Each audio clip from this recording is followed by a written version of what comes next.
Pull over. Your scalp gets 1.5 times sweatier. For cooling power, supercharge with Clear.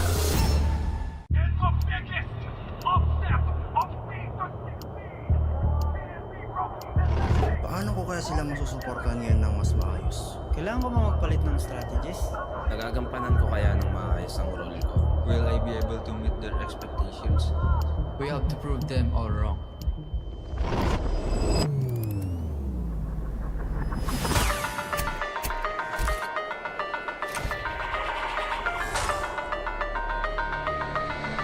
It's time to win.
Defeat. GG bro! Don't worry. Be only with Smart Power All 99. Hindi bitin with 10 gig data to power your games plus only Facebook or only TikTok. Load now. Foul! You know your scalp can get up to 5 times more dandruff? Get triple anti-dandruff power. Supercharged with Clear. Hey, you, did you know men have 1.4 times weaker scalp? Get a shampoo that's 100% made for men. Supercharged with Clear. Enemy alert. Your scalp gets 1.5 times greasier, causing dandruff. Get triple anti-dandruff power. Supercharged with Clear. Stop and pull over. Your scalp gets 1.5 times sweatier. For cooling power. Supercharged with Clear.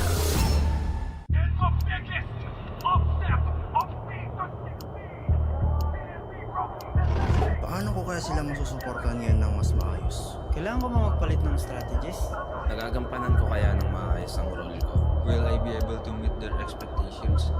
We have to prove them all wrong.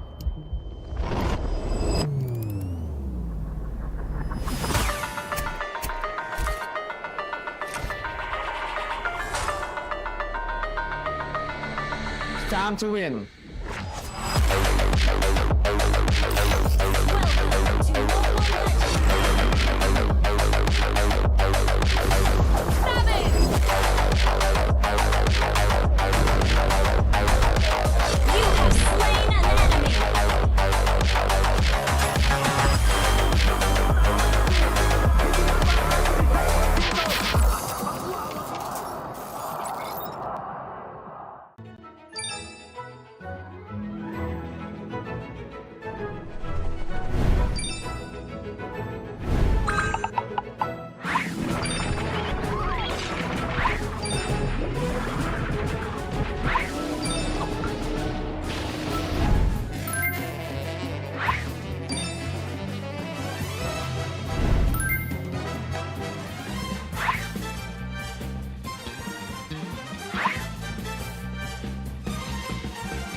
Ulo ka ba?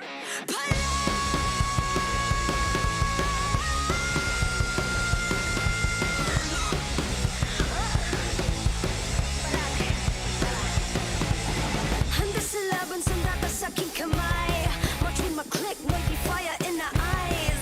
Yeah, I walk with my head held high. Ano ba yung takot kong tore ang aking gabay? Iyan niya, may found niya. I hold down the lane. Ako ang kapuan.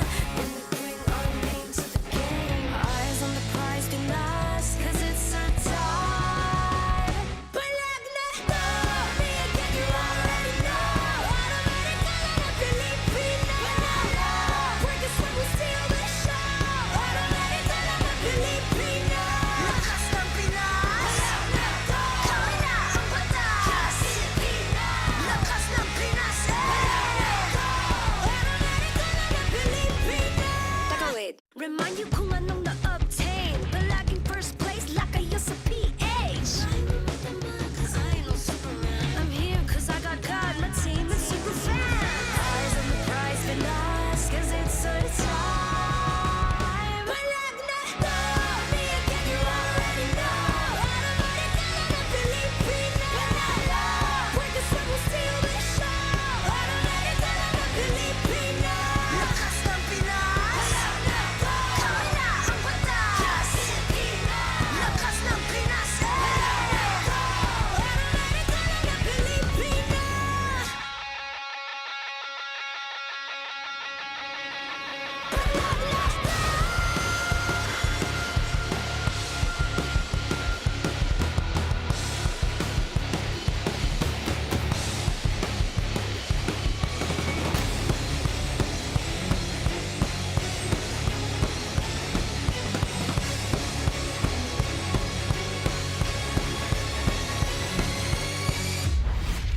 The 17th season of MPL Philippines is brought to you by the following sponsors. Infinix, the official gaming phone partner, the power behind every madlang gamer. Smart, the simply reliable connectivity partner of the MPL. Our partner in esports, Clear Men. And our strategic partners, TT Racing, Fairy, and SIP. Don't miss any MPL action by following our official Facebook and subscribing to our YouTube channel. Follow MPLPH on TikTok for more content. Catch the MPLPH Season 17 playoffs live at the San Juan Arena. Grab your tickets now via the official MPLPH website, Palag Na To. MPL Philippines is monitored and supervised by the Games and Amusement Board.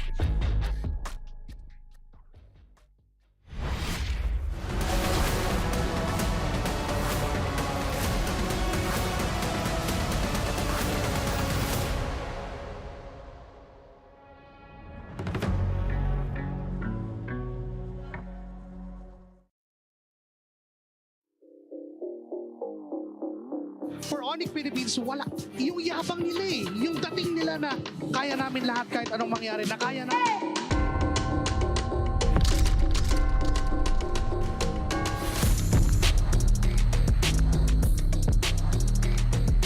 Ladies and gentlemen, ONIC Philippines ang unang kupunan na tutungo sa upper bracket finals. I don't think so because I still have many mistakes at this playoff. I will do my best. Actually, Liquid po talaga yung gusto naming makatapat ngayong playoffs. New generation, Golden Rivalry. Kalaro natin ngayon, ano naman, Xavier Teddy. Kaya bibigyan namin sila ng magandang laban bukas. Nauna natin silang makita sa laban na to. Sa legang tama, ONIC advances to the next round. Hindi ko nag-level up silang lahat. Pero isa rin siya sa mga reason kung bakit nananalo sila ngayon. Kaya watch out talaga ako sa ONIC. Sobrang lakas sila. At tatapusin na nga na Team Liquid Philippines ang pangarap ng Omega. Sobrang gutom kami yung malalog para bukas kasi, ayun nga, ang bago yung venue, lalo na Europe and first time siguro na makapag-Europe namin lahat. Wala lang, talagang gigil lang yung team. Sana mabigay ko lang yung best ko and excited ako makalaban ulit yung ONIC pati sa Sabay. Dahil ang Team Liquid ang hapang sa upper bracket finals. Nung regular season tsaka nung last na playoffs, wala pa kaming bawi sa kanila. So, gusto naming maabawi sa team ni Kim.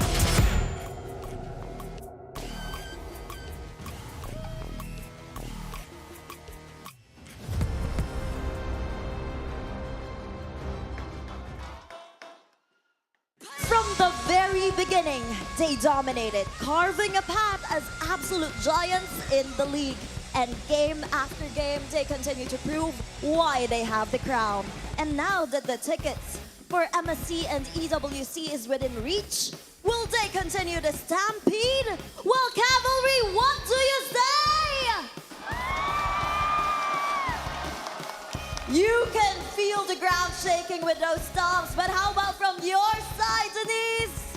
Thea, dalawang former world champions ang pinatumba ng ONIC Philippines heading to the upper bracket finals, with Severo silencing all doubts and proving that he can fill the shoes of the golden standard perfectly. Now it's another golden rivalry, but this time it's for the golden ticket.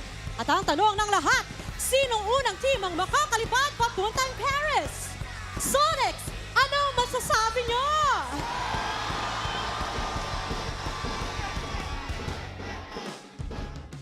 Welcome to day 3 of the playoffs. This is your very own Odin, and tonight we will finally witness who will be our first Filipino representative para sa MSC at EWC. Kasabay niyan ay meron ng isang kupunan ang tuluyan ng mamamaalam pagkatapos ng ating lower bracket semifinals. Samantala, aapaw naman ng enerhiya sa Super Fan City.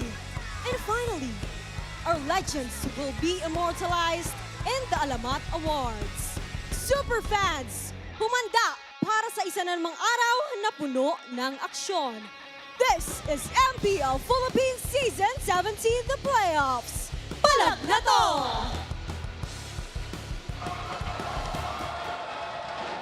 Magandang hapon sa lahat ng sumusubaybay sa MPL Philippines Season 17. Narito na po tayo sa pangatlong araw ng ating playoffs at magsisimula sa Golden Rivalry. Kami ang inyong makakasama, Uomi Paredes, Santi, and Wolf. And over sa ating English panel, kamusta naman tayo dyan? Of course, it's gonna be us in the English panel, Rockhard, Nice Sue, and Midnight. Ibang klase ang magiging simula ng ating araw ngayon. Dalawang higante ang magtatapat para sa pinakaunang ticket patungo sa Paris. MPL Philippines is monitored and supervised by the Games and Amusements Board. Paris ang usapan ngayong hapong ito dahil kung sino mang manalo sa pinakauna nating match ngayong araw ay rekta EWC na. Paris ang pinag-uusapan natin dito. And alam naman natin na all the teams gusto na nila makuha at maging komportable doon sa Grand Finals para mapanood din nila yung mga maglalaban-laban sa baba. Oo, and kung naghahanap kayo ng senyas na bumili na ng ticket at manood ng MPL Philippines ng live, ito na yon. We're throwing a massive playoffs price-off para sa inyo. You can secure Day 3 Legend tickets for an absolute steal at 150 pesos, down from 300. And for the Epic Day 4 lower bracket finals, tickets are down to 350 from 500 pesos. Big matchups, bigger savings. Score these seats right now by heading over to ph-mpl.com/tickets. See you there. Mabilis mag-aubusan ng ating mga tickets dito, kaya naman panigurado ay dapat na kayong pumunta sa ating website to know more. And this is a big matchup considering na Philippine representation din ang ating tinitignan dito. And so interesting because Philippine representation, the two teams na pinakamalapit sa Paris right now is sobrang bilis ng mga nakaraang game nila. So wala din sila masyado binigay na info dun sa kanilang mga kalaban. Yeah, and I was watching from home yesterday. I didn't expect it to end in a day of sweeps, especially that first match. I was just really surprised with the result. But again, it is double elimination. We'll see them play for that later on. But it was fun to see, and I think now that we're in day 3 of the playoffs, there's a whole lot falling into place, and that first ticket to Paris is the excitement for this one. Yeah, it's not just excitement, but also the hype. Like if you're a TLPH fan, you know you're one step away from the three-peat MPL title for this team. But for ONIC Philippines, it's their comeback to the international stage. So ito yung ano talaga yung kung ikaw yung totoong fan itong dalawang franchise na to, gustong-gusto mo makuha nila itong panalo kasi one win away. And then you're now in the Grand Finals. At wala pang nakakagawa ng three-peat na nabanggit mo, Midnight. The closest we've had was Blacklist International pero napalagitnaan ng RSG. Mamaya po ay magkakaroon din po ng laglagan between Team Falcons and Omega na parehas na sweep kahapon. Maganda yung matchup ng Falcons and Omega kasi last time na nagkatapat ang Omega at Falcons, Omega ang nanaig. Pero parehas silang galing sa pagkatalo kaya interesting din to see kung ano mangyayari sa series na yun. I'm gonna address the elephant in the room. Hindi ko talaga in-expect na yung Falcons ay mapupunta dun sa lower bracket. And lalong-lalo na dahil 0-3 yung naging resulta kapon. But that also means that ONIC is very prepared dito sa ating playoffs. Lalo na dahil nahanap yata nila yung momentum when they won up against Aurora. Yeah, ONIC feels like pataas eh. Parang yung trend ng ONIC literally pataas. That's After true. that 3-0, no one actually really expected that. I think we can expect like a really stronger start here for the Super Fam. It's weird because when I was watching those games yesterday, and I know there was multiple watch parties going on, but some of the shared sentiment was this is the M6 form of ONIC that we got to see. Like, it feels that way. I mean, I know Severo's in there. We've talked a whole lot about his impact on the team and just how he's arguably the best gold laner right now. And this is, again, like a big test and, you know, that we're going to see here unfold in this epic rivalry. And looking at this Golden Rivalry, I think gusto kong balikan yung sinabi ni Midnight nung day number 1 kung saan sa dalawang Titans na magtatapat na Filipino representatives ang pinag-uusapan ay si Savero pa nga, isang Indonesian import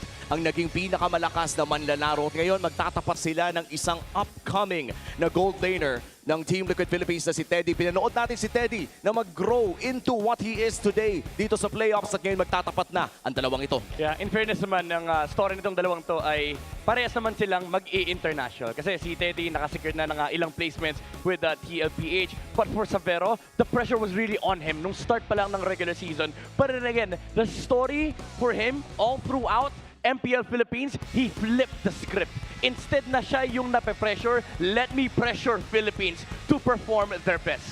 Oo nga. Can I just add, like something that I really interesting we saw yesterday? I personally going through the comment section. Instead of before, it was like, if you go to international teams, it's no PH, no win. It became no Indo, no win. It's so weird that I saw that, but it's there. Well, hindi mo naman talaga masisisi, no? If I'm an Indonesian, kung sakaling Indonesian ako, sobrang magiging proud ako sa kung anong na-achieve ni Savero dito sa rehiyon ng mga pinakamalalakas na MLBB players. There's a hot take dito sa matchup ng Team Liquid versus ONIC Philippines kung saan itong Team Liquid na 4+1 at sinabi mismo ni Carl na hindi pa siya satisfied sa performance ni Teddy because he knows the potential of Teddy. Ang kanyang makatapat is 1+4 naman, which is eto si Savero yung nagbubuhat para sa ONIC Philippines. 7-0 with the Yisun Shin. With 100% win rate at doble niyan, yung Claude naman ni Teddy. MMR Gods. Imagine mo, for Savero to be able to say, kung magbakasyon man siya, diba, magbalik siya ng Indo, sasabihin niya, I am top 1 Philippines Yisun Shin. At ang nakakatawa pa dyan Gold Lane Yisun Shin to. At mukhang handang-handa naman na ang ating mga manlalaro. 1 win away from securing their flight to Paris. And this will be a first para kay Teddy. At para naman kay Savero ay pang ilang MSC na rin ata nito. Pangalawa na ata kung sakaling siya yung mapalad dito sa ONIC Philippines. Parehas mainit ang dalawa natin. And of course, the San Juan Special kung saan nagsimula ang Philippine dominance ng MLBB. Yeah, that was 2019, guys. 2019. May mga sticker pa ng SEA Games sa labas sa mga basurahan. And there's no other person better to talk about this. Rockhart, what happened back in 2019? Bro, 2019. Honestly, kakatapos lang na nung what do you call that, MSC that happened in Araneta. And then what happened at is... nandun ka din. Yes, sorry. Nandun din ako. They're both historians. After that, man, SEA Games, MLBB, gold medal, ano nangyari? Puro champion ang Pinas, hindi na nagbigilan. That's true. At mukhang nandito nga ang swerte. At nandito na rin ang kasiyahan ng mga magkakamo. Parang silang, parang nag-e-evolve. Parang magkakapatid. That's of course si Boss Dan. Daniel Sanyo. The GOAT. Oo. At now we are 7 minutes away from potentially one of the biggest series, if not currently the biggest series na pwede nating mapanood. Boys, yesterday we saw 3-0. Ako lang ba yung naghihiling na umabot ng 5? Ako actually, gustong-gusto ko rin talagang tumodo talaga kasi para sa mga fans, alam natin na may kanya-kanya silang teams na sinusuportahan. Pero yung feeling kasi na every time na parang palitan yung nangyayari, yun talaga yung nakaka-excite Yeah, tsaka alam natin na itong dalawang teams may mga nakahandang mga strats. I hope na i-challenge nila yung isa't isa ng sobra-sobra to the point na makakita tayo ng mga nakapaon na mga strats nila. I felt as a viewer yesterday that I wanted more, man. So maybe this one, after going through 2 sweeps yesterday, we get to see 5 games here for today. I'd be really happy, not just to cast that, but for all the viewers out there to watch that one. Oh, yeah. And then definitely, nakita rin natin kahapon yung mga shared heroes na pwede nating maabangan mamaya like the Paquito. And ito yung isa sa mga aabangan natin kapag pasok natin ang draft. Muli, salamat sa ating English panel. Kami ang inyong nakasama sa Tagalog. Mamaya magkikita ulit tayo. Punta tayo sa ating mga panelists. Thank you so much to our casters, and we welcome you to the on-ground panel. It's me, Brigida, together with Hans this time, and we will be jumping straight into our Infinix real-time cooling tactics. You know, looking at these two teams, napakaganda ng kanilang ipinakita from the start. So it's Liquid versus ONIC, Alab laban sa Alab. I wonder why this is the headline. But if you're looking at it, these are two teams na napakaganda ng pinakita. Liquid still 3-0 at the start of the upper brackets. Meanwhile, ONIC Philippines nagsimula sila sa play-ins for them to get to this point. The momentum has been there. But for Liquid Philippines, I think we have some things to talk about. All right, so starting with Team Liquid Philippines, nakikita nyo naman dito, it's very important for them to watch out for ONIC's Riverside pickoffs. And I think this is something that they were really able to exemplify last night. At ang pinakamatindi pa dyan, I think you would commonly expect this, especially from the mid-duo. But I think ONIC have exceeded expectations when it comes to that. Literal na hindi mo na alam kung saan to pwedeng manggaling. Last night, King Kong and Kirk were on a different level. They were also able to make combos themselves. Yung Paquito na yan, I think that's also a pick we will be watching out for. But just the same, we also have to pay attention to their gold lane.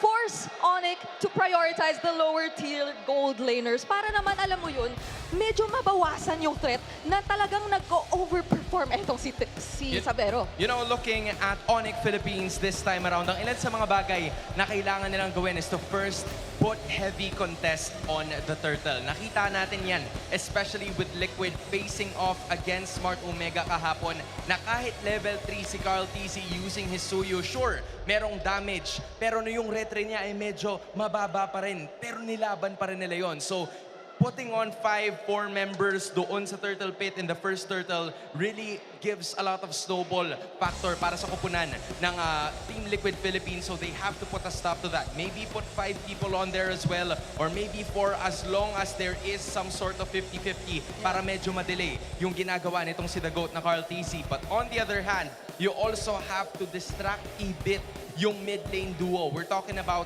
Sanji and JP, yung Eve and Hylos na ginamit nila, Eve Gatot, there's even Eve and Glue. So, hindi mo alam kung ano yung mga posibleng maging galaw dito. Baka nga mas hindi natin makita yung Zushin sa laban na to. So, it just depends on how it will be synergized pagdating doon sa mid and sa roamer duo, and that's gonna be our Infinix real-time cooling tactics. I love how these two teams, rather than changing so much of what we've known of them when it comes to the regular season, kumbaga, nag-evolve lang sila, introducing some new picks here and there, some new strategies and rotations even, or responses to some of the more common strategies na nakikita natin. Pero not too much changes in terms of what really works for them. And I think there are so many similarities then when it comes to these changes na they've introduced. So, parang ang dami nating aabangan sa draft pa lang mamaya, Hans. And this is just so many questions, pero isa lang din siguro ang tanong mo para sa lahat, no?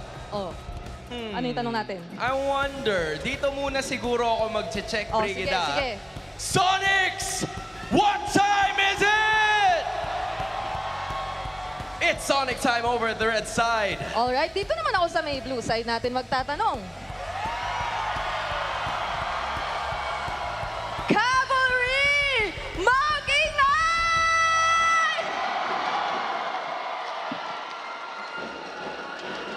Parang required yata na may bawi kami. Sonics, papatalo ba kayo? I like it. May narinig na rin akong tambol eh. Teka lang, kailangan namin mag-round 2. O, sige. Cavalry, isa pa! I think it's time. I think San Juan Arena is ready, Bri, and I am ready for it too. I am more than ready. I hope you guys are ready as well. Dahil I think it's time we jump straight into the action. Papasukin na natin at i-introduce ang ating mga manlalaro. Let's go, Liquid! Let's go, Liquid! Team Liquid! Let's go, Liquid!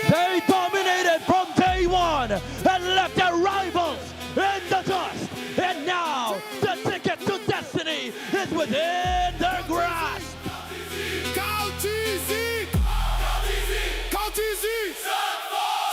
Sa tahanan ng malakas, siya ang pinakamalakas.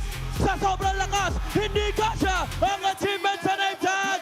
Cavalry, make some noise for the GOAT of Rebel BB Carl Seizing and Team Liquid Philippines.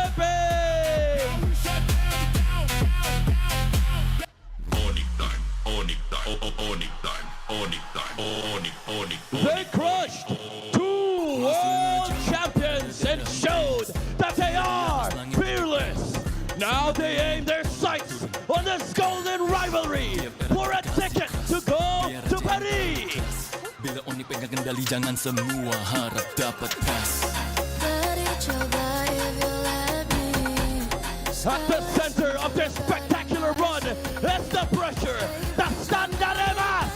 Sonic, give it up for Sabero and ONIC!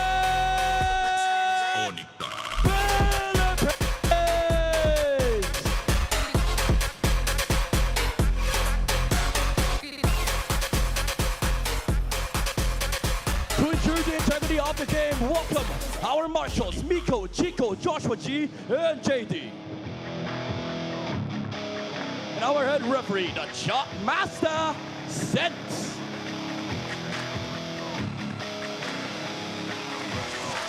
And our coaches, Coach Nap for Team Liquid, and Coach Hayes for ONIC Philippines.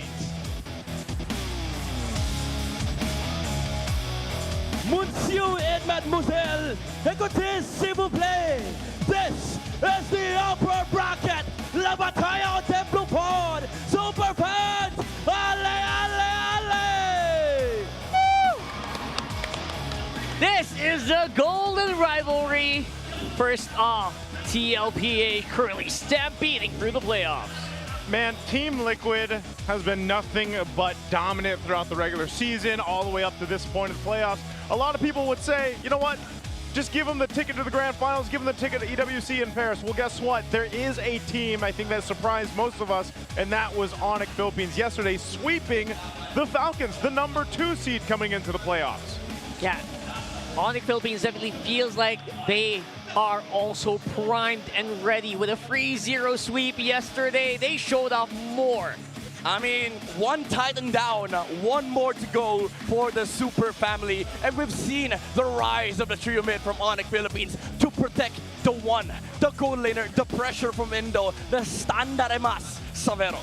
Yeah, Savero and Teddy, these are the two guys that we are highlighting, currently running their MMR, the top MPL players in their specific heroes, the Claude and the Yi Sun Shin. Now I'm wondering if that is going to be on the chopping block later on, because bro, you have to at this point, right? You either go for that contest with a Claude, but there's a lot to give up in the gold lane. That's right, we'll see. Maybe they'll talk about it here in the Smart 5G ping test. Mga idol, so guys, feeling ko na nakabalik na ako dito sa Field Oil. Sobrang saya ko, and sana mga pag-EWC kami dito sa venue kung saan ako nag-gold medal. Papalag kami sa ONIC. Momentum din kami kasi nanalo kami sa Omega Cup. Ted, ano masabi mo daw kay Sabero, Ted? Ano daw masabi mo? Shoutout daw sa'yo, bro. Pakita niyo daw ang new generation gold laner, sabi ni Teddy kay Sabero. My preparation for this game, I think just like normal games, but I think we will try harder for this game. My message to Liquid PH, good luck and let the best team win today. For me, I still confident I'm still the pressure, but mahal ko kayo, kaya natin to. Ikaw the pressure, Bruce got the pressure, this is Bruce Gold.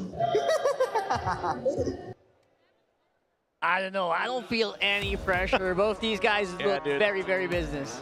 Oh man, with Savero, it's so interesting how we started the season with so many debates and online discussion about the imports.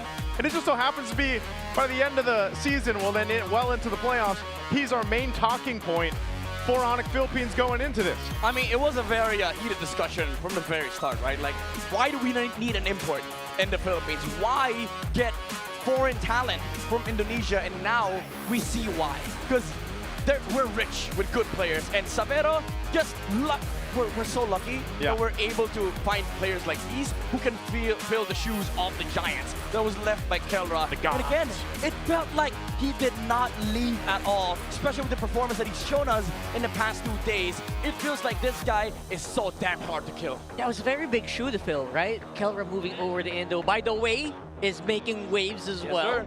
And Savero's doing exactly the same. So I really like what I'm seeing here, but bro, they're up against TLPH. I don't know if you guys know this. I don't think in one best-of-5 series, Carl Dizzy didn't die. Yeah. Oh man, that maneuver he made yesterday that everybody talked about, where the Suyo immuning the Kadra Divine Judgment.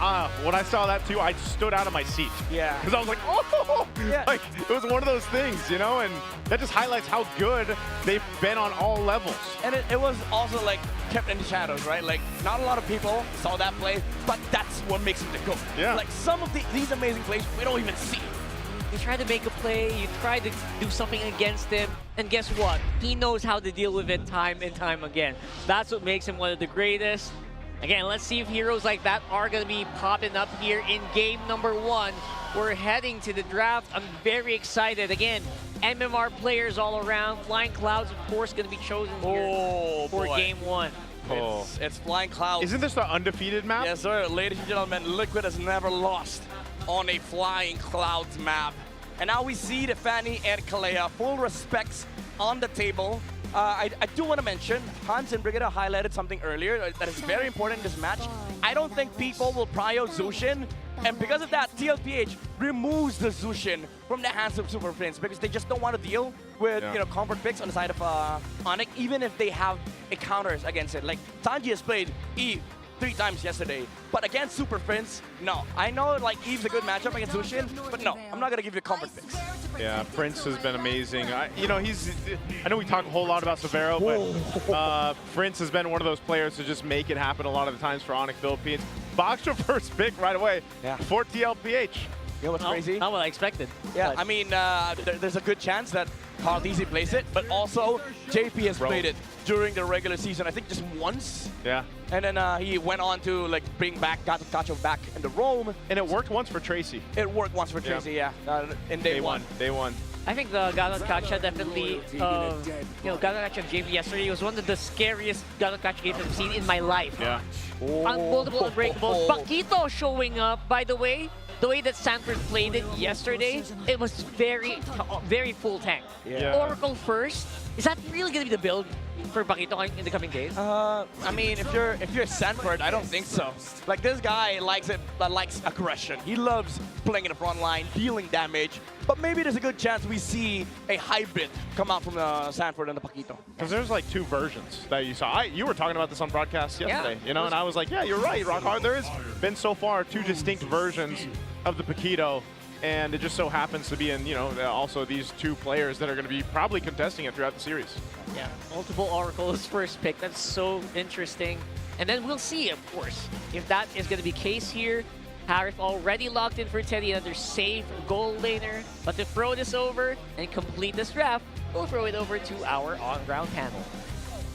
Maraming salamat sa ating mga casters. Just the first 3 picks na parehas na teams ay nakita na natin ngayon. It's the Baksha finally picked up. Merong Suyo at Harley na nabanggit ang ating mga casters kanina. Pero bakit hindi yun lumabas na ngayon? Honestly, for me, it feels like aside from it being a major deny pick towards ONIC, dahil nga alam natin isa sa mga pinaka-napapagana pa rin nila na utility junglers among the other options that are available so far. I think it's also them really capitalizing on the fact na they have this chance to really pick on these other power picks in the side lanes, mainly the Paquito, kasi ONIC themselves, sila na rin naman yung nagtanggal ng Fovio. So parang there's a huge leeway for them to be more creative in terms of their prio picks. And this Baksha, in a way, pwede mo pa atang i-consider na roam to or flex pick. Kasi there has been a time in the regular season as well where JP has used this in the roam. I think another point na na-pick up ko ko from what you said is the Pakito. Kirk has been using this hero for a ton of times during the first 2 days ng ating playoff. So hindi lang siguro yung Baksha yung basta na deny. Yes, Kahit yung Pakito ay nadagdag na rin. So the Harith would obviously give them a little bit more in terms of team fights because from what we're currently seeing, bukas pa yung even. It's gonna be very important na makagalaw ng paunti-unti itong si Teddy in certain situations na mag-aamok ng team fight yung ONIC PH. I honestly think that will be a really great option for ONIC dito considering na hindi rin naman siya naban ng Liquid Philippines kasi aside sa isa ito sa parang #1 go-to mid lane picks ni Sanji, being the guy na pinakamaraming beses na siya nagamit, I think 17 times na niyang ginamit this entire season so far. Following him, imagine si Mingguin 6 times pa lang. So talagang isa ito sa mga paborito ni Sanji and this will just help them really set up that box or take away that box na Liquid potentially might want to set up because they already have the Harith and they have means to backline but the Eve kasi thrives on a bit more sustainability as well and survivability considering na yung changes nga in terms of the passive na mas nakakapag-generate ka na lang ng shields as long as napapatama mo yung skills. You know, I was wondering about Sora potentially open since the Valentina pero ayun nga, yun ang pinakahuling tinanggal nitong Team Liquid Philippines. So with that being said, even Hylos were some of the things na nakita natin from both ONIC and TLPH. Now it is ONIC's turn para mag-deny nung hero against Sanji na ginamit niya ng paulit-ulit against Smart Omega. So he's gonna have to think of something different here. Yep, and I'm hoping or I'm feeling na Liquid won't feel as hesitant pa rin naman to go for a revitalized roamer na in a way maganda rin at magiging helpful para doon sa mga biglaang gustong maging pasok ng ONIC dito. I think the Hylos is actually still available. There you go. And they pair it together with the Kimi. Ito siguro yung surprise for me na I did not totally expect to come in. Wow. But what about a bigger surprise from ONIC? Welcome back. It's been a while. This is a Kirk hero. Again, mas nakikita natin si Kirk ngayon na gumagamit ng mga damage-dealing XP laners with a bit of sustain this time, courtesy of the Edith. Super fans, you can scan the QR code and predict the match winner correctly for a chance to win 1,000 MLBP Diamonds. We are up for a series here. Both teams nakasecure sila ng comfortable picks. First things first in Game 1.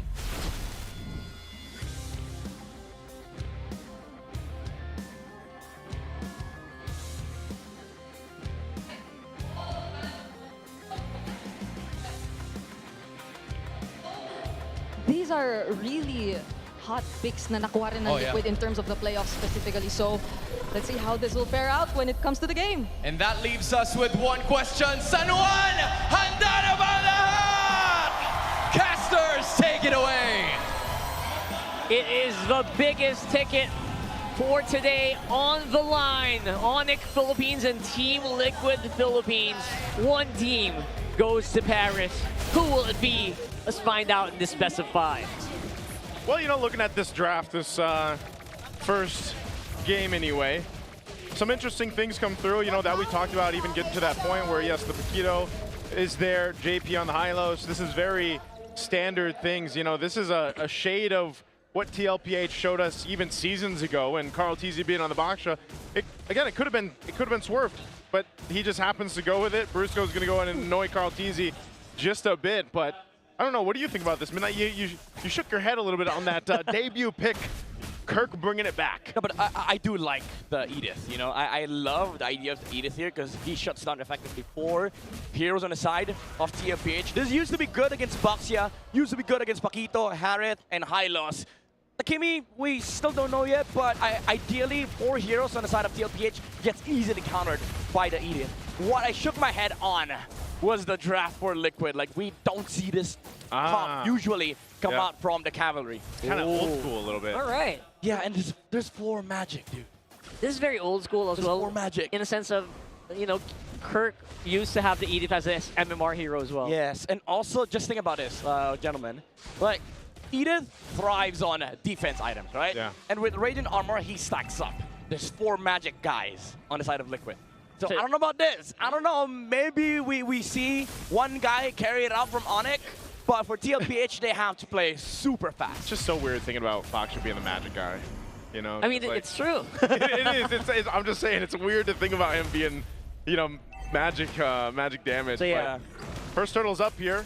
They'll go ahead and get control of it. We'll see if ONIC actually wants to fight this, but King Kong He'll try to just go for the retro battle. JP, the one to secure it. They lock down King Kong. He goes down first. They're gonna go for Brusco next. That's easy pickings for Team Liquid off the first turtle. All right, timing was a little off there on that retribution. Yeah. It was not a retry kill. Yeah, and the knockup was on point from Brusco, but Hylos was there securing that turtle for TLPH. But even then, the setup was amazing from the cavalry that, that counter engage with the Hylos as well as the other members of TLPH just frontlining for the Baxia. But yeah, ONIC Philippines, they had the right idea. It's just that, again, the retribution wasn't really on point from King Kong. Yeah, and that's rare to say, especially with the games that we saw yesterday. In most games in ONIC 1, King Kong was on the leaderboard. Yeah. So what's up with that? We're definitely seeing a little bit more disruption coming in from TLPH, considering, High Lusk is in the play. Yeah. Ooh, what the? Sanford is level 7 against level 4 Edith. What is this? I just saw that too. I was like, well, he just hit 5, but still, like, he's still capped. I don't know what happened, man. Like, what in the world happened on EXP? Did he double up on mid? He didn't, right? No, I think he just. I don't know, man. I'm gonna have to look back because I'm actually surprised by that. This is my first time seeing this, gentlemen. I'm not gonna lie. It's 3 minutes. Usually, XP laners are just getting 6, maybe going past level 6, but level 7 against level 5. I don't know about that. Yeah. Is it because maybe our junglers are slowed up a little bit? Usually it's junglers ahead in XP, right? No. I think Sanford took all the EXP crab and then turtle buff and then got 1 kill. Maybe stole a bit of a minion in mid lane.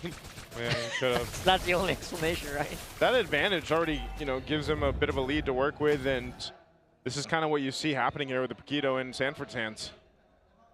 I'm so confused. He's gonna run a calculator later on. Yeah, I will review this game after this match. Yeah, where all this is coming from and what it's all leading to is, of course, this turtle, who is now, of course, boxed out very confidently by TLPA. Carl's easy up on front. JP, almost impossible to get through this guy without, suffering some major damage. Kirk is here, though. Kirk swings up, so even more so is he going to be delayed because Sanford he got the call, just chill in the lane, that's fine. Under strike locked in. Yeah. Yeah, you know what? We talk about lack of damage from TLPH earlier. Now they don't even need a 4 magic guy. They have Sanford. Yeah. Massive physical damage from the good dodge. Good dodge. A lot of extra gold there to him too. A little bit of extra gold. And again, you're right. Maybe the profile is, you know what? Go ahead, try to build up the Radiant Armors. They're trying to bait it, maybe. Yeah. He is #1 actually in terms of gold farm. Oh my god. TLPH. What the hell? So that's the answer. We don't need any more physical damage. We got Sanford. Sanford's going to be able to cover all that. Yeah. Right? That's why they try to set something up here. You can see Brusco seeing if they can make a play on Sanford because they see how he's scaling up. They're actually going to push him off turret for now. So despite being level 9, they'll trade cross-map turrets, tier 1. So Sanford won't be able to do anything about that. Yeah, but it's a bit of an awkward force for ONIC Philippines. They left the Harith alone in the top lane. It's a trade that is, for TLPH, kind of okay. Because he's the gold laner now, yeah, man. In terms of gold. In fact, he is the actual gold laner, So it's kind of favorable for TLPH that ONIC did this because you gave a lot of space for the Harith, which also brings them a lot of power spike in the mid game. Yeah, the gold is going to the right person. Yeah. Right? And for TLPH, I mean, Sanford already pretty rich. Yeah, on paper. The right guy. On paper. So we'll see. Maybe later on he'll still be the rich guy, depending on how this game goes. Obviously, the mid trio from ONIC still very, very controlling. We still have that Brusco, very scary on the show, so can't really say anything quite yet, but everyone's getting a lot of free farm. Yeah, this is the difficult part here. Brusco actually going to get stunned, has G-Kundo out. Exactly what I was going to say is the hard part for Brusco is trying to actually look for an angle or an opening. Who are you going to kick? Yeah. Carl TZ on the Baksha? Is it going to be JP on the Hylos? These entry points is also why it's so difficult for King Kong to really contest this and just try to go in for the retribution with a Phantom Seed, and it looks like they're just too late to every one of the turtles. Yeah, it's just, these comms that TLPH built, they play it very, very good because just the prod and poke alone is so sufficient for TLPH that it takes a lot of attention away from ONIC. Super Prince already has the flicker. They're just putting pressure on the purple buff. Kirk will take a couple shots from Sanford, but they just continue to just squeeze down on the necks of ONIC right now in game 1. 7 minutes in, they have control up to this point. King Kong will at least get his buff, though. Yeah, this game feels like a really bad mismatch, especially on the XP, where you see Kirk just running all the time. Yeah. And again, they're not able to utilize this Cho. Yeah, not just the EXP mismatch, but overall tempo and team fight as well. Because ONIC, they're looking to fight, especially with the Eve, the Leomords, or Sanford. Oh, a little bit of damage here on Severo. Severo might have to be a little careful, but meanwhile, Carl Teasy is actually getting quite low as well. Here's the clapback, though, the counter punch. Brusco should be able to escape, but Sanford goes in with a 1-2 again. Sitting on another kill, and this is not going to be good for Kirk as he falls. A double for Sanford. Wow, an insane performance from the Apex Predator. Whatever hero it is, he always stands at the top, and now he is the actual carry for TLPH. Yeah, that title is not just a title anymore. He is showing it in this game. Do they want to go in with this? Flying Cloud's going to bring them to the fight. King Kong has the Phantom Seed. Brusco trying to go in for a possible kick, but just couldn't get the angle. They're just trying to desperately hold on to the Tier 2 turret, and it could be bad. Sanford finally shut down. Kirk popped the Primal Wrath. He's able to get a kill on Carl Deasy, but now it's Teddy, the true gold laner, to get a double kill. Man, I love it. Teddy to the rescue here for TLPH with a beautifully placed Zaman Force.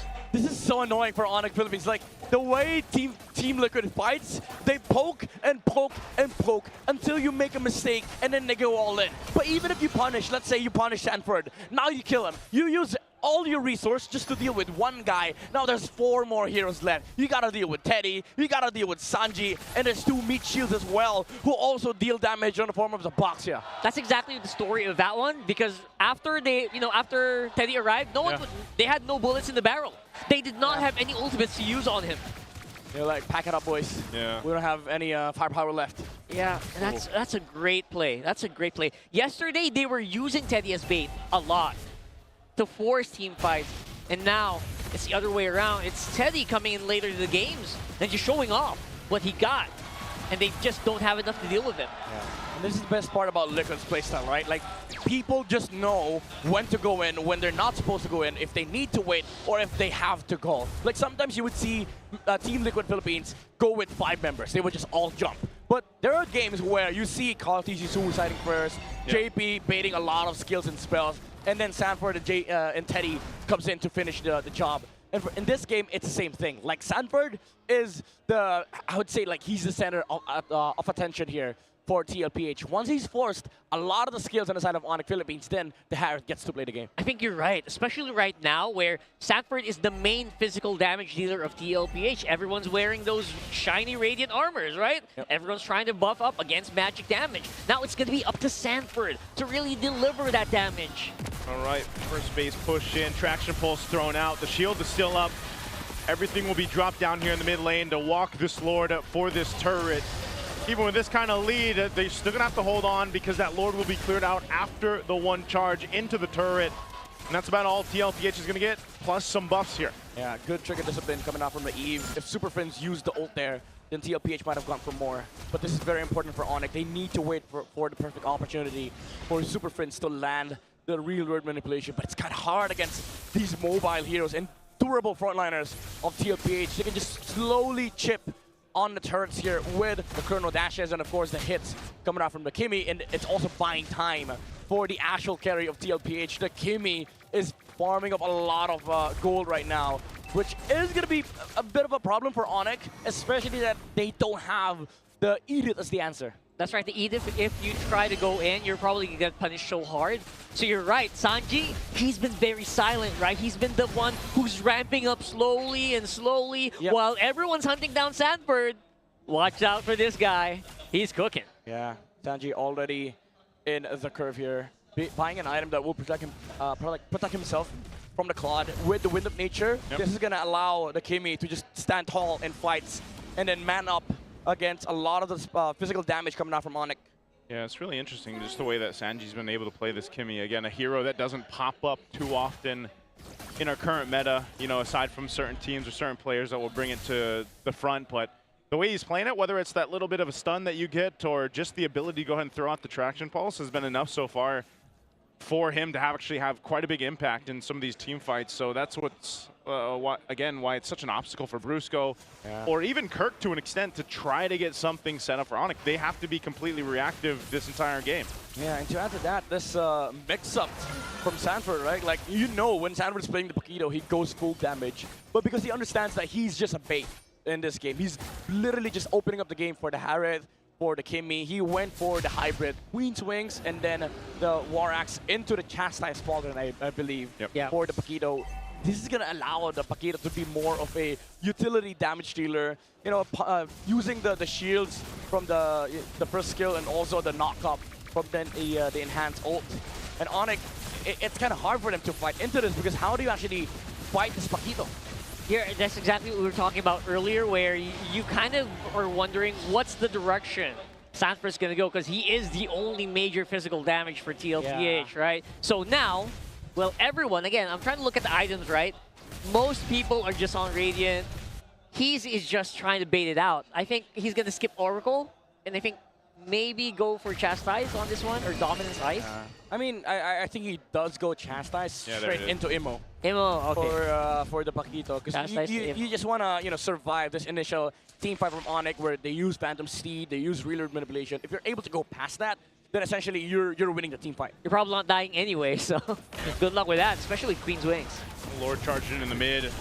Sanford takes a couple shots. He doesn't have the ammo yet, so he's got to be careful. Carl Teasy also going quite low. Oh. They're trapped in the real-world manipulation from Super Prince. Wow. He's got his own immortality picked up now, so Carl Teasy's going to be fine, but a well-handled defense from ONIC Philippines. They deal with another Lord, buy some more time, and that's exactly what they need. Yeah, and you see the problem for ONIC, right? They use everything on the Boxia, and they've only managed to bring him down to 25%.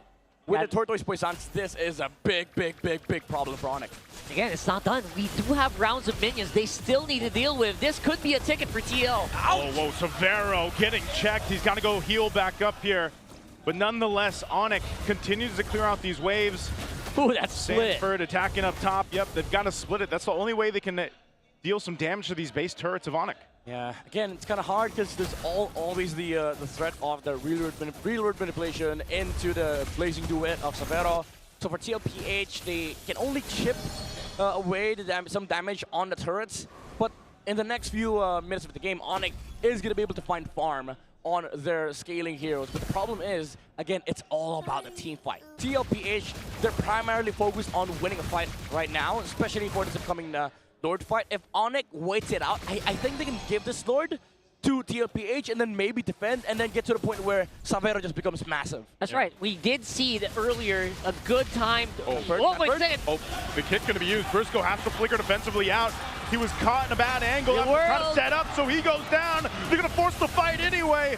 Under the turret, flickers used from ONIC.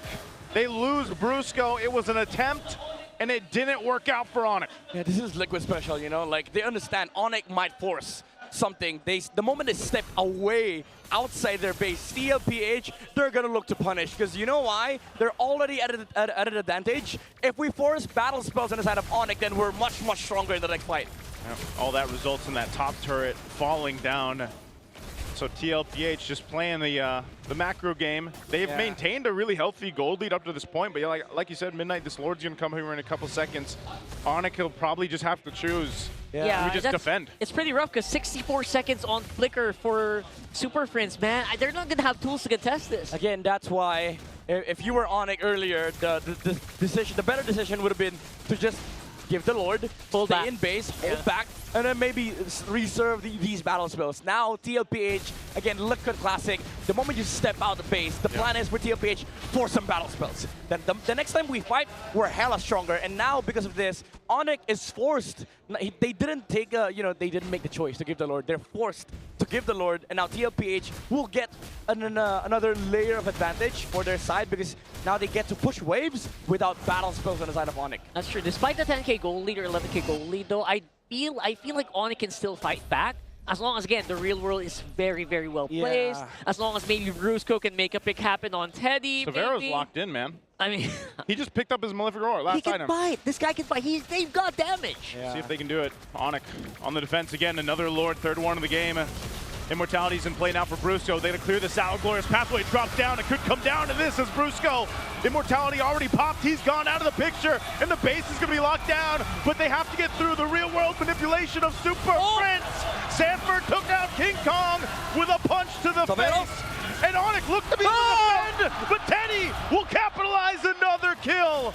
The last turret goes down. 4 members of Team Liquid are still alive. Super Prince and Kirk will do their best, but the base is so low, and they'll take game 1 against ONIC Philippines. Classic stampede from the Cavalry. The boys in blue take game number 1 in a specific Liquid style. That was a stampede if I've ever seen one, ending the game with 11,000 gold lead against ONIC Philippines. They did not give them any room to breathe. All because ONIC stepped out the base, forced some battle spells. TLPH initiated the last fight. They were able to take out the Cho before he was able to land any kick. Guess why? He had no flicker. Yeah, no flicker means no fight. No fight for Super Prince means there's just nowhere for them to fight and where for them to go. Yeah, it was a good attempt given how bad the early and even the mid game went for ONIC Philippines. They were just, the game plan was let's hold on for as long as we can with this kind of lineup that is built for base defenses. And there was a moment of it, but when you're thinking about at that point, third Lord in, Sanford, he was the guy to start things up, especially this Paquito. It did wonders for them, and then that's the thing you mentioned, Midnight. It kept them guessing on who do we have to worry more about? Right? Was it Sanford? Was it Teddy? Is it even Carl Teasy to an extent? Like Sanji even was low key about it. And ONIC Philippines, like again, they were left questioning, you know, their whole reality. Like, who do we pressure? Yeah. Who do we go on to? And then they figured out, okay, we gotta stop this Paquito. And then Sanford pivoted. I'm pretty sure if they were like leading by 6k gold, like by 5 minutes, he would go full damage. But because ONIC pivoted their attention towards this EXP lane, now he realized that, okay, there's an actual threat against my life. Let me just build utility. Let me just build some defense, survive team fights, provide utility for the Kimmy and the Harriet, and it opened up the game for TLPH, where every single fight that ONIC forced, there's no actual real target for the Sonics, because how do you kill this Paquito? When you get his HP down to 30%, the HP threshold kicks in from the Queen Swings, and then you get more layers of skills or combos from the Paquito, which is going to become more of a problem for ONIC, because now you got to deal with damage reduction, spell vamp, increased spell vamp, more damage, and then that's just one hero. You also have to worry about Zaman Force, have to worry about Glorious Pathway, have to worry about the Kimi just hitting her in backlight. Dude, they're 16-0 now on Flying Clouds. Flying Clouds? Oh my lord. Well, oh what can we say? That's just how they play, right? They play fast, they go back to the lane fast, they take these fights relatively. Yeah. How do you even beat them on this map? I don't know. I didn't know horses can fly, man. I guess they're Pegasuses now. Unicorns. Unicorns. Yeah, dude, look at this Boxer Shield Unity from. Oh, okay, we didn't see it, but the moment Savero used the winner crown, Contizi rolled around, waited for the perfect timing, because Savero could have flickered out, by the way, like if he was spamming the button, but the timing on the landing from the Boxer Shield Unity was so damn perfect that Savero couldn't react. It might have been inhuman reaction if he. I mean, he's a goat. So we saw that yesterday with Divine Judgment, right? So inhuman reflex. Inhuman indeed, and we did see him fall once in this game. Just one death, I think. Yeah. He's a boss. I was like, as a Baksha, I think that's warranted, you know? It happens. Look how much he tanked up, man. 147,000 damage. If he didn't die this game, I don't know, bro. I bid other regions good luck, you know, because this is actually quite scary. Like, if you're ONIC or any other team in the world, like, the question in our minds right now is, how do you beat Liquid? Yeah. Yeah, you might actually be an in-game god. So, again, at least we did prove that gods can bleed, if ever there are any in this game. And in the 10-3 scoreline, though, ONIC was just dug in so deep. It was very difficult for them to claw back in. Yeah. And again, Brusco drafted into the Cho. We didn't see any major play from it, which is very unusual. Yeah, if Brusco with Cho, usually something happens. That's why I was saying, you know, there's like this instance where it's like, you got to think about how difficult it is to be a Cho and try to get through that front line that Team Liquid had. You know, it's like, I don't know. I don't know where we saw maybe that I can think of 1 or 2 attempts, and he had to do so much to try to get the kick the right way, and it didn't go the right way. And then he was caught out and separated from the team. Yeah. So that's just one of those things where, again, like Brusco, he's an amazing Cho player, but in this instance, what are you going to do? You have so many things working against that kit and what your potential setup is on the Cho here for Brusco. Yeah, the high-lows, Kimi, the Baksha, a lot of cancel, and just overall, the playstyle of Liquid. Like, how do you isolate a member when they're playing as 5? Yeah, playing as 5, I think it's just not a question of just one guy doing everything. It's a question of how do I break up the synergy of these 5 members here from TLPH, which just demolishes so many teams. So many teams have just proven that they can't really deal with it quite yet. And hoping maybe in game number 2, they might have an answer. But for now, they did get that game 1 victory. MPL fans, you know that we have a new beast in Land of Dawn with the Infinix GT Watch 5 Pro on your wrist. Exactly right here. It's beautiful, Naisu. It's beautiful. It is beautiful. GT Buds 5.5 in your ears and the GT5 Pro in your hands. You can now unleash the liquid cooling beast powered by HydroFlow liquid cooling. And that's not just those lines moving. Those are actual liquid. That's actual liquid cooling. So no lag, no heat, pure cool, pure speed every game. And as our gift for our MPL superfans out there, Infinix is launching an exclusive payday sale from May 27th all the way to the 31st. So you got a couple days left with 30% off. Just scan the QR code right there and grab these Sulit deals. Yeah, and for those MPL fans here at the venue, enjoy the exclusive GT50 Pro pre-order with 11,999 pesos worth of freebies and discount, including an Infinix MPL jacket plus the 10 first pre-orders of the day. The daily orders from Infinix booth will get free Grand Finals tickets, by the way. Grand Finals tickets. So don't miss out. Okay, go get your orders now, and maybe we see you here to get your Infinix today. I'm so excited. I'm so excited for that. Hopefully we'll see you in the Grand Finals. Of course, you have to dominate the Land of Dawn. You need a connection that never lets you down. From scouting rotations to tracking the pros, stay online and in the zone. Power up with Smart Power All 99. You get 10 gigabytes of data for MLBB and your favorite apps, plus unlimited FB calls and texts. Share every GG moment with Smart, the simply reliable partner of MPL. Grab it while you guys can. You can combine all these, by the way, if you guys have been thinking about it. If you've been joining us for like all the regular season, everything we've thrown out there, you know, and I know that's later. But even SIP, like, stay hydrated, dude. Like, exactly. You know what I mean? We gotta stay hydrated. It's a full setup. It's a full setup, man. So, let's talk about Taylor Tape here. Game 1 was night and day. Sanford versus Kurt. I mean, you saw what happened. Yeah, level 7 to level 4, man. Like, what can you say? What happened? Like, I don't even know. I don't know. Like, if you ask me right now, all I'm gonna say is I don't know.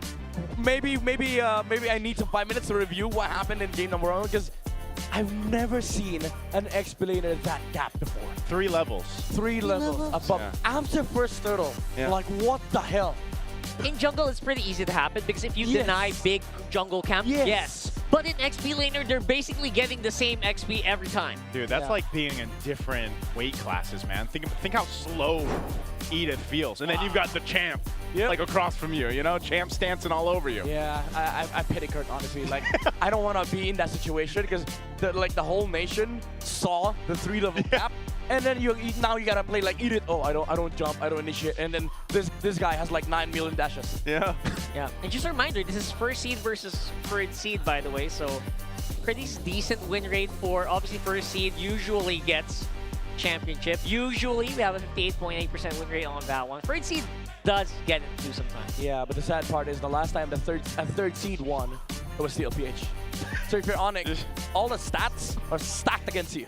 How do you think that feels for most of the teams? Every time we have these amazing stats throughout the seasons, it's like, yeah, it was TLPH. It's all like, you know what I mean? Like, come on, guys.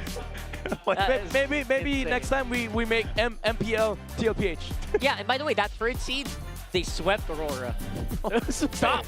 Hey, I don't know if it's true, but maybe that's why it's liquid cooling beast. I don't know. Maybe. I don't know. Infinix, I don't know. are you doing this? Are you doing this?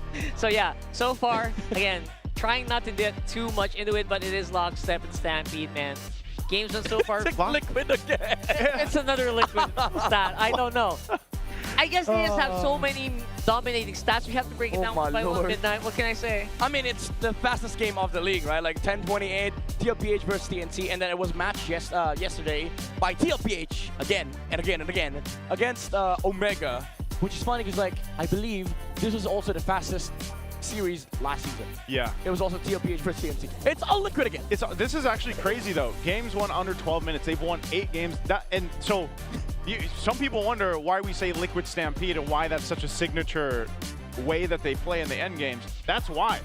It's 12 minutes under, and you got 8 games in that stat alone. Like, I mean, that's crazy. And that's why the word stampede always comes to mind, is because it feels like we're getting rushed. Like, we, as casters, sometimes we have like a certain tempo where the game should be at this point by this minute. They just exceed expectations most of the time, man. Yeah. That's why it just feels like a stampede over and over. I'm actually speechless because, like, you're out of stats. I'm thinking, you know, I'm a coach, right? If I'm in the league, if I'm in the same league as TLPH, I don't want to be in the same spot, man. Like, yeah, it's like you're trying to draft against him, trying to fight against him. Yeah, it feels like we're just dodging a 10-minute game. Yeah, it's one of those things where, again, when you have a team this strong, this dominant, you really have to start to look at where can you focus on dismantling what makes Team Liquid so strong. I think that's the main objective for a lot of teams that are fighting against them. And, you know, there's been shades of it, right? There's been a shade of a team figuring it out here and there, but can you consistently do that to potentially, you know, win the championship here against them? Because the way they've been playing, like I said, a lot of people are saying, you know, we'll see them in the grand finals. We'll see them in Paris. Like, that's how it feels, man. Even the stats. Yeah, especially if they don't show their weak point anytime soon. Like, exactly. It's probably going to be a one-way ticket to Paris. But for now, let's turn over to our on-ground panels. We're going to break it down even further. It's been a really intense game number 1. Pero syempre, babalik nga tayo sa kasiyahan dito sa on-ground panel. May kasama rin tayong maghahatid talaga ng saya. Introducing TNC Pro Team's coach, Eto ba? Hello. Kumusta, coach? Kumusta, coach? Ano mga pinagkakaabalahan natin recently? Ngayon, nanonood lang ako ng playoffs. Ganda kasi ng mga laban. Siyempre, para maging ano pa rin. Updated pa din. And Eto Max, we're really happy to have you here. In fact, we're finally gonna get some expert insight. Kasi syempre, pag nanggagaling sa amin ni Bri, it's somewhat credible, but it's more credible if coming from you. So, first things first, ano bang meron sa first turtle ngayon? Kasi pinag-usapan namin yun ni Bri kanina, it's Team Liquid Philippines. Doon sila nagbibuild ng kanilang momentum from start para matapos sila ng mas mabilis. So what's with the first turtle now? Siguro yung sa Liquid naman, alam naman natin na before pa lang, yun talaga yung ano nila, parang identity nila, yung first start. Once na makuha nila yun, alam natin nila laruin connected, yung pwedeng magandang gawin after nun. Ngayon lang, parang mas na-adapt na siya ng ibang teams since yung Liquid, sila yung nasa taas, syempre, kailangan i-adapt na mapigilan yung first start. Kasi sobrang ganda makuha talaga ng first start ngayon dahil nga sa level din ng roamer. Yun, pag once na makuha mo siya, mauna mag-level 4 yung roamer. So, after mo makuha, sabihin natin, i-contest, pwede pa kayo mag-force ng team fight or mag-invade.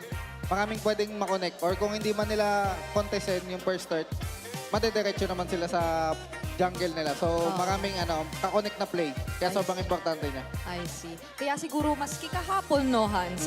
Lahat tayo nakita natin kung gaano ka ipinaglaban ng Team Liquid Philippines. Makuha pa rin yung isang turtle despite the level gap that was already existing between Carl and the opposing jungler. Now, pwede naman ata tayong maging game-specific, Coach Max, kasi nakikita kita dito, nakaupo ka banda sa harap eh. Oo, correct. Napanood mo harap-harapan ang mga kaganapan dito. And let's start with the draft, I guess, no? So, merong mga really interesting yung Pakito, guaranteed given naman na yan, na naging mainit siya sa playoffs.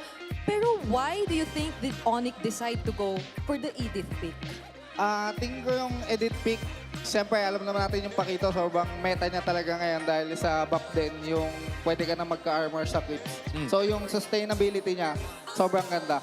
Tapos, yung edit, ang tingin ko dyan, since hero din ni Kirk yan dati parang isa sa mga main hero niya, usual siya pantapat sa Pakito and pan-lane.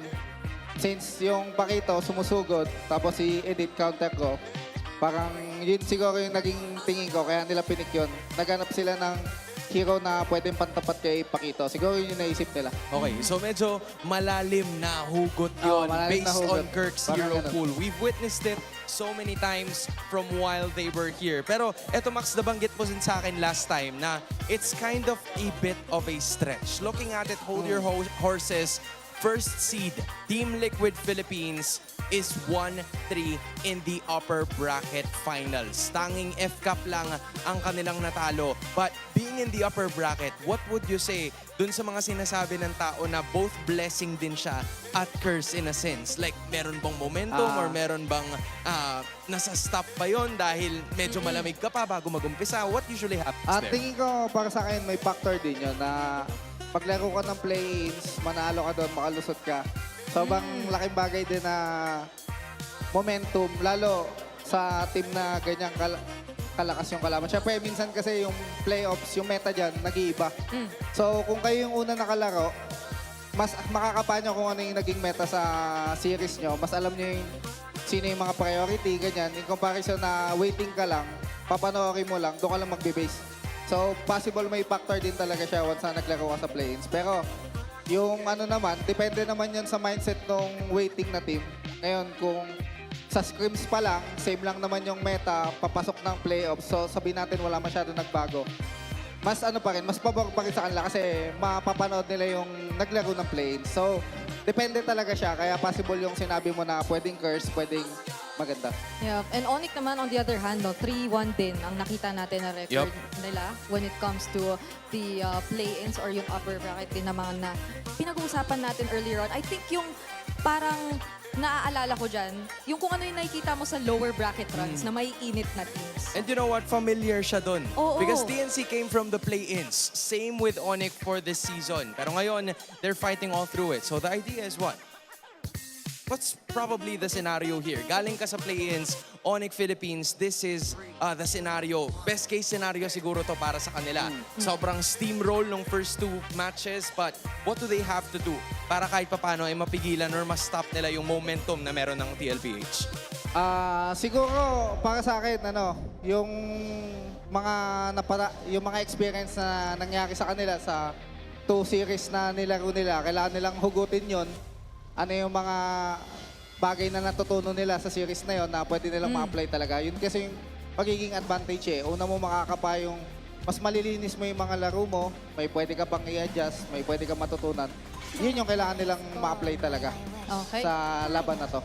Ayan, and speaking of immediately, kailangan na nating makitang ma-apply ang lahat ng yan dahil papasok na tayo sa draft for game number 2. The bans seem quite different, I'd say, compared to what we were able to see pagdating dun sa kanina. Do you still think na back siya Ayun na nga. Same yung pinili. Kumbaga second pick pa rin yung Wait, ONIC. ito yung deny ngayon. Ito yung sinasabi mo kanina na Claude. Ang bilis. Huy! Ang bilis ng reaction. Tingin ko predicted nila na aagawin yung Pakito. Pero, syempre, Benedetta, typical na 50-50 matchup yan. Season 7 meta pa yan eh. Edward, Rencho, yung mga ganyang heroes, di ba? Pakito, Bene, napalitan. Expected nila na yung Pakito madedenay. Yung Bene, auto-pick na kay Sanford dyan kahit anong mangyari. So, ito Same siguro pattern. yung mangyayari din sana kanina. Yup. Kung kinuha ng ONIC sa first 2 picks etong Pakito. So, parang nakaramdam ata sila. Pero ngayon, sabi nila, hindi, sige, kunin na natin yung Pakito. Tapos sinalupan nila yung Harith, still keeping it within this lineup. Kumbaga nakita natin na-sense natin kung bakit pinili ng ONIC Philippines na mag-red side sila kasi gusto talaga nilang i-deny right from the start. But then, Benedetta ang naging pick-up dito. So it's still the same damage dealing scenario na ngayon, meron pa rin silang panibagong patapat dun sa Claude and H. So we'll be filling up this lineup. Talk to us about this first 3 picks ng ONIC PH. Sa akin yung 2 pick, medyo mahirap bitawan kasi yan once na makita mo yung back siya na bibigay mo. Auto-pick mo talaga yan as a roamer kasi medyo pili lang yung roamer na maganda against kay Baksha eh. So yan, isa siya sa pinakamagandang pantapat sa Baksha Ichu kasi pwede mong dodge yung gulong. Kasi yun yung malaking factor kay Baksha, yung gulong. So pwede niyang i-dodge, kontrolin yung mapa. So yan. Ang tingin kong plano ng ONIC dito, possible maglabas sila ng mga ibang jungle heroes na pantapat sa back siya sa ilalim. Possible mga Suyo, Lancelot, Bretrin, mga ganyan. Depende sa ano. Okay, so kumbaga, ang nagiging dating ngayon ng draft ng ONIC so far ay puro dive talaga. Yun ba yung nakikita mong idea na gusto nilang medyo tapat-tapat lang din eh. Yung back siya, bibigay nila, dedenay nila yung Pakito Claude.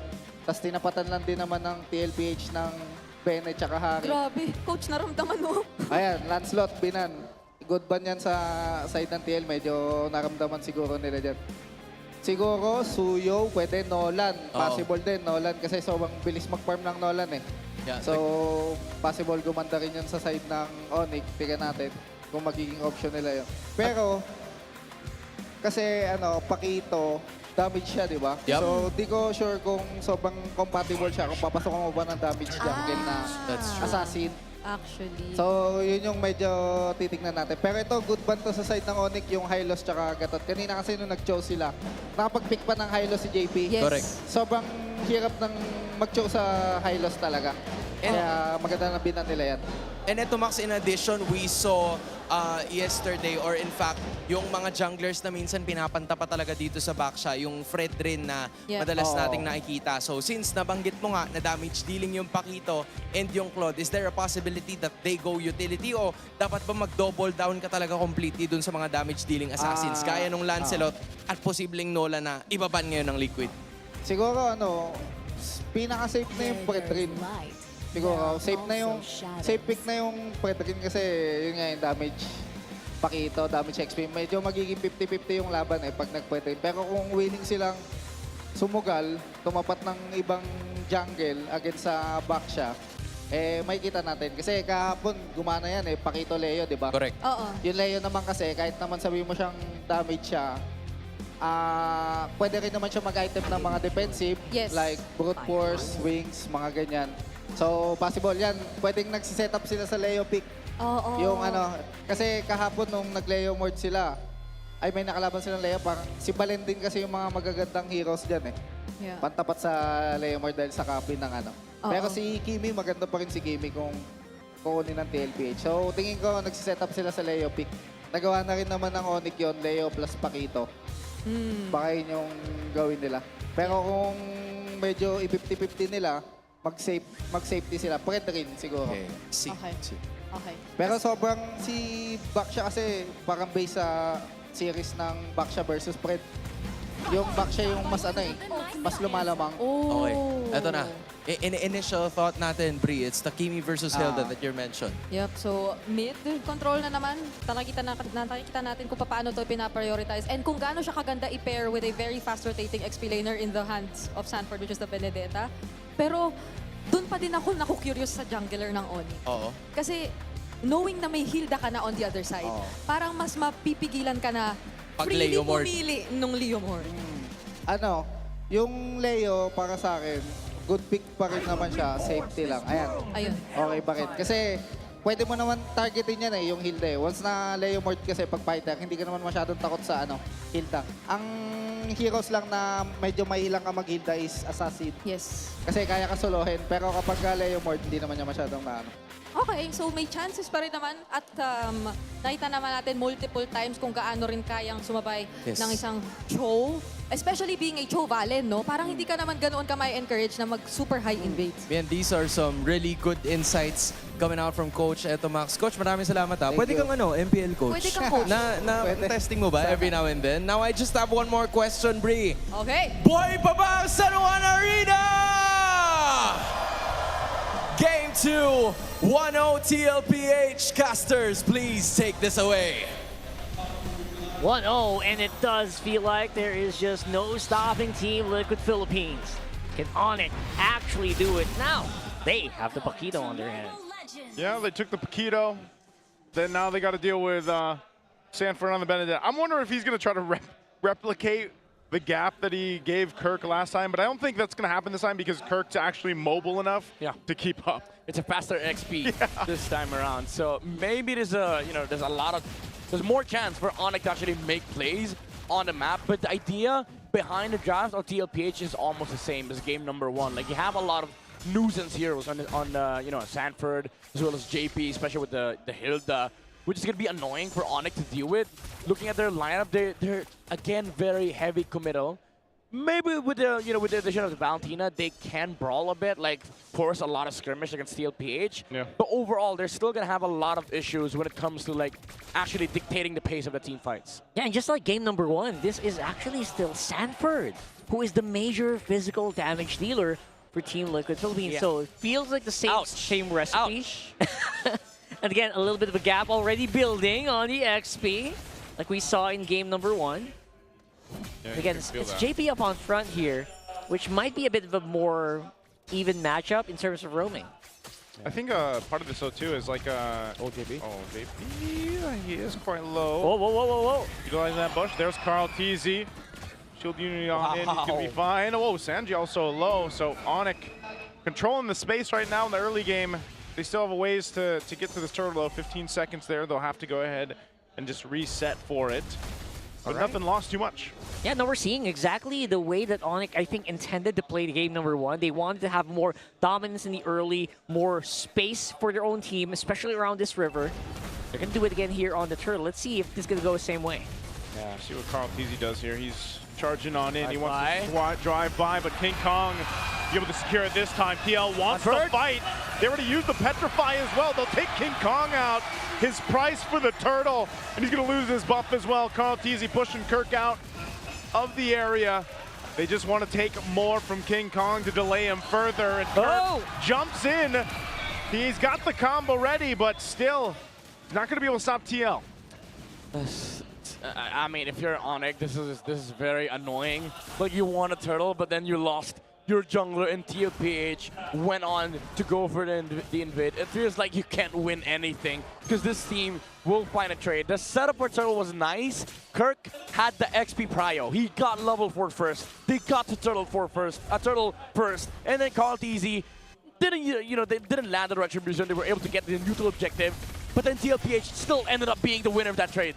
Yeah, and again, you give TLPH an inch, they will take a mile. That has been the story of Team Liquid Philippines all season long. We saw that yesterday. Like, teams were actually, they were trying to get in even, but TLPH just shows, don't show an opening, don't show weakness, they will exploit it. And I think we saw that there, especially since ONIC looks so strong after getting that turtle.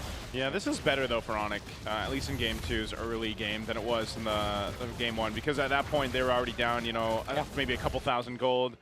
So control for them is important throughout this game. Skypiercer now picked up for Sanji.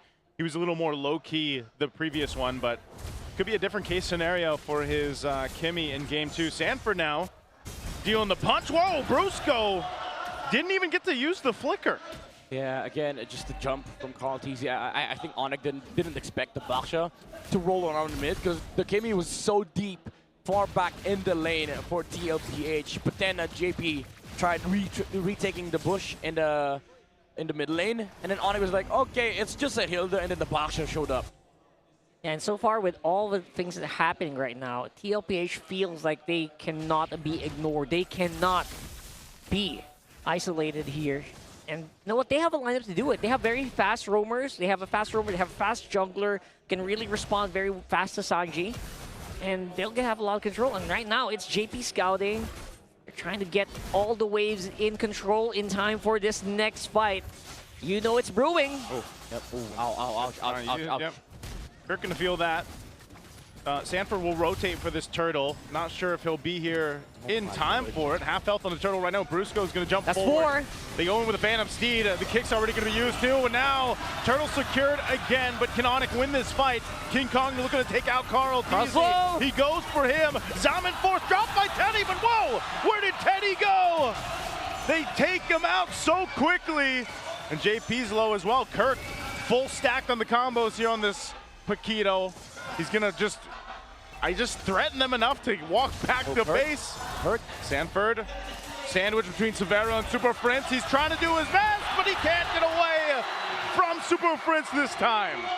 ONIC with the isolate plays, isolating the damage dealers away from the Baksha. Carl TZ was left alone to his own devices. Sanji and Teddy were zoned out by the other members of ONIC, and then Severo with the crucial blazing to it, adding enough damage to take down the Harriet in the team fight. They finally have the win condition. They're finally doing it, executing properly with Super Prince and with Savero. Savero, this time around, feels more confident on the Claude. And Super Prince, it feels like he was unleashed when he got the mobility of the Valentina. Yeah, because of the fact that he also had Tortoise Poisson, so he was taking so much damage, but didn't really mind it because there's a damage reduction from the ult. Oh, Super Friends holding on to an electro final blow. Sanford trying to get away, but a couple shots again! Sanford does the damage, but it's not enough as he's taken out for the second time. It is going to be a completely different story, at least for the first 6 minutes of this game. From game one. Oh, here's the response. Everything thrown at King Kong. Yeah, Barbiel's not going to help you in that one, but here comes ONIC. Are they looking for a potential counter punch? They already lost the tier 1 turret. Brusco doesn't have a kick, so they'll just go ahead and back off, but they will get a turret down bot. Now it's ONIC's time to trade, look for counterplays on the map. Even though Sanford managed to clear the minion wave on the bot side, he missed the Petrify on the Claude, didn't cancel the Blazing Duet, and was able to land the final shots. But ONIC still having some tempo on the map, but Liquid, they punch back with his turtle take. Yeah, a little bit of consolation prize there. TLPH does at least still have the freedom to go around this river. They're not completely controlled by ONIC just yet, but it is a goal lead. That's saying something. Not many teams have been able to get a lead on TL. Oh, they want to go for Carl here. They're going to collapse down. Four guys looking for the GOAT. They go with a kick, but he's so damn tanky. He goes back for him. Brusco tries to flicker out, but they follow through, and Sanford will cap out the kill. What just happened? ONIC, they felt like they had the damage. Brusco thought he could save the Way of the Dragon, but again, it wasn't enough. Against the GOAT, you don't save your skills. Absolutely not. What did just even happen there? And now, because of that, a small inch turned into a mile. The gold lead is just diminished. This is absolutely horrible for ONIC now. They're losing the tempo. Kirk's in trouble. Backup's trying to be here, but it's a little bit too late. Kirk's still alive. Oh, not too long. Carl TZ, you can't stop him. Sanford on the run, finally getting kicked. Here comes the rest of the cavalry. TLPH sweeping up top, going for King Kong. They take him out. Brusco, Super Prince can't do anything but watch it now. Steady Teddy shows up for the fight. That was beautifully layered there by TLPH. 1 by 1, the cavalry has arrived. TLPH, again, you give them an inch, they take the mile. He don't kill the Baxia. He takes over the map for the next 30 seconds. And even that kill onto Kirk, he used a retreat, walked away. He was like, you're dead. I'm looking for the next target. Carl TZ be like, call an ambulance, but not for me. 4 people, guys, 4 people. My Lord, Kirk. Oh, Kirk, no, you can't get away. Kirk getting shut down here again in the bottom lane, and the Lord is up. Oh my God, this feels bad for ONIC. You missed that one chance to take the box, and now you get another. Oh, what's the definition of an insanity? They're going to kick Carl TZ again. They're going to be going for it. He's trying to go re-engage against King Kong. They want to fight anyway. And now Super Prince want to secure this buff. Super Prince has to flicker out to get away, utilizing the Electro Final Blow as well. Man, it's just a back and forth across the map. This is why people call it the golden opportunity. When it's there, you take it. You use everything, you sacrifice everything, because if you don't, the door closes. And now look at this, TLPH. They're dictating the tempo again. They have the map back. Oh, they're going right down the mid, and they'll take out Super Prince. This is a clear sign for them to secure the Lord here. Numbers advantage in their favor. They've got Severo still on the bottom side of the map. They'll just take this Lord after taking Prince's life. Carl TZ locked in with core items now. This Baksha is going to be a lot more difficult to take down. Oh man. What's the out? I don't know, they have to wait for Severo to spawn, but TLPH, they're stat beating right now. Where's Brusco gonna go here? Kirk, quite low, has to get away. Brusco and the rest of the team going to the safety of the tier 2 turret. He's got to burn his flicker too. This is not the team fighting you want to see from ONIC. Yeah.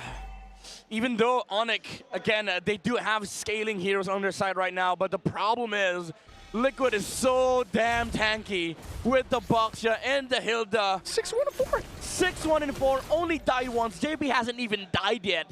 And you also have to worry about the damage coming from Teddy, coming from Sanji, and also the angles from the Apex Predator with this like a final blow Petrify combo. Now, it's a lot bigger problem for ONIC right now because they have to deal with this Lord, and Liquid can come from multiple directions. That's exactly what they're doing here as well.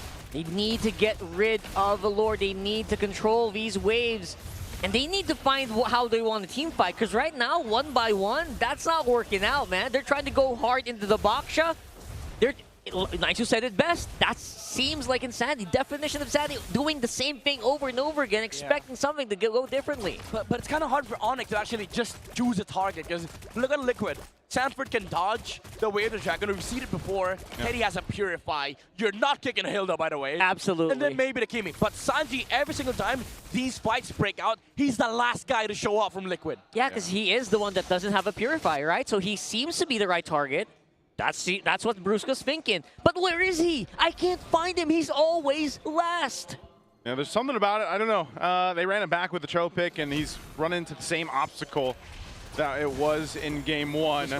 Super Prince holding on to elect the final blow. Traction pulse thrown out. This could be a fight once again. Brusco can't move at all. He falls again in ONIC. Left with 4 guys, has to retreat from this fight, and Carl, he's feeling it. Oh, man.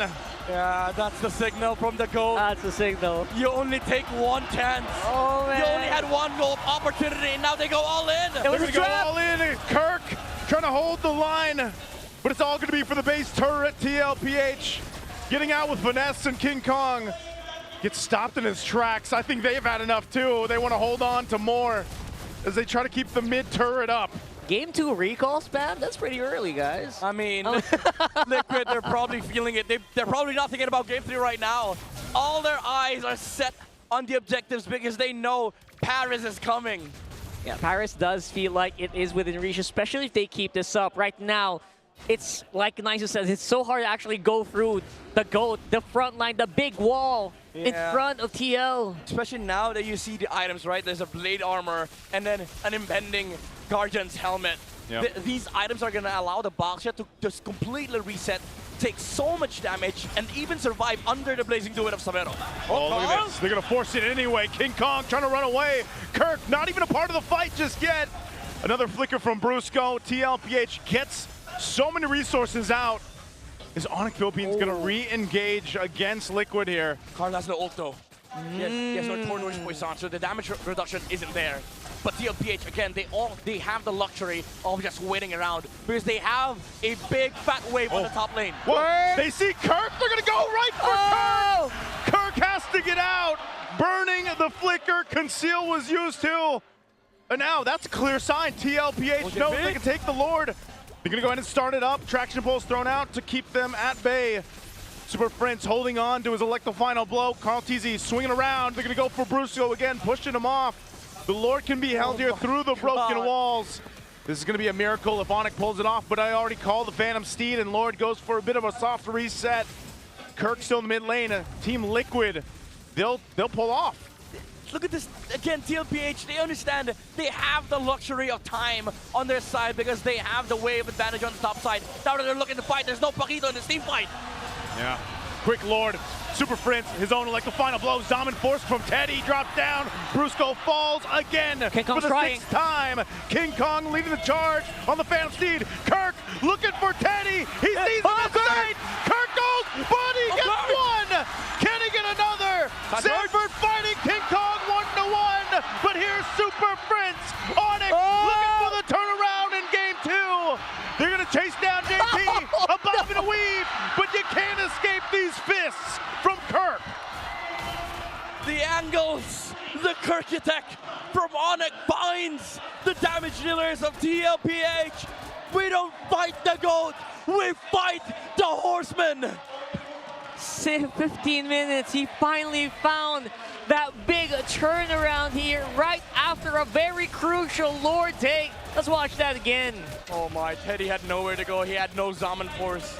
Used the Purify, but against 9 million dashes from the Paquito, you're not running away. And even though TLPH found good footing in the front line, they didn't have the damage because the Harris was taken down. And with survivability and durability on your side, you're not outlasting the damage coming out from ONIC. Can't do that on Neath. Kirk absolutely showed up, man. And all that gold. Again, the gold lead is gone. ONIC erased it with one play, one post-Lord fight. Oh man, ONIC, they just have to look for the same pattern again and again. But now TLPH, they're aware. They're on the lookout for two heroes. It's the Cho and the Paquito. Those two are the primary targets here for Liquid. But ONIC, they can do the same thing as what Liquid has been doing all game long. Come from multiple angles. Yeah, that's one of the things about the broken wall map too. You know, taking consideration on how that's played even around the objectives like we just saw. So, you know, you're seeing TL play around it. Well, ONIC, you can't count him out. They know as well. Brusco can spawn it out. He's got an immortality. He'll get brought down to half if he's going to go for a reset here. They've got 50 seconds for that Lord to come up. So it's just ONIC kind of getting what they can. I mean, they've done a relatively good job at getting themselves back into this game, even though they haven't been able to open the map up that much yet. Yeah, but the good thing is for the next fight, the Lord is on top side. The bottom lane is equal because they still have a base inhibitor or base third standing on the side of ONIC Philippines. So at least they get an equal chance against TLPH. This is one of those another golden opportunities for ONIC. You just want to fight. The next team fight is going to be equal between these two teams. You know what? ONIC is doing exactly what you were saying in game number 1, Sanford. Okay, still got the Electro Final Blow and Petrify. We burned it. That's you had to burn it. And that's great timing before this Lord comes up. Yeah, 4 seconds in. I mean, ONIC will want to rush into this one. As I was saying, I think ONIC is exactly doing what they were supposed to do in game 1 here. Yeah, but TLPH, they understand. They have to fight for this bottom side. They have to slow this Lord down. Might use actually the Baksha to slow things down against ONIC. So we'll see how TLPH treats this Lord objective because ONIC, they do have prior right now. They have the Lord setup as well. They just need to defend the top lane. But Cartis is nowhere to be found. Yeah, where is Carl? That's what ONIC's asking right now. Oh, they're looking for a play. If ONIC fights around the Lord fight, then maybe Baksha rolls around. Yeah, and don't forget the split push pressure that can be given by the Benedetta. He's also not on the map yet. Yeah, that's what he's doing. He's just hanging out down there. He's going to join this again. It's an evolved Lord. You know, they see Carl. Yeah, they see Carl. Half health on that Lord. They're going to just soft reset it. Look at JP's positioning here. It's pretty low. Wow. Yeah, TL, they've bought enough time. Now the Petrify is back on Sanford. Yep, it's back up. Conceal used. They're going to go for it. Blitz in the Lord. King Kong trying to gallop in range. Can he get the retry off? No, JP will fall. Carl gets the Lord. ONIC is the call to fight it out. A Zaman Force dropped down to cut them off. They just want to go back. Sanford as well. Petrify used for the escape. And they will disengage to march down with the Lord. Was that a predict? Petrify from Sanford. Man, you saw that. Did he see Super Prince coming to his direction just to save the GOAT and to save himself? Now, Liquid, even though they lost JP, they can actually play for the setup on the top side with this Lord. That's true. They can actually just hold it and just make sure that, you know, buy enough time for JP to go back. Hey, JP's a healer. He's going to be able to run into this. Yep. A couple seconds away here for JP. Carl's going to be that front of the line. He's got the immortality as well. They don't have that wave pushing in the way they want to, though. So, ouch. Down a number. Let's see what happens here. Traction Pulse being thrown up by Sanji. Wait for that mid. They can't really get too much here. It's a bit annoying. Kirk wasn't showing on the map, so TLPH had to play carefully because they saw what happened earlier. Like, they can fight, but Kirk can assassinate heroes on the back line. He does have a lot of damage on his skit with the Malefic Roar up already for the Paquito. So now ONIC, again, they get to buy time. They get to scale up on this Claude. Savero is actually fully stacked on this Claude. So yeah, we're going to go a bit of a reset here. 60 seconds, 1 minute to the next Lord. And it will be massive. It's 20 minutes on game timers already, so you know they're gonna fight tooth and nail for this. There is no free lords this time around. Oh, Teddy has a Blood Wings. He's playing for protection. He's playing to survive the fights because he knows one big knock-up from Kirk might spell his doom, because he is a purified Harriet, you know, he doesn't have the flicker, so they can definitely close the gap, especially if he has no Zaman Force. So this ult from the Harriet might just be for the defensive purposes of just fighting into ONIC. So I'd say ONIC now has a pretty good chance, considering that they have the prio or tempo in terms of like aggressively starting the fights. Yeah. They've been good at staying disciplined throughout this one. I mean, they haven't gotten too out of hand.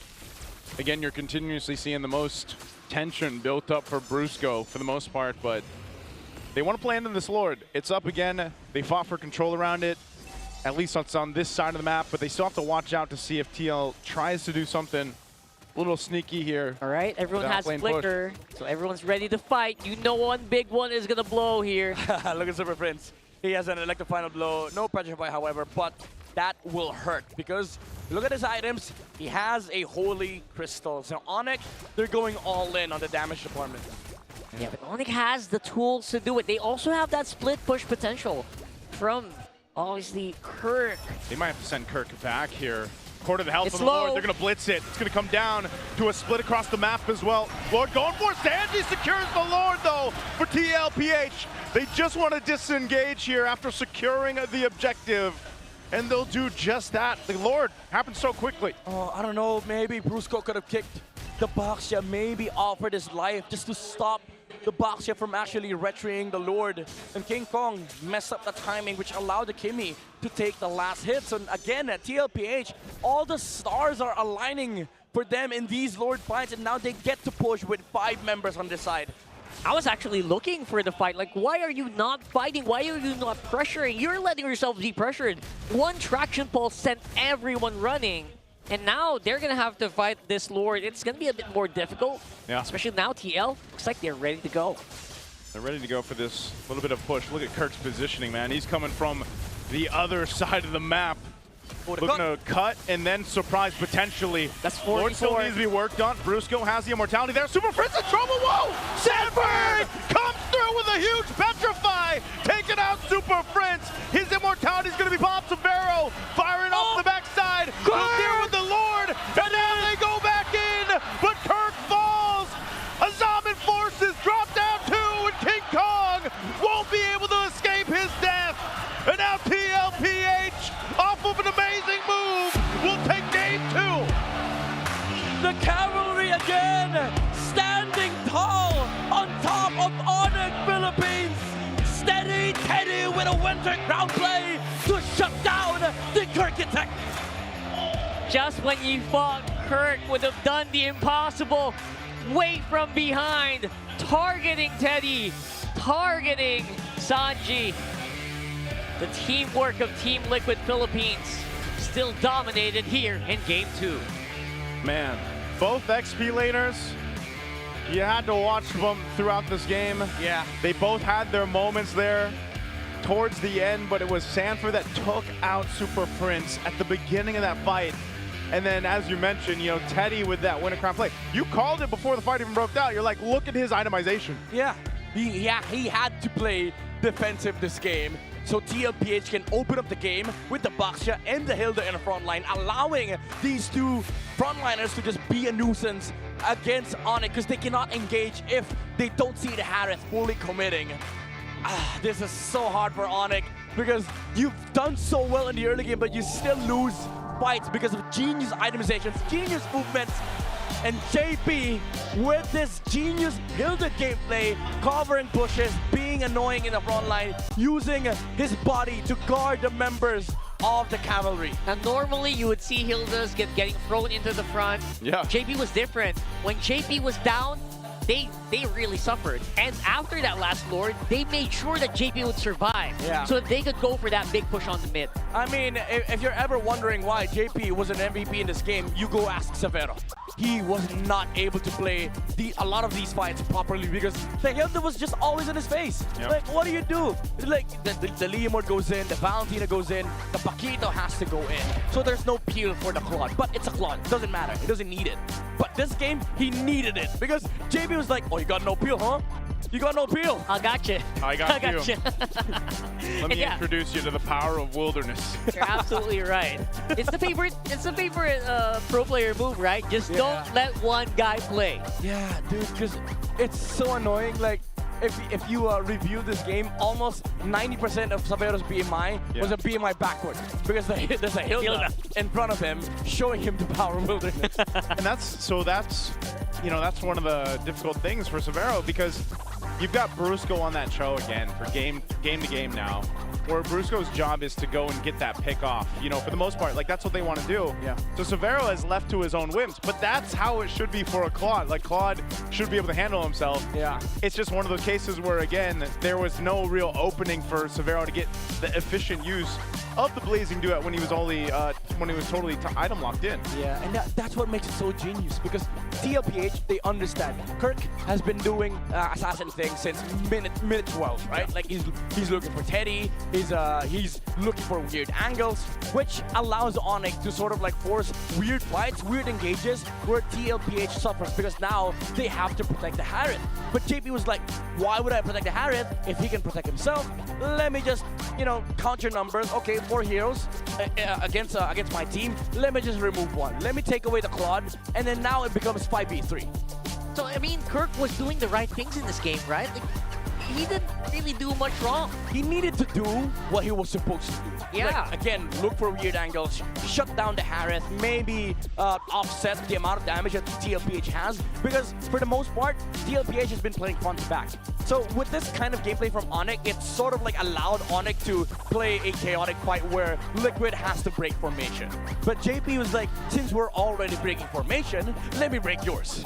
Yeah, he broke the formation and more, man. Like, he was so efficient here. Even Sandy, again, on the back-to-back games with the Kimmy, like, a lot of times you kind of have to take into consideration how many times King Kong was stopped in his tracks because a little bit of a stun that comes through, or maybe it was the traction pulse to keep them at bay a little bit longer than they needed to. So it's interesting to see at this point the Kimmy come through and be so effective again when you just don't see the hero pop up that much in the mid lane. And, props to Super Prince. He was doing what he could. A lot of the times he had the electro final blow himself. He had great damage, but it was the same thing. You didn't know if Sanford was going for, let's say, Severo, or he was going for Super Prince, or hell, Sanford was peeling for the team with the Petrify. Like, you know what I mean? So there were so many things that ONIC had to deal with. I will say, at least for Game 2, they did a lot better this time, controlling things so it didn't slip out of their favor. Early on, early to mid game, they kept things together. They had a great team fight here and there throughout the game, but just wasn't enough to capitalize the draft that they brought. Yeah, it's interesting for us to see that these two teams, they have done their research, they've done their homework, they've prepped 2 different XP laners now.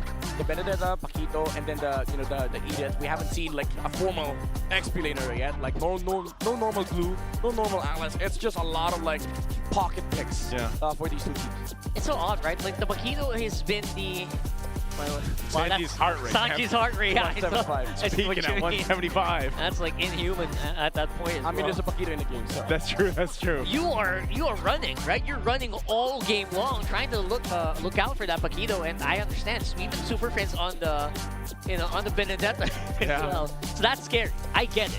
But as I was saying, it's just weird to see the Paquito becoming the staple pick now.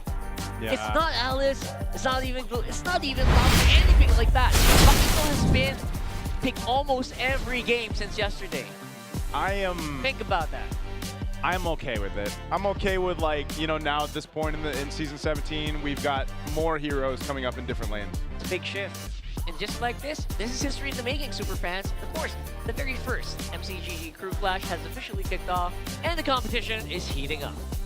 I like it, man. That's right. Your favorite KOLs are looking or locking in their crews right now and are clashing head-on for ultimate bragging rights. And by the way, you too can get in on the action. Scan the QR code now to support your favorite KOLs and get a chance to score massive rewards. Let's go.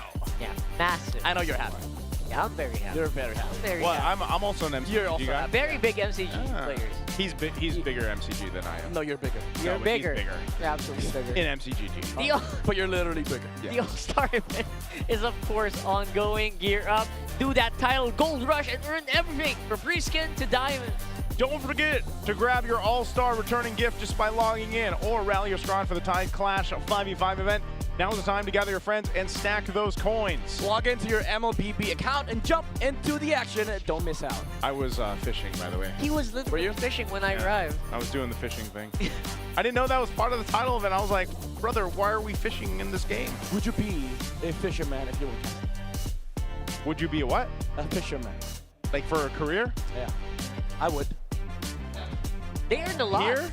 I would say they probably earned a lot, right? Yeah. It's like a peaceful job, man. Yeah. I think Maybe raise chicken. I'd probably rather fish Then chicken. than chicken. Why? I mean, Because like, you have to run around, yeah. right? And he's a I big just guy. rather, peaceful. Fishing's peaceful. Yeah, I don't think raising chickens are very peaceful, man. I don't know. It looks chaotic. It does look chaotic, yes. I got Right. some insight to that. I get that. I get that. All right, watch the nice little vlog, guys. Come on. So yeah, for now we got to cool down after that one. That was pretty hot. Yeah. And we're gonna have to throw it over to our panel really quickly. This is see what they're talking about. Maraming salamat sa ating mga casters. We are still here at San Juan and it is already match point para sa Team Liquid Philippines. But before we get into game number 3, I'm sure we have a bunch more things to talk about. In fact, we have a special guest today with us all the way from Malaysia. San Juan Arena, please give a warm round of applause for one of the best casters in the world, Lafel. How are you, dude? Where is Lafel? Lafel! Sir Lafel! Sir Lafel! Lafel! He's Oh gonna my get God. overwhelmed. He's gonna get overwhelmed. Oh, sorry. I'm sorry. I'm sorry. Okay. We just No, no, really missed you, Lafel. You know, we really missed you so much. How are you? I miss you guys too. I'm doing very, very well. Shout out to everyone there. It looks like it's a full house. Yeah. Oh my goodness! Looking at the arena, it looks packed. It is. It is. I think it's just day number 3, but Yep. imagine where we are right now in terms of our capacity. And we just hope you also were here together with us. But even despite that, you know what? I think we still have like a lot of things going on in common, and we have a couple questions prepared for you if you don't mind. Okay, so Yeah, sure. I'm gonna go ahead with the first things first. How are the preparations like in MPL Malaysia playoffs? Is it gonna be really exciting? What are some of the things that the Filipinos should look forward to when we watch it next week?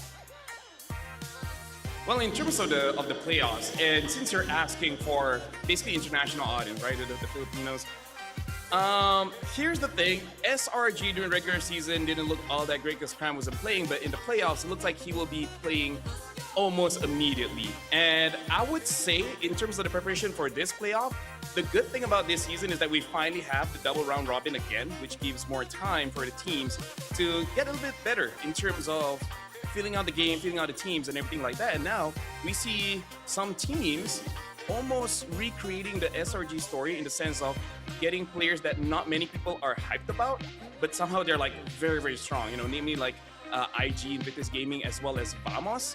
People are like saying, this is nothing special, and yet number 2, number 3 in the regular season. So I'm really hoping for this season to have much more surprises. And I don't know, somehow in Malaysia, it's the newer kids that's really showing up, and the veterans having a little bit of a hard time. All right. We also hope to see a lot more new faces, some fresh faces come out. But I think if it's just in terms of surprises that we're talking about, have you been following the recent developments here in MPL Philippines, Lafel? As in watching the playoffs, if that's the question, then yes, I have. And if you're asking about me, how do I feel about it? Slightly bit terrified. Like, I'm here to have fun. I didn't know I was watching a horror movie. Like, I thought that would be the 1-1, but somehow TL. Like, I feel like as long as Carl is there, as long as he's not retired, I don't know, man. I don't know how to stop TL, man. They're too strong right now. It's a bit terrifying. Yeah, I can't imagine, because like a few months before, we were casting M7.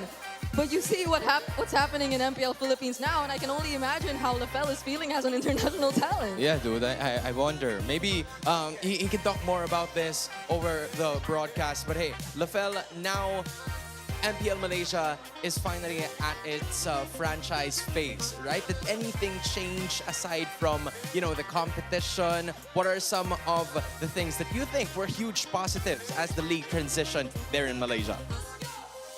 Well, first of all, like I said, the double round robin, which means more games, and more games means more days, and more days means more payments. So that's great for us. You know what I mean, right? And then in terms of, besides the competition, I would say there's a lot of fans now in MPLMY, and surprisingly, most of them are female. I don't know how that happened. I don't know who's in charge of Girl this, power. but we just have a lot of girlfriends. So, yay, girl power, you know? Men suck. I don't know. No, yes. No. How Men are should I trash, respond to I don't that? I don't know how to respond to that too. Anyway, You don't have to. continue. It's me and Hans, you know? Okay, this is just typical LaFell things, you know? Sometimes you just suddenly don't know how to respond exactly. But I think you are the best person to ask when it comes to this last question that we have for you for now. LaFell, which teams in MY should we watch out for in the coming playoffs, and why? So there is a few. The two honorable mentions I would say is Bigatron Malaysia. You know, I know Mirko is watch partying this, and they're getting better, right? They're getting better. I think they can do well. Champions, I don't know, but they can do well. The second one is Evitas Gaming IG. My God, are they a fun team? They're just a team that's full of vibes and enjoyment. But the team to really look out for is honestly Vamos, because Vamos has been on the international stage before. And the thing about Vamos is they are much different compared to before, because as you guys can see, the players, they're basically completely new, right? This is a new roster where they're embracing new talents, you know, giving them time to shine. And they are shining. They're not the typical Vamos where they just force fights and hope for the best. This time it looks like they are a little bit more calculated, even though the jungler, Aero 404, young kid, 16, 17, he likes to fight even for no reason, but still, I would say this is the team to watch and hoping for the best. Speaking of Vamos, hoping Nets has a good game later on, because, you know, Nets was from Vamos, and I just hope both does well. You know, Nets my boy. He colored his hair green again. I don't know why. I'm colorblind green, so I did not notice it, but shout outs to that guy, the best gold laner, by the way. Nah, best bro, gold laner. Dude, don't worry about it. You're right. It is colored, so you're up to speed, all right? LaFell, congratulations for MPL Malaysia regular season, and we hope to see the best at the playoffs. We'll see you again next time, bud, okay? Thank you so much. Bye, LaFell! See ya! Have fun, guys! You know, LaFell's such a bundle of joy to talk to. I know. He says the most unexpected things at the most unexpected times, and it's always a treat to talk to him, whether on or off stream. At pwede na tayong mag-Tagalog. Tagalog. Okay. Yan. Okay, dito ako. Okay. Wait, I think it's also time for us to talk about what really happened in this specific scenario, because Team Liquid Philippines, they were able to do so much in a span of time. Sure, ONIC Philippines, nagawa nila yung kailangan nilang gawin, basing it on the real-time cooling tactics, na yung first and second turtle ay napunta naman sa kanilang control, which gave TLPH a bit of a hard time para magkaroon ng momentum at the start of this series, or at the start of game number 2. But then, meron silang ginawa sa kalagitnaan that totally shifted the tides towards their favor. And in fact, the GOAT, sometimes it begs me the question, kailan ba ang prime ng manlalarong ito? And sumusunod na rin si Teddy doon. Actually, which one yung prime? Parang ang dami mo nang pwedeng pagpilian when it comes to this conversation revolving around the GOAT and all his past experiences and performances. And I believe siya rin yung literal na tumatalo na lang sa sarili niya, kasi there have been moments, especially during the regular season, where we've been talking about how rare it is to actually see a GPM exceeding the 900 mark, or even stepping into the 1,000 na, di ba, parang territory. Pero Carl has actually achieved that multiple times, and that's the reason why you see his average GPM so much up there.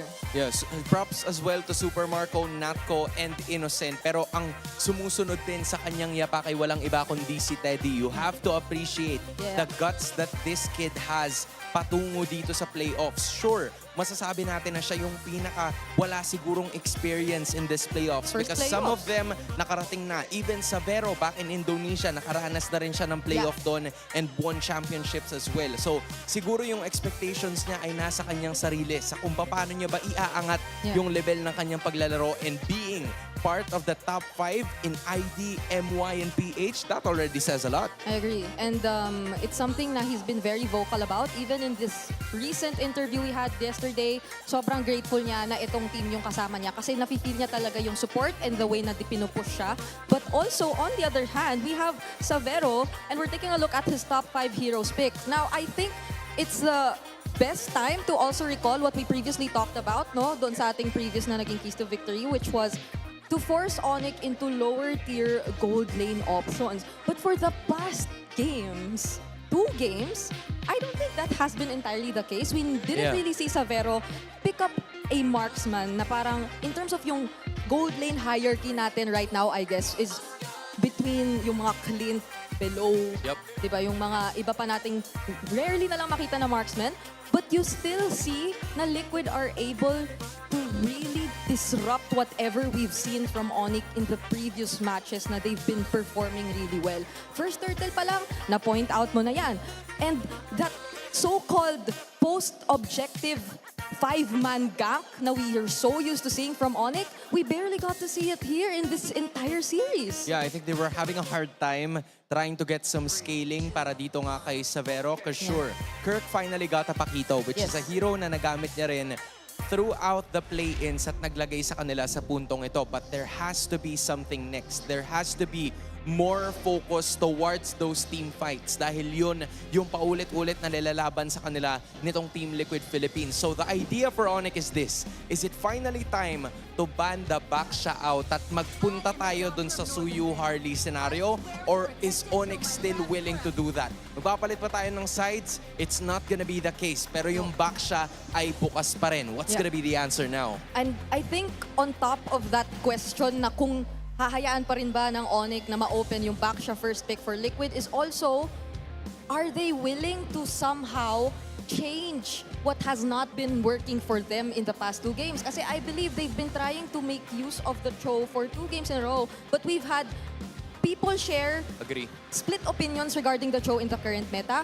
And at least based on this game, we're not really able to see them utilize it to its best potential in terms of picking up the pace. But it's a surprise. It's Liquid who actually decide to take out the Baksha. Okay, so the idea is again open ang Suyu at ang Harley for both of the teams. That might be the trade that Team Liquid Philippines is willing to go for. Kadalasan ang pinipili nila is the Harley depending on the idea that they want to go for. Even the Eve, Hylos, yun yung mga susunod na picks that would come up for that mid duo to finally come into play as they roam around the map. So this might be some room para sa ONIC Philippines na magkaroon si King Kong ng hero that can do maximum amount of damage at kahit papano meron din siya paraan para makaalis, because with the use of the Leomord na nakita natin kanina, it didn't really work so well pagdating ng mga extended team fights. Okay, and there's a chance we also see the focus again on the other side, but rather than the Suyu Harley, this is something they've done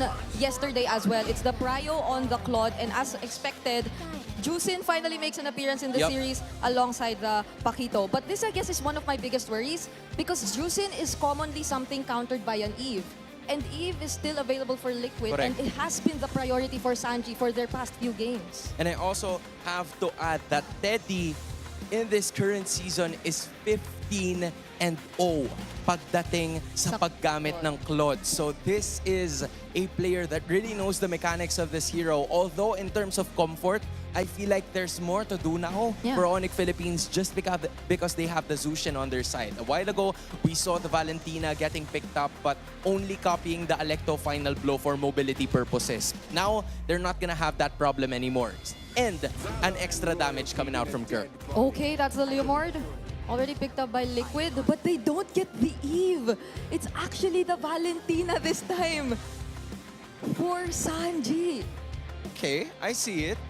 This is them probably anticipating na merong big ticket ultimate na makukuha ang TLPH dito with Onyx Red 3. So they're probably just waiting for that. I'm Also, wondering yeah. how it's gonna be, right? Because Yeah. again, kung sisilipin mo, may chances na mag-pick sila kagad ng gold laner dito or maybe something else since there's still a lot of heroes open. And this is something na Coach Etomax shared to us. You really don't want to use the Leomord if you know that there's a potential Valentino on the other side. But Yes. there's a chance kasi na, yes, it still gets picked up. But I don't think it would have been as much of a prio considering that the Juicin was already revealed and you already have a Pakito. So this is just Liquid really being decisive. It's not in any way preventing problems for the Leomord. Talagang ito lang yung gusto nilang kuhain na mid lane pick. And now you see the Suyo revealed for ONIC. This is something I like kasi instead of a Red 3 Cho showing up, now it's a more proactive decision from ONIC, I feel, to just lock in the Suyo as their jungler. Yeah, this is the same decisiveness na ipinapakita sa atin ng parehas na teams. Specifically for ONIC, medyo dinelay nila ngayon yung hero na pwedeng gamitin itong si Brusco because there's still a ton more heroes that are available during this second banning and drafting stage. So, same scenario gaya nung nakita natin nung game number 2. They've also banned out the Hylos. So JP is gonna have to think of something else here. Maybe a gatot para ma-force lang yung iba sa mga members dito na mag-team fight talaga in certain situations na ayaw. Or there may be a Khalid or a glue that could be opened here for both of the teams depending on what it's gonna be like for them moving forward. Yeah, a roamer definitely with mobility and at the same time, that revitalized, that can be packed in. Though it has been a trend for ONIC as well, especially heading into the second phase of the bans.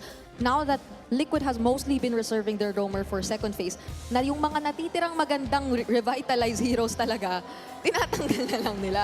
So, let's see if they still opt to even deny the Gatot Kacha for JP in this scenario. Kasi majority talaga ng mga high prio na roamers natin, never nang nahawakan itong dalawa. Even the Kalea for Brusco, hindi na natin nakita. But instead, it's gonna be an Alice taken out or by ONIC. Yeah, there's a split na ginawa ng ONIC PH in terms of the second phase. It's a hero targeted for both Sanford and JP. Sanford has been used to a lot of damage dealing XP laners all throughout the series. Kahit nga yung kahapon, di ba, nakita din natin na ganun yung mga klase ng heroes na ginagamit niya. So, it might be a direction that they're gonna go for. But considering that TLPH needs a bit more of front line to go for, Alice definitely makes sense. Yeah. So now you really wonder if JP will be getting his hands on a really reliable, tanky, revitalized, or any kind of frontline hero to compensate for the lack of which na binanggit mo ngayon lang.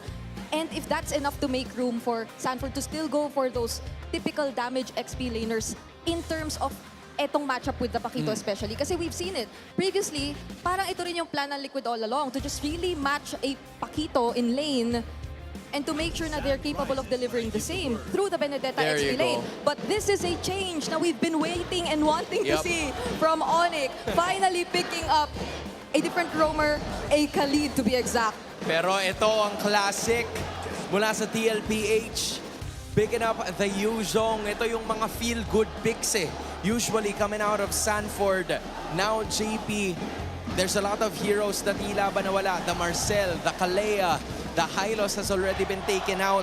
That is some of the initiators na pwede nating makita. Hilda might be a choice, but the Gatot Kacha would obviously be an option for them. Full-on engage ang gustong gawin ng TLPH. Okay, now it's very crucial na we see what Savero actually picks up for the team. In terms of yung mga signature gold lane picks niya, available pa naman karamihan, but what would you rather play into this lineup? You're going up against a Yuzhong, you're going up against a Claude. There's so much dive from Liquid. You might want to pick a safer option and one that can definitely keep you secure in terms of mobility. The Yususun is still there. The Harith is gone. Yun but yung mga pandiinan kasi ni Savero. It's still undefeated. You put it into the test. And kapag medyo nababa ka na sa corner. But you could say the same for etong Claude Correct. ni Teddy. Isipin mo, merong malalagasan. So they're just gonna stick with Moskov. The plan is to go the long lane. Kung ikaw si Savero and ONIC PH, wait for that Moskov to finally pop off. Meanwhile, for Team Liquid Philippines, this has been standard from what they've showed all throughout the regular season. So both teams, they've had some better drafts. ONIC finally picking up a hero that can deal some CC. So this is going to be an interesting game number 3. It is, and we are all looking forward to see it. Once again, paalala lang, this is match point for Liquid. San Juan Arena, mag-ingay! Casters, let's get into game number 3. It is currently match point for Team Liquid Philippines, the current champions, against third seed ONIC. And how are they going to climb themselves out of this one, refusing to use the YSS up until the last moment? I don't know, man. I was expecting a battle of undefeated marksmen. Now Teddy gets his hands on the Claude, but what's crazy is King Kong also gets his hands on the Suyo. Yep, the Suyo. And even for Carl, like, we were wondering if he'd just pick up a Baksha again. But you know what? He's had enough rolling around. He might as well stampede his way on a hero like the Leo Mort if they're going to make it to the grand final off of this one. Hopefully ONIC can do something about it, though, man. I can't say it enough. Like, I don't want to sweep here, man. You know? We gotta... Me too. I want. Come on, ONIC. 4 games, 5 games, but you know what? TLPH, they might just want to, end this game. Petri? Oh, petrify Kirk! Whoa! First blood already. JP might be the trade, but he's got the revitalize. That's going to keep him up, man. Kirk, he gets just thrown out of the picture off that petrify. Yeah, we said a lot of best picks earlier, and then we forget. Sanford is on Yuzong, man. He's V Yuzong. Oh, here we go, King Kong. Oh, there we go. Good trade, though. Okay. They'll take out Teddy. Yeah. All right. Good punish. Good punish from ONIC. That's what we're looking for. That is the ONIC style. That's how they've been getting a lot of their games. Very early punish, as well as, of course, just pure dominance in that mid trio. Right now, though, the mid trio feels like it is on the side of TLPH. They're doing it as well, scrambling. They got the perfect tool for it. It's Zushin as well. Yeah, these are power picks. So if ONIC is going to get a game in the series, this is definitely one of the lineups that can make that happen. Remember back when we were introduced to Severo during the regular season, we saw some impressive moments, right? The technicalities, the micro skill that he showed on a Moskov specifically. And even for this, we talked about leading into the matchup of how good of a Jushin player Super Prince is. So, and even Brusco. Brusco's had amazing games on the Khalid, so all the tools are there for them. The fight for this first turtle might go ahead and paint some of the picture for us. Dragon form already being thrown out here by Sanford, trying to zone out the members of ONIC. He's going to try to get a range, but Carl Teasy will secure the turtle. No fight to break out. They'll just disengage. Yeah, good start for the fight there for TLPH. Usually you'd see Sanford use the Black Dragon form with the turtle HP at 5k, but because they know that there's a lot of fast heals on the side of ONIC, they had to use it way early just to allow Carl, give him time to take the turtle and then just play for disengage. So Liquid, a bit of a good head start on their side, but ONIC, they don't really mind losing out on these turtle objectives because they do have, again, as you've said, the Moskov for Severo. Their game plan is to just let Liquid take all the objectives and look for trades, maybe just scale up with the Moskov. Yeah, I'm just looking for ONIC to just remember who they are. You know, just like Lion King heads in the clouds. Remember who you are. Remember. Right? You used to be so good using the Moskov for split, Yeah. making a very good team fight, and getting a level advantage. That's what King Kong usually does as well. Yeah. So if ONIC can just go back into that mode, this should be a pretty fair fight. Yeah, but I would say it's also risky because ONIC coming into this grand final, not grand finals, upper bracket finals. Feels like it. Feels like one. Feels like it. Coming into this upper bracket finals, it feels like they wanted to let Carl Daisy on a hero that doesn't usually carry, like with the Baksha, and then force Teddy on I would say closed out timings. Heroes like Harith, who don't infinitely scale, right? But now ONIC's overall game plan is let TLPH play whatever they want, and then we challenge him in our own comp. And this game feels like both teams just want to farm, and then we duke it out late game. And that's a very fair way to go, right? ONIC knows they can split up the map easier. Yes. They have a Moskov. They're trying to buy time. They just don't want to give out these kills, don't want to give out these early objectives as well. The TLPH, they're gonna try to fight it, but they're not gonna, wipe themselves out just trying. Yeah. This game, again, it's all about who has better map control late game, who has more damage, who fights better. For early games, it's all about aura farming for TLPH, honestly. And that's why the recalls are coming in early. Yeah, people just be recalling everywhere. And ONIC, it doesn't feel like, again, they're looking to contest. Look at where Suyo is. Yeah. You got to think at this point for TLPH, the aura farming's warranted. Sanford taking a flight up here. Off of this turtle, they've got complete control of it. He dives back. Dives in forward just to buy some time. Wow. He's still going to be alive. The revitalize, heal him back up. He jumps back in, takes Kirk out, amidst it all, and another turtle secured. What is going on here? ONIC, I think, is just even surprised themselves. That was way too much, man. Sanford dove back in with 20% HP. Yeah. Let that sink in. Yeah. And you know what happened after? JP used the AOG, and then Sanji, he was like, let me join in on the action. Yeah. Raging Sandstorm with a flicker.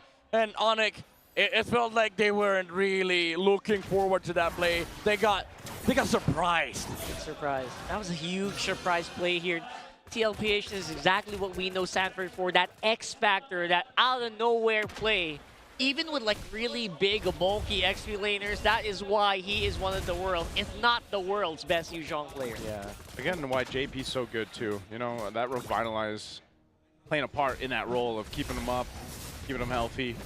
Sanford, this is one of the things that you see from him consistently. Just how much of a, I guess, efficient XP laner he is throughout the course of the game, from the early game all the way to the very end, and I think that's what makes him so deadly for a lot of teams to kind of try to play against him, just alone in the lane. But then when it comes to those early skirmishes, those team fights, it's hard to keep track of him. Oh, Severo. Severo jumps in, plays into it, going to be used here. ONIC, are they going to want to choose this fight? Super Prince goes in with a beacon. There's an AOG just coming off. They're going to go in. This could be a kill though for JP. Popping the real revitalize. He's still going to be alive JP's though. alive. Even with the Soul Sever. ONIC can't just get a kill. And now Sanji rotating here to go ahead and support this. They will get a turret, though. Look at mid. Look at mid. Oh my god. Look at mid. They're doubling down on mid. And I don't know if that's a fair trade, man. You gave up your jungle security for a top tier turret. That's definitely not fair. I mean, ONIC, even though it felt like they were the ones forcing, they weren't able to fully punish the Claude top side, and then they lost mid. Mid lane is so important this match, because now TLPH, they get access to both the side lanes. Yeah, like you said, Midnight, TLPH is one of those teams that if they are losing something on the map, or it seems like they're losing something, they're not. They're trading it somewhere else. Yeah. And a lot of the times it's more valuable in the grand scheme of things than what they're actually getting. Yeah, especially right now. Teddy's needed here. Carl TC up on front. Brusco's in trouble. Yep, he's going for Brusco. Raging Sandstorm from Sanji again, and he gets a return. Brusco goes into his death. I'm not sure if that was needed, but it seems disconnected, and now Kirk jumping into the fight as well. He's got to get out of here. Super Friends laying down the lantern to help him get out, but man, ONIC falling in part aside of their jungle. Yeah, they're going to lose a lot of control here, and that is the trade that we're talking about. Is that a fair trade? Now it's TLPH with just free access. Yeah, and this is just off of that one turret push that Liquid had, because ONIC had to play side lanes first. There's a bigger prior for TLPH for them to take mid. Although they forced out the flicker on the Claude top side, for ONIC, they just need to scale, they need farm. But the problem right now is TLPH, they have tempo on the map. They're controlling the river. They have access to the Moskov. They have access to this Lord side. So ONIC has to find a way to sort of like reclaim or retake some form of territory in the mid lane. That's true. The territory definitely is going to start shrinking very, very soon, especially when Carl TC gets those level advantages early on. A free flicker here. I mean, it's Carl TZ, man. Might as well just flicker to be safe. Yeah. It feels that way. Yeah, because of the fact that TLPH was also playing off map. Nobody was showing mid. JP was in the bush. Kirk had no idea where everybody was on the side of TLPH. So the moment he saw Phantom Steed and then the name Carl TZ, might as well go flicker out. These are those games where you just want to turn off the names. Yeah. I think that will help a lot. Just change it to Leo Mord and, Valentina. Oh, we can't do that. There is an option to remove the game, the name, right? Is there? I don't know. No, there isn't? No. We're thinking of a different game here. All right, fighting for this Lord already. Black Dragon form going to be used even at JP at half health. He can pop the Revitalize if he needs it, but I don't know if they're going to go for the Void. Oh! So close from Severo on the SOD. But Lord still secured by Team Liquid, now going for the fight as Brusco falls. They're still looking for more. Now Kirk, he's punching his way to take out Sanford. So at least a 1-for-1 trade, but Kirk could be in trouble now. He's got some shields to work with, but it's not enough. As he'll fall, Severo left on the other side of the map to just push in a Phantom Steed. They're going for more. They're going to go for King Kong, but not before he takes one with him. It's Carl Teasy to clean up the fight. Teddy. Oh, Super Prince. He's in trouble. He's in between two turrets. He should be safe. The Lord was dealt with by Severo. Okay. Oh, Super Prince. Oh! Oh, not safe. Not safe at all. Yeah, I was about to say good counterplay from ONIC at least, even though TLPH found something. Severo shows up. He's able to get Teddy, but no! He's still working because Severo turns us around! He shuts down the GOAT Carl Teasy!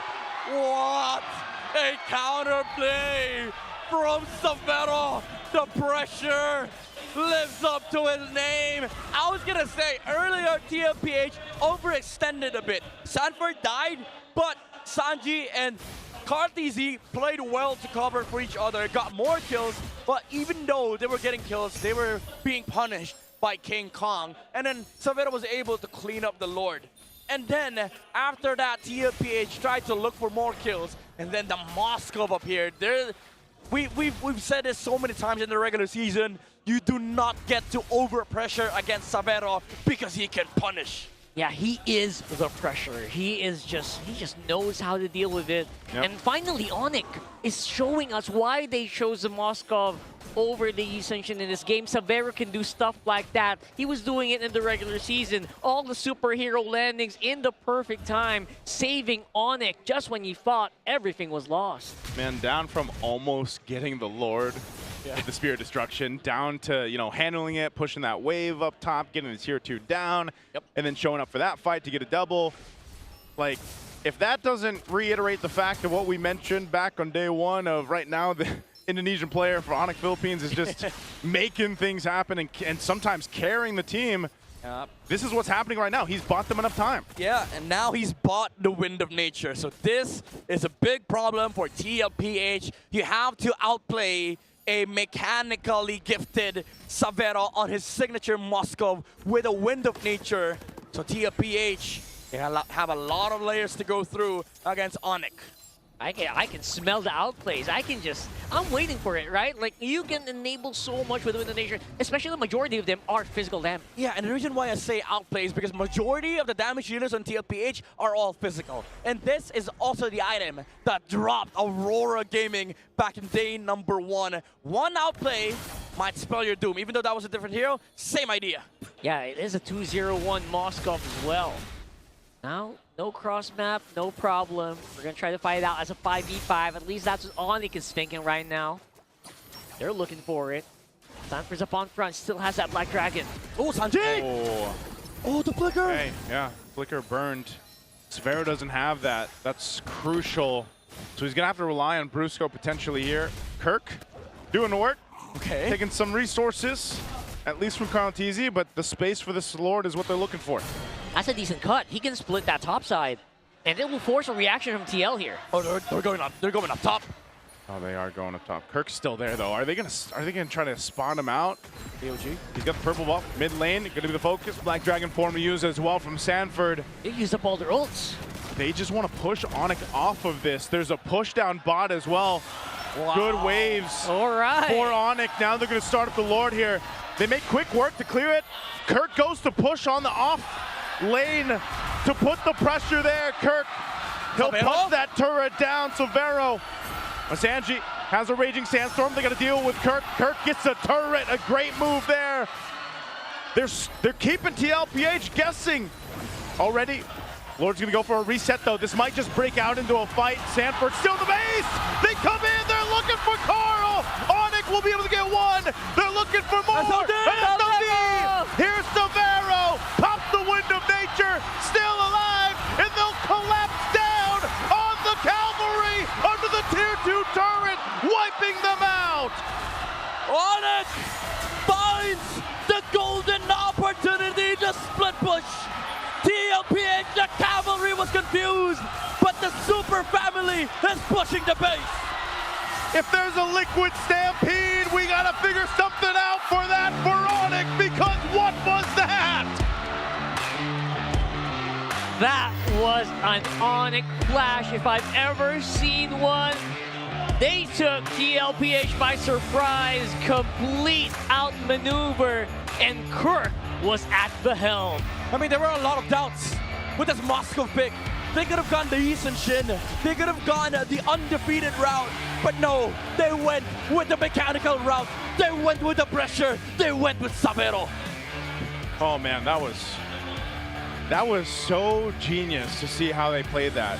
You think it's just the Moskov that can push across the map? Well, hell, when you got Kirk doing a play like that, making a move on the off-lane turret, at the same time, you have a wave to deal with. That puts you in a very susceptible position if you're Team Liquid. The rest of the guys around the Lord trying to face off against ONIC. Yeah. And that one outplay on the bottom side allowed for all these things to happen and open up the game for ONIC and the standard Emas. The pressure lives up to his name. Severo is our game MVP with an amazing performance on the Moscow 206. 80% kill preservation, and again, one outplay led to the other. They allowed the split push for the top side, and the Wind of Nature problem for TLPH proved to be too much. Yeah, it was too much, especially since you have a lineup that will specialize in physical damage, like you pointed out right there. Valentina just there mainly for crowd control. You can't really use sustained damage on that Val, so now that was a big problem that had to be solved, but TLPH did not have enough time to fix it. Oh man, I feel like this was foretold at one point, because we were talking about how, you know, you get all your power picks if you're ONIC in this game. You're facing, you know, match point, and you go for your best, and it just so happens also to be a hero that Severo was introduced on to a lot of the people that had just started tuning into MPL Philippines. You see the same thing happen here. I swear, he's the best damn Moskov right now in MPL Philippines. You don't see this from the other gold laners right now, like, to be able to have this kind of impact. Yeah, and again, it's all risky, right? Like, if you look back to the draft, they gave Liquid all the comforts, a very fast tempo lineup, all just because they wanted to get their own comfort picks, play the late game, duke it out, micro battle, and then it's insane that we see ONIC's capabilities push to the limits. And yeah, they're pushed to the limits, but because they can definitely do that against even the likes of TLPH, where one outplay, one mistake that they see from TLPH, they do the same thing. They've gotten an inch, they push it to a mile. Yeah, and this time around, they got the inch earlier, so the inch's value, basically, I think that's exponential, right? Like, they got the first blood on Teddy. Just keep that in mind. Yeah. They were able to get that momentum, use it into the mid, force a situation like this where Kirk was finally the biggest threat on the map, and Carl Teasy could not ignore it. Yeah, there was, you know, I almost think after watching that for Carl Teasy, he probably had to remember, like, oh yeah, I'm not the Baksha anymore, you know, like he's slower. He's a little slower, not as tanky. But it was also just, again, it wasn't even down to that. It was just ONIC really knowing their composition strength here. They were able to play around it. TLPH definitely gave them a run for the money, though, for the early fights, those early skirmishes, the early objectives. You know, you see there, they secured the 3 turtles. Yeah. And so they had control, especially early to mid-game, but ONIC knew the way to dissect that composition when it really mattered, and that's kind of what we saw unfold throughout especially the late game there. Yeah, and I would say though, like, this is what immortalizes teams like TLPH, you still have to respect that, right? Like when they picked up the God of Gacha, we saw the faces of a lot of like Liquid players. It felt like they didn't have a lot of pressure in mid, but Calties was able to, you know, give some form of control in the trio mid just to be able to like slow the game down against ONIC, because ONIC were playing both side lanes. But even then, they didn't have all the tools in the world to deal with the Zushin, the Khalid, so they had to force a lot of things on the side of ONIC. And it came down to Sanjay using that Raging Sandstorm to bait out a flicker from Severo. But even then, after that, it felt like ONIC didn't react at all. They were just so calm, so collected, because they knew they could just play the map. They could play split pressure because TLPH, they don't have the best of heroes to deal with the split push. And I like an ONIC that's cool, calm, and collected. They're not bowing to the pressure. They can make better decisions. And in this game, the smallest decisions really, really matter, especially at the highest level of MLBB. Yeah. They made it time and time again, which is very impressive. Again, this is the ONIC that we knew in the regular season. The ONIC that slowly built up Severo to become this really scary monster on almost any hero at this point, right? Like, I don't know a bad hero for Severo at this point. Oh man, I wonder if we'll get to see him play the YSS or not, or, you know, so far for the series, it's not that it's been bad or anything, but when he's had the Claude, obviously he's had a really difficult time activating the Claude just because of the nature of the team composition and everything else. But, you know, in this case, like I said, it's what ONIC has showed us they're capable of doing. It's just in a way that, you know, if they bring a different kind of draft out, if they get their power picks again, depending on what the draft looks like for Game 4, then there's some adjustments that can be made. I think the same is going to happen for TLPH. Like, they've really up to this point, and only towards a certain specific point in Game 3 where they truly like tested. And so now, you know, we see this with TLPH a lot, where it's like, all right, you poke the bear a little bit, now they're angry, you know, and you can expect them to play that way in Game 4. He'd know all about it. Right, that's right. Right? If you do that, he gets angry as well. So shout out to my bear bros out there. very good observation here from a bear himself. So, wow. Well, you know what, the audience, I can see all smiles around him because they know that we are not going to go home with a sweep. Yes, sir. Tickets are going to be very, very stonks today. Maybe we even get to see 5 games. Oh. Maybe next game, ONIC wins. ONIC gets decent shin. Because you know what? This is Teddy's first loss on Claude. Oh no, the win streak is over. The MMR. What was he? 14-0? Now he's 14-1. Yeah, 14-1. The MMR is gone. So the 4,018 MMR that Teddy has is now down to 3,912. That's a big hit. That's a big hit. That's a minus 100. Yeah, so now maybe, you know, if you can do it, Teddy, maybe try to punch back there. So yeah, we'll talk about that a little bit more later on.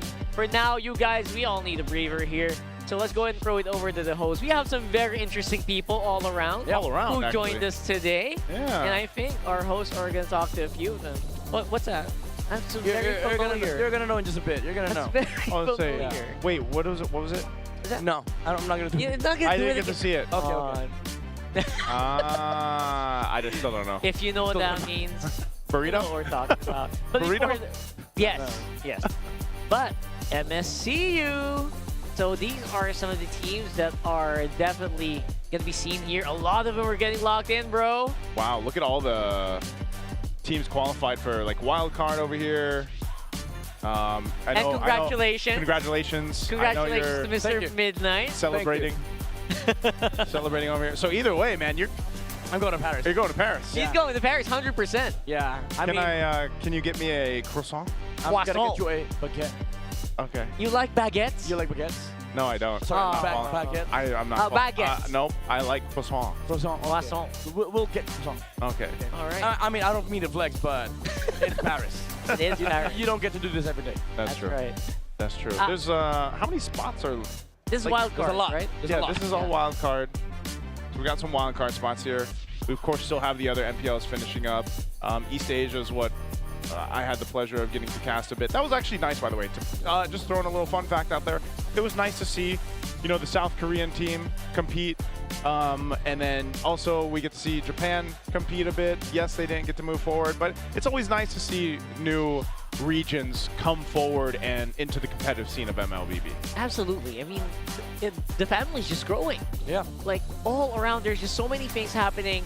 MSL Myanmar's also gonna have their own grand finals alongside us. Yes, sir. So my eyes are gonna be like split up here so much. All the screens. And remember that interview we talked about? Check it out. Extend ang ating serye, kaya naman ngayon ay nandito ang isa sa mga buff from our KOLs, Shaira! Hi guys! Shout out sa lahat ng nanonood ng MPL! Wow! Welcome talaga dito sa Champions Arena. Alam mo, Shaira, ikaw talaga yung champion sa taas ng energy. Kumusta ba yung vibe mo dito sa Champions Arena? Ay, pagpasok ko pa lang, kitang-kita ko na agad. Grabe ang energy ng bawat teams. Grabe, ang pinakalakas na team na nandito, ONIC at saka TLPH. Grabe talaga! Ay, grabe, Shaira. Alam mo, Shaira, parang mas mataas pa yung energy mo kahit pagsamahin yung dalawa. Alam mo, Shaira, gusto ko lang malaman, nakatulog ka ba? Hindi nga eh. Hindi nga. Na-excite ka talaga sa mga kaganapan ngayong araw. Na-excite talaga. Oo, Shaira, dito sa ating dalawang teams, ano ba yung napupusuan mo? Parehas kasi. Parehas. Ang hirap talaga. Ang hirap pamili. Nahihiyak na talaga si Shaira sa mga ganap. Pero alam mo, Shaira, habang nagaganap itong ating match sa loob, meron din tayong super fan city sa labas. Balita ko, meron daw kayong booth dyan. Ay, oo, meron, guys. Please visit our booth, yung All-Star, kasi grabe ang daming mga prizes and pang-freebies na pwede nyong makuha. So, hindi lang si Shaira ang nagigiftan nyo. Gigiftan din kayo ng ating mga KOLs to our super fan city. And alam mo, Shaira, balita ko, meron din daw kayong shoot na episodes for All-Star. Ay, oh my God, guys. So, abangan nyo pala yon bukas na, no? From May 30 and 31, meron kaming episode. So, 2 p.m. yon, guys. Kaya abangan nyo ang pasabog namin. Aabangan ko talaga. Ikaw ba yung isa sa mga umarte doon? Ay, ako ang representado ng Philippines! Wow! Grabe, Shaira, parang bagay talaga sa'yo mag-artista. Parang lahat ng emosyon ay nararamdaman namin kapag kasama ka.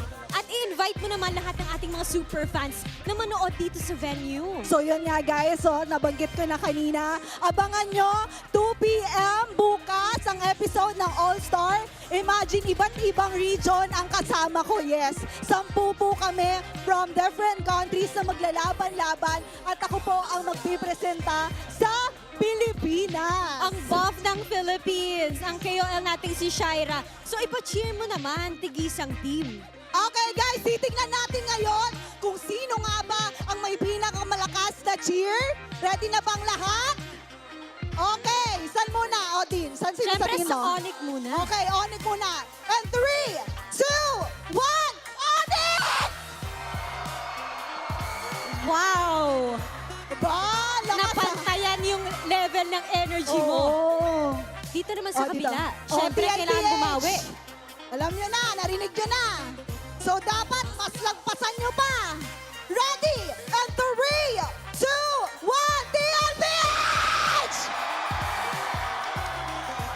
Wow! Grabe na talaga ating mga super fans at grabe ka na rin, Shaira. Maraming salamat for being with us here in the Champions Arena. Ibalik na muna natin sa ating mga casters at sabayan mo ko pag sinabing Palag Na To. In 3, 2, 1, Palag Na To! Kala ko kante. Maraming salamat sa iyo, Shaira. Kailangan ko na magpa-check up ng tenga pagkatapos nitong araw na ito. Iba ka talaga, Shaira. Nakaka-blockbuster ka na, nakakabasag ka pa ng eardrum. Anyway, ibang klase ang nakita natin mula sa ONIC Philippines in that game number 3. That is the reason why we are going to this next game, you know? TLPH usually, momentum na sila pag mga ganong klase ng scenarios eh. But ONIC Philippines just showed to us what they're made of at bakit sila nakarating sa upper bracket finals from being here or from being at the play-ins. Yep. Malaking bagay yun, stopping the momentum that was definitely evident na rin sa Cavalry for the first 2 games. And this is why we appreciate so much how well ONIC adapted. This is something na pinag-uusapan natin sa draft pa lang kanina. Right. The moment they decided to switch up the priorities, I think particularly starting with that Suyo Red 3. Kasi from that point onward, di ba, nakita na natin kung paano nila mas napalitan, mas na-change kung ano yung nagiging go-to na strategy and playstyle nila, which really favored them a lot. But also, you could not take away the fact na for majority of the game, Liquid really had it under control. It was just really that one play, and I guess that one key player from ONIC Philippines that made all this possible. And I think that was some of the things na na-mention ng ating mga desk analysts. They were talking about the composition of ONIC Philippines having a significant advantage pagdating ng mga later portions ng ating laro. And ang big benefit pa doon was Zavero actually popping off during the 9th or maybe the 10th minute of this matchup, which gave a lot of opportunities for ONIC na unti-unting makabawi and eventually take this matchup for good. Yep. Ito nakikita nyo ngayon kung gaano karami yung mga kasama natin. Grabe, sobrang dami. Gusto mo bang maglakad ng onte? O sige, lakad tayo ng konti. Lakad kaming onte, guys, ha? Kamusta? Kamusta, guys? Uy, kaya pa ba? Kaya pa Buhayin ba? natin ang lahat ng mga nandito. Okay. Ano to? Oh, Ano to? wala ako dyan, ha? Wala ako dyan. Kaya pala pinaglakad, no? Sino nagsabi maglakad Sino tayo? nag-call na maglakad po kami? Feeling ko ipapakita nyo lang talaga. Sige, isa pa nga. Baka ano eh. Grabe. Ang galing, oh. Meron pa ba dyan? May iba pa ba dyan? Ang galing kasama pala si Teddy doon. Oh. Okay, Biglang let's go. Teddy. Let's go. Wala Dito ka tayo. tayo sa kabila. Oy, ito, shoutout natin. Oy, shoutout natin okay. to. We know you're probably doing a Yes. watch party right now. Yes. We would like to shout out. How do we address him? How do we address him, you know? Hindi, sabi niya, Babaero Wolf daw eh. Babaero Mirko also. Babaero Mirko. Right? I think that, ayan pala, yan, Mir Bagets. I don't know what Mir Bagets is. I guess yan yung mga minions ni Mirko. Minions? Okay. I never know the other name. We're looking for more creative stuff. Sige, Kaya ano ba? hanap pa tayo. Ano ba meron tayo Punta dyan? Hello dun sa po, likod. Nay. Punta tayo dun sa likod. Hello po Saan sa po inyong tayo lahat. pupunta ngayon? Saan po Ayan tayo na, pupunta ang ngayon? dami. Oo. Aakyat ba tayo? Akyat Pupunta tayo, natin. akyat Akyat tayo. Sige, tayo. dito na rin eh. Direct, kaya pa. Oo. Oh, Goal sige. natin maka Oh, 10,000 sige. step. Goal natin maka 10,000 steps dito sa San Juan Arena eh. Ay, kailangan natin pumunta sa kabila. Oo, tingin ko. yung mga naka-on ba yung Strava mo, te? Naka-on ba? Naka-on ba? Hello po sa inyo. Mabuhay po kayong lahat. Magay kayo sa Let's camera. go! Ayan po, tutuwa mo sila lahat, kuya. Grabe. Sobrang dami ng tao. Partida. Diba? Oh, ang galing, no? Uy, hello po. Ilang steps na tayo? Uy, pakita mo yan. Uy, ang ganda. Ipakita mo yan, Pakita mo men. to. Santi, para to sa'yo kung nanonood ka man. Santi, para to sa'yo. Iba ka. Alam mo yun, Bigay po natin sa kanya yan mamaya. Opo, bigay po natin yan Tapos mamaya. mag-picture po kayo. Ayan. At nandito na tayo. Saan na tayo? Saan na tayo? Exit na tayo eh. Mag-exit na tayo. Okay. Balis na yata tayo. Hindi, iba to. Dito tayo. Oo, doon ba tayo? Dito pa tayo. Stoppage na pala. Hindi stoppage man na lang pala. hindi sila umabot sa cut-off. Ayun lang. Wala. Ano yung goal Saan natin? tayo dadaan? Babalik na tayo. Babalik na kami. Hindi, kasi nakikita na ng mga internet fans natin. Saan po kami dadaan? Hindi, doon tayo sa kabila. Nakikita kasi ng mga internet fans natin yung since nandito sila sa bandang ONIC Philippines side. Oy, ang dami dito. Sayang, hindi natin napakita. Oo nga eh. Balang araw po, dadating din po tayo sa punto na makakarating po kami sa kabilang banda. Okay, wag po kayong mag-alala. ONIC, babalikan po namin kayo kung sakali na manalo yung ONIC PH sa game number 5. Parang malaki ba tiwala ng ONIC PH? Malaki? I see it. I see the vision. At i-update lang din po namin ang ating internet audience na nakabalik na po kami sa aming upuan. So I think it's about time for us to start game number 4. 2-1. Match point pa rin ang Team Liquid Philippines. Talk to us about the good things na nagawa ng ONIC Philippines aside from the draft prioritization na nakita natin kanina. I think even though karamihan talaga ng pwede nating masabi about ONIC when it comes to that, just really was from that one team fight onwards na nakita natin. I guess you could also say it's how they were able to maybe calm down a bit in terms of what they wanted to do. Kasi parang si Kirk nag-revert lang siya dun sa typical na this is how we use the Pakito, this is how we just constantly keep the pressure going, this is how we make sure na parang we keep them on their toes. And they mainly started that through yung, again, nakita natin ginagawa ni Kirk, managing the waves so well. So much that Liquid and their objective fighting capabilities were hindered just because they had to react to what he was doing in the map. Okay, so the idea for ONIC Philippines, surprisingly, is to take out itong Pakito, which is something that we don't usually see as much in this series kasi nga gamit na gamit yan either ni Sanford or either nitong si Kirk. So it felt like ONIC Philippines, there's a reason why they keep on sticking with this red side. Napansin mo, parang hindi yata sila nagkaroon ng sandamakmak na changes based on what we're seeing. Or should I say, it's actually the blue side ngayon para sa ONIC Philippines. And looking at it again from hindsight, the Marcel still not an option para naman dito sa TLPH. What's the idea here? Dapat ba silang bumalik dun sa Baksha since parang binubuksan din naman ng ONIC yun, or do they have to think of other things? ONIC being in blue. Actually, sobrang interesting na itong makita kung sila naman ano kaya yung magiging prio nila because it seems like the Baksha will be open. So I might still hop on that train of thought na they could potentially go for the Baksha in the first pick, and there they go. Sila ang nag-first pick nitong Baksha. King Kong has used it during the play-ins and even towards the 3 days na nandito na tayo sa San Juan Arena. So, an optimal choice here for TLPH is to possibly go for a gold laner para dito kay Teddy. We saw him use the Harith and the Claude all throughout this series. Wala pang iba because it's just 4 games. Yeah, and that's also, I think, what's been keeping ONIC in the game, I feel. Kasi hindi naman nila sobrang na-force out. But I think that's also a great choice from Liquid kasi they're not totally reacting to Savero and putting in so much pressure on him. Similar to what we saw for maybe Falcons last night when they went up against ONIC and maybe focused a bit too much on Savero. But now it's Liquid picking up the toe.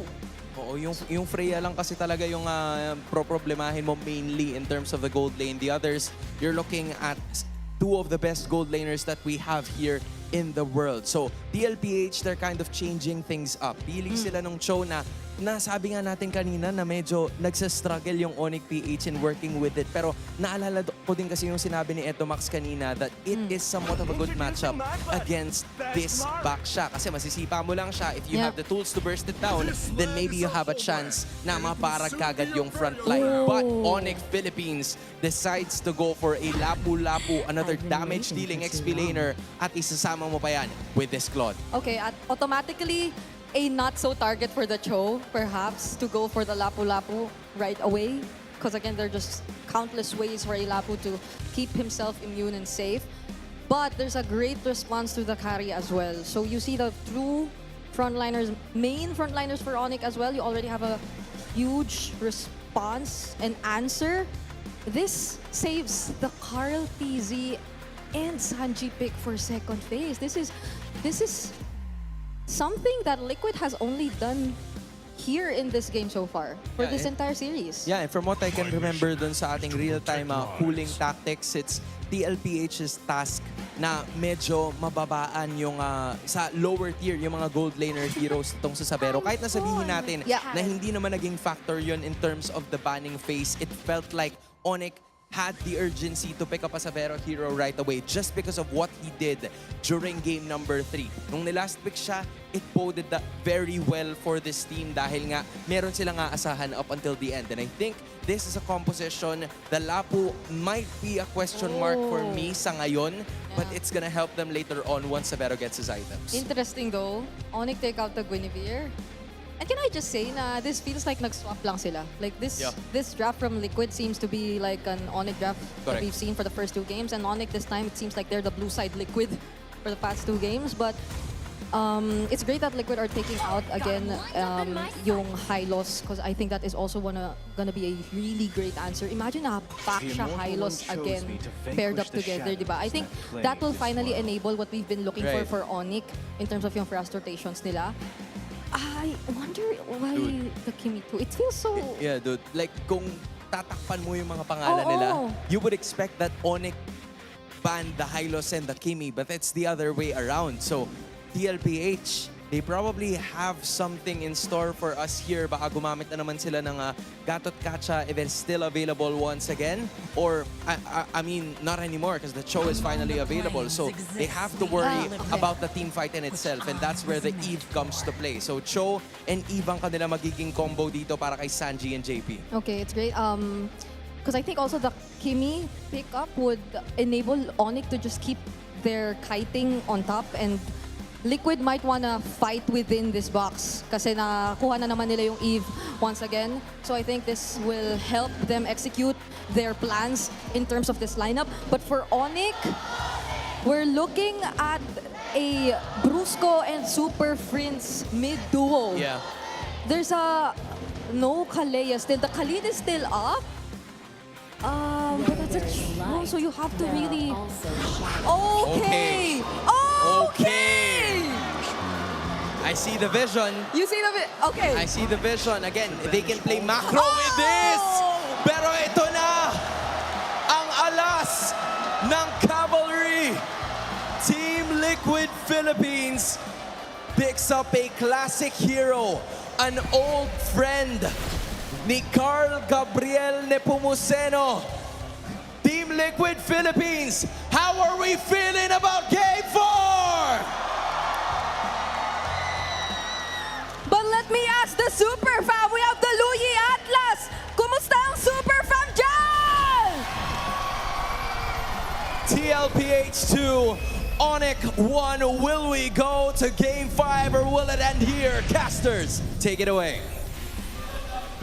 The trump cards have been unleashed here in game number 4 of TLPH versus ONIC. So many main character syndromes here. I am getting overwhelmed. I love it. I love it too. We're going to be jumping into this. Hopefully, this one will take us to a Game 5, man. Comfort picks across the board in a way. I'm wondering if TLPH will be able to get through the issues that was Brusco on the Cho earlier. Yeah, I feel like this time around they just picked. Whoa. Oh, wait. That's some good early damage. Whoa! Already an early flicker from Sanji. Yeah, I was just saying, I mean, it's the same problem. Like, they Cho into Abasha, but like what Coach Atomax said earlier, like, it is a decent hero to deal versus the Baksha because you get a lot of vision early game. You get aggressive players like this, and you can essentially just control River. But I think the main strength of TL's lineup is that they're heavily, like, they have a lot of like mobile heroes on their lineup. Yeah, the mobility is off the charts here. Again, can be matched by cross-map plays by the Loyi with Super Prince. JP has to burn the flicker. He's going to be alive, and that seems to be a problem. That, okay. little threatening there, JP. You might want to go back, but he does, and that's the combo in the mid that's going to continue to happen between that mid lane duo. Yeah, majority of this is just showing off your force very early on. I think ONIC does need to do that as well. Yeah. And I think TLPH feels that. I feel it. As JP, you're not as safe as you were in game 1 to 3. Yeah, and this is where things kind of become more awkward and weird for TLPH.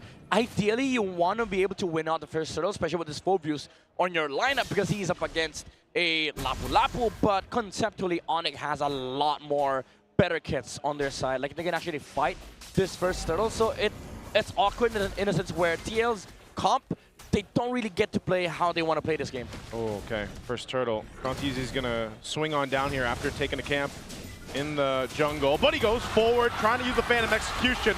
Turtle still secured. Sanji goes down. Carl Teasy as well. ONIC able to convert a whole lot off the first turtle. 2 kills and an objective, and they'll go ahead and take out the purple buff as well. That is just so much conversion from 2 kills at Pearl as well. Oh, wow, they're fighting. They will lose out on the purple. Oh, JP went to JP. Yeah. Might as well go to a teammate than the opposing team. Yeah, but job's done for ONIC. They took out the purple. They take away a little bit of farm from Carl TZ. Unfortunately, that Phantom Execution Retry combo wasn't enough. It was actually the Tortoise Boy Sans that killed the turtle. Maybe 2 HP left, I don't know, but King Kong didn't even use Retry for the turtle. There you go. That is huge. He's going to be able to use it actually, you know, if ever there was like a post-turtle fight. Oh, Fatal Link's going to bring out JP. Can't escape. And this is why I asked the question.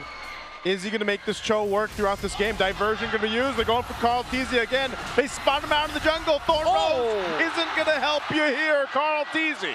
Yeah, this is what I was saying earlier. TLPH's comp, they don't seem to work with what they want to play in the game. They had a full views, they had to win the first turtle, but because of this Lancelot last pick, as much as I like seeing Carl Nepomuceno on the Lancelot, there's just a big disconnect with the way they drafted and how they want to play this game. Especially since the Cho can't really do pressure that much. There's no kill potential. Who are you going to pressure here? I mean, that in itself is a very, very big problem that needs to be addressed very soon because they're starting to lose out on gold. Yeah, because the question you ask TLPH is where's the damage coming from? Especially up against heroes like Lapu-Lapu, Baxia, even an Atlas. Like, you have the bypass, but there's no damage. ONIC can outlive you in the fight. So for TLPH, they have to slow the game down. But because of, again, the Phobius and the way TLPH's play, they want to force a lot of aggression in the early game, but they just can't. I completely agree. There's so much shielding that you need to go through. There's so much, there's so much shields. And again, map pressure from Super Prince. Oh, diversion to mid. They're going to collapse down on Sanford. King Kong gets the turtle. They're looking for a kill. JP goes for a kill. He gets one, but he's stuck in the mid lane as he falls. No one goes down from ONIC. And the one time JP gets a good kick in, he gets mowed down. Yeah, ONIC, they're doing a fantastic job of knowing how to play the map in this game. You have to meet Liquid at all fronts. Wherever the aggression is, you go there, which is why this Louis pickup is so amazing from Super Friends. TLPH, they have a greedy lineup. So anything that they force against you, you contest for if you're ONIC. This Loyi pickup is just giving such a big headache to TLPH right now. You can see it, right? Yep. It's so easy to get flanked by a Loyi, maybe even just Atlas sending Brusco to the back. That's already going to be so much anxiety. Another diversion. Going for Carl Teasy. Thorn Rose going to be used. They go with the fatal links. Carl, you can't even play in game 4.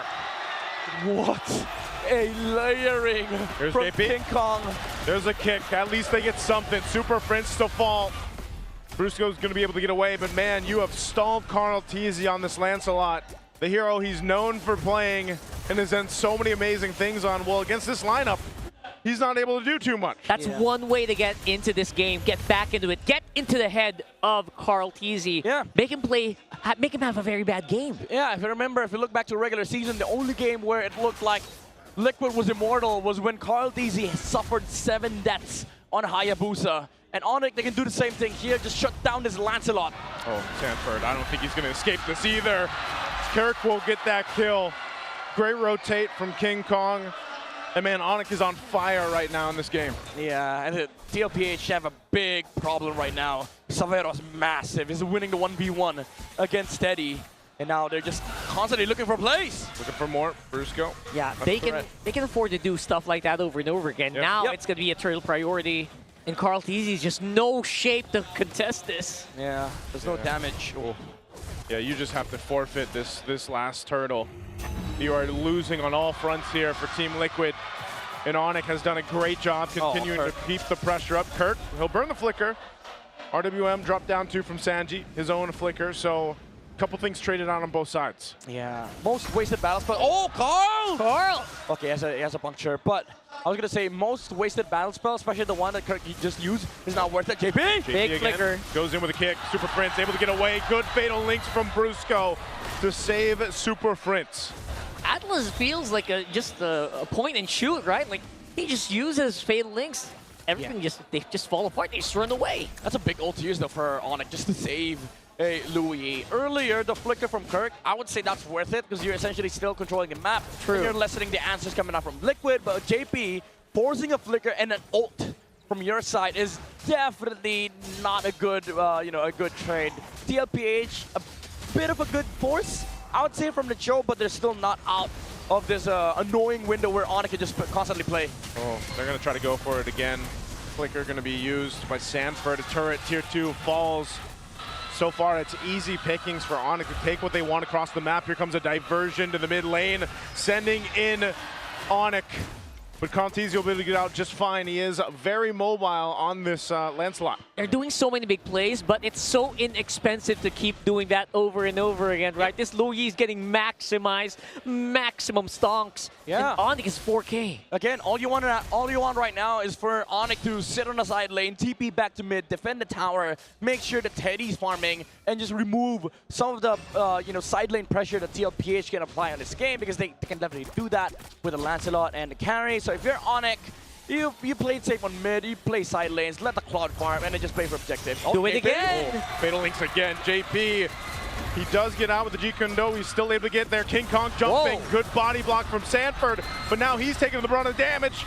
Sanji will drop down the RWM. There's Kirk jumping into the back line. Good kick from JP to work for it, but JP falls anyway. Sanford's still going to be live. Kirk gets a double. It's all worth it for Kirk. Oh, Kirk! He's chasing, he's chasing. He wants to chase. Oh, no puncture. Puncture through Thorn Rose there as well, but he gets slammed down on, and now he knows how it felt in game 1 and 2. A bit flustered. The GOAT has been shut down. He thought he had a target to puncture through, but there was nobody in the grass. Oh man, this is not what I expected Lancelot to come back in the playoffs with. 0-4 and 0 on the car right now. ONIC knows how to deal with this. Yeah, definitely. And again, it's just so simple for ONIC. You force fights, you contest wherever Liquid is, and then you're just winning a team fight straight out, especially with Kirk playing as aggressive as he can. He feels like a Clerk at this point, because from game 1 up to this point, game 4, think about the evolution in the games. He was pretty much shut down in the early game 1, game 2. He starts to pop off game 3. Now even here more so. 6-1 on this Lapu Lapu. Kirk is doing so much across the map and into these team fights. He's a threat himself. You know, we talked about the question of when Sanford was playing that Paquito in the earlier part of the series. Is he the damage guy? Well, look at Kirk, man. They got to worry about him, and while the whole time Severo's farming up. Oh, Carl. Oh, King Kong. This is annoying. This is annoying. If you're a Carl TZ, like, every time you see King Kong, you're going to be so flustered. TP! Off that TP. Diversion use. Lord will charge in, and that bottom base turret of Team Liquid. Almost. Tier 2 next. The Fatal Links comes through. Sandy trying to get away, but Super Frizz just has so much damage on the back line. You don't even see it coming. 2 fall for Team Liquid and a base turret as well. The Monster Mage reminding everyone just who he is. You cannot walk freely. The Lo Yi will catch you. 2 games. 2 damn games from ONIC. 2 straight comfort lineups for the Super family, and this is what you get. The gods are bleeding on the side of TLPH. That bait from Brusco, a fake back into Flicker with a Fatal Links, set up for an amazing fight for ONIC, and even Super Prince flickering on the front lines just to take down the GOAT. Man, Brusco's doing everything right here on this Atlas. That's very hard to do. Usually you'd be messing up a few times, but he's just going. Brusco, he sees 3 members. He'll grab 2.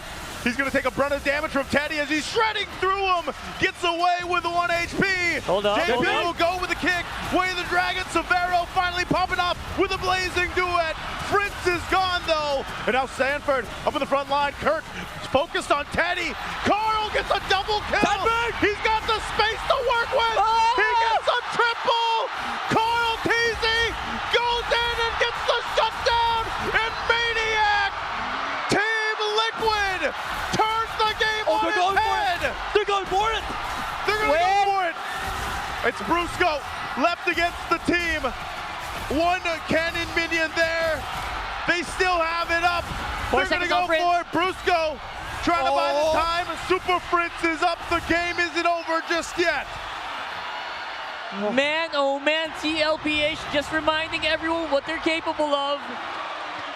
1 wrong fight from the Super family, and the GOAT lead has now come down to a halt. TLPH has clawed their way back An amazing response from Sanji with a real world manipulation. Flicker from JP and Carl TZ finding the dashes, finding the punctures, and finding the targets on the side of ONIC. Sanford as well, staying so damn good in the front lines. Going in it, Severo gets it. Severo gets it. There's the fatal links. Big trouble, JP's low. He's got immortality. They're going for more. Carl TZ up in the front. He's going to pop the damage, but they just got to deal with this Lord now. OTP? Oh, diversion. Diversion, big one, big one. Use this, going for Carl. Thorn Rose. Carl TZ survives against it all. But they have to deal with the Lord. They got to go for the reset. No freaking way. Carl TZ again with the punctures. We have a game, ladies and gentlemen. I don't even know what to say, man. This is just a masterclass, a showdown between two of the strongest teams in the league. You know what it is, man? It's all where superstar triggers popping off all at the same time. Yeah. Absolute cinema. The clutch gene It's across all this going man. on, man. You got to think how delayed, how much pressure Carl TZ dealt with in the beginning of this game, mid-game. And it's only him that can do things like this on this Lancelot. Yep. And make moves and turns like this in a game.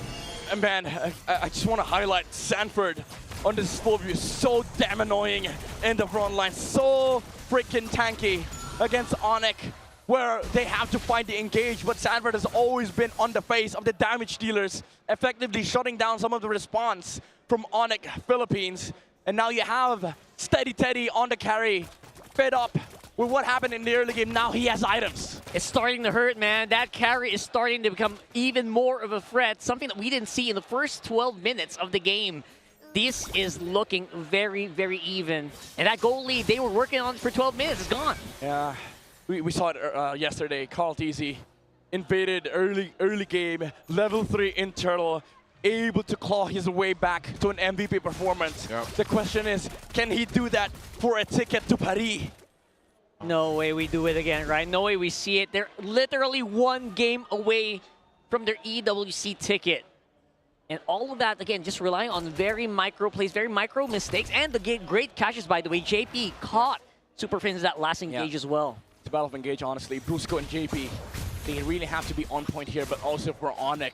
Yeah. They have to find good angles, good ways to engage against this re-engage comp from TLPH, especially with the way Sanji has been utilizing the real-world manipulation just to counter the Fatal Links engage from ONIC. And Sanford as well, a big issue for ONIC because even Severo cannot find a good blazing duet if Sanford hasn't used the passive from the basic attack. Yeah, this is an interesting thing too, just because now, you know, with both gold laners, it's so crucial here what they're able to do. This is an interesting position. All right. Again, they have diversion. They will go ahead and clear out that bottom wave. They'll take a trip to the You see them? He sees them. JP, oh, what a crowd going to use. Carl takes the brunt of the damage and the fatal links as well. JP still got an immortality. It's going to be popped. It's a counter punch, but Sanford drops in. And now Super Friends in trouble in the back line. Sandy's taking him out, and now he's going to be working for Brusco. San duo comes in clutch for Team Liquid Philippines. Carl in the base. It's only Severo left alone against the full cavalry of Team Liquid. And the base, it's only Severo. That's it. Team Liquid will punch their ticket to the grand final at Paris EWC 26. The cavalry marches. They don't stop. They stop the way, clawing their way back with the GOAT. The TZ clutch gene clutches Paris for Team Liquid. And what a way to do it with the signature Lancelot. Its first appearance in the playoffs, ensuring their grand final slot, and once more, their appearance And Paris, what a way to do it as well. Oh man, you can see the smile on Carl Tizzi's face. Talk about a way to come back through a game when you were against the odds, not just in the hero pick, but the way they were moving. Hats off to ONIC, man. What a game, what a series they put on for us. I hope whoever ends up in the grand finals against Team Liquid, we get to see something like this again. Yeah, I mean, again, TLPH, all throughout regular season, even the first day that they appeared in the playoffs, they looked immortal, but ONIC pushed the Titans at the edge, even forcing Carl TZ on a signature pick, Lancelot, able to shut him down in the early game. But everything, all through that, it's not enough against the GOAT. That is just one way to do it, folks. They didn't dominate completely. ONIC got the great game. But at the end of the day, TLPH got the victory. Let's hear from them right now. Superfans, the people asked if they are going to Paris. And Team Liquid Philippines answered with a we. Team Liquid Philippines is officially going to Paris. Denise, the crowd is going wild. The first team to go to Paris, or Paris rather. Congratulations, Team Liquid Philippines. All right, Teddy, ikaw na ang Teddy, Teddy. we're gonna talk to you first. Are you okay? Kamusta ka? How are you? He's okay. He's so hyped. I don't think it has sunk in for Teddy, but how sweet is this win for you? Na unang panalo It's your first win kontra ONIC rather. against ONIC. Pasok ka agad. And now you're going to the MSC. Sobrang saya po. I'm very happy. Pero sa'yo, I didn't expect it, but I'm very happy. Bonjour. He says hi. And bonjour also, Daddy JP. JP, you know, napapansin ng lahat. JP, you know what? We realize mo kahit na may clash. Average that your heart rate is so low even with your clash. at kahit apat, tatlo, Even if it's 4, 5 people, you stay composed. talaga yung composure. How important is your composure? Importanteng laban. And especially in a very important match like this. He says he's focused in game. And yeah, it's all good. And you know, no panicking, even with a slow start. Carl TZ, guys, we hear some noise for the GOAT. Grabe yung kanina, you even gave a maniac. You even got a maniac Pwede mo bang makuha on the Lancelot. nasa isip mo? What was going through your mind after that slow start? How did you turn that around? Yung nangyari doon? What was the shot call looking like there? Ano po, shot call kasi sobrang... Me, I didn't know what the shot call. Sabi ko lang, isang mali lang nila. But, you know, he was just waiting for that one small mistake, one window, and we can come back on from this. League to Paris. But Carl, mabalik ko lang. Your road Carl, started. let's talk about this again. Your road started here in San Juan Arena after you won the SEA Games. Now you have the opportunity to make history again. And now there's a possibility of a repeat of the MPL Championship. More excited. How does that make you more excited? Magbigay ba ng pride? Or how does that boost your pride? Yung magiging That you got so many wins. Ano po, sobrang masaya ako na... Ano, Yeah, I'm very happy that we have a chance for a repeat because no one's ever been able to do that before. That's so exciting for the finals. sumisira sa mga records. Yeah, you're the one who's breaking your own records. The one that's going to beat Carl TZ's record. And now Sanford. And now Sanford. First two games, comfort pick mo. Benedetta. First 2 games, Comfort Vic Vendetta and Paquito. What? Heroes ngayon. What makes those heroes work for you? Effective. You were How do you make it so effective in game 1 and 2? He can't point out what is the trick, but what he says, it's all about hero mastery to coaches. That's why you just keep playing it and just keep going. Also, great job for Sanji. Bonjour. Ano masasabi mo? Ano mensahe mo? Sanji, what's your message to the cavalry? We're all here and support you. Thank you so much for going. There's so much cavalry here today. Yeah, I love that you guys are going to the venue. And a big shout out to my friends, to my family, and my girlfriend. Thank you so much, Team Liquid Philippines and Bonjour, Paris! You may now bow, and you may now take your walk of victory towards Paris. Oh my my gosh, Thea. Denise, what a palpitating match because that was an epic comeback, dominating ONIC. But at the end, Team Liquid Philippines continues to prove that they are on a stampede.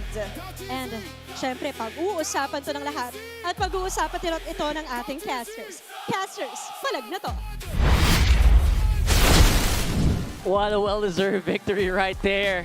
Hats off to Team Liquid, just showing Filipino dominance and why they are one of the best teams in the world. Man, that's why the crowd, yeah, I think even on the ONIC side, like, did cheer when the Lancelot pick came through. The Carl TZ showcase of Lancelot time and time again. You never get tired of it. Yeah, but also, again, give props to the Apex Predator, man. This guy stood above everybody else and the clutch moments of this game, staying on top of Savero, staying on top of Super Prince, of Kirk. He basically stopped ONIC from winning a lot of the fights, allowing Sanji, allowing even the GOAT himself, Carl TZ, to find the angles, to find the windows, the comebacks, and the mistakes that they can punish. He was a key ingredient to this comeback from the Cavalry. Especially that 4-man, 5-man Dark Wave. My goodness, my brain melted after that one. Even this, like that play that was started by JP kicking Super Prince, man, was the start of them leading to this maniac for Carl TZ, because he had to find the right target and he got to Super Prince. Think how difficult of a time, like we were saying this whole time with the Cho, against the Baksha and then now the Atlas, like how hard it is to find those moments. And this is where everybody's brain melted a little bit, man. This is where he goes in. Look at that. Oh my God. Ow. 4D, Apex Predator. Most Phobius would just use the basic attack, go in Dark Wave, but TLPH, especially Sanford, he knew that they could play for a reset, especially after JP died with the immortality, but ONIC, they got overzealous, they tried going in for more, and then Sanford found the one moment, the clutch gene kicked in with an amazing Dark Wave from the Phobius. Very well deserved from Liquid. The crowd is losing it at the moment. Yeah. I can't stop grinning myself. I don't know why, man. That just... It's like you see them play, and again, hats off to ONIC. This was an amazing series. You know, a fantastic series. Oh, I look behind me. I see. I see what you mean. Yeah. We're gonna enjoy this interview, man. Yeah, I mean, guys. I'm gonna so enjoy this. As much as I enjoyed watching this game, I'm pretty sure a lot of the teams are terrified right now, especially what LaFille mentioned earlier. It's like watching a horror game because now they start to realize Liquid is going to badass everybody. There's this final boss arc again for the Philippines. The big guy at the very end of the road. That is Team Liquid Philippines. Everyone is just so terrified of them right now, even across the waters. I don't know, man. There's just so much to talk about when it's Team Liquid Philippines because they all play such a pivotal part in why they're so dominant, why they're so scary to go up against, and why they've been so accomplished. You know, it's not just one guy or one dude or a couple guys.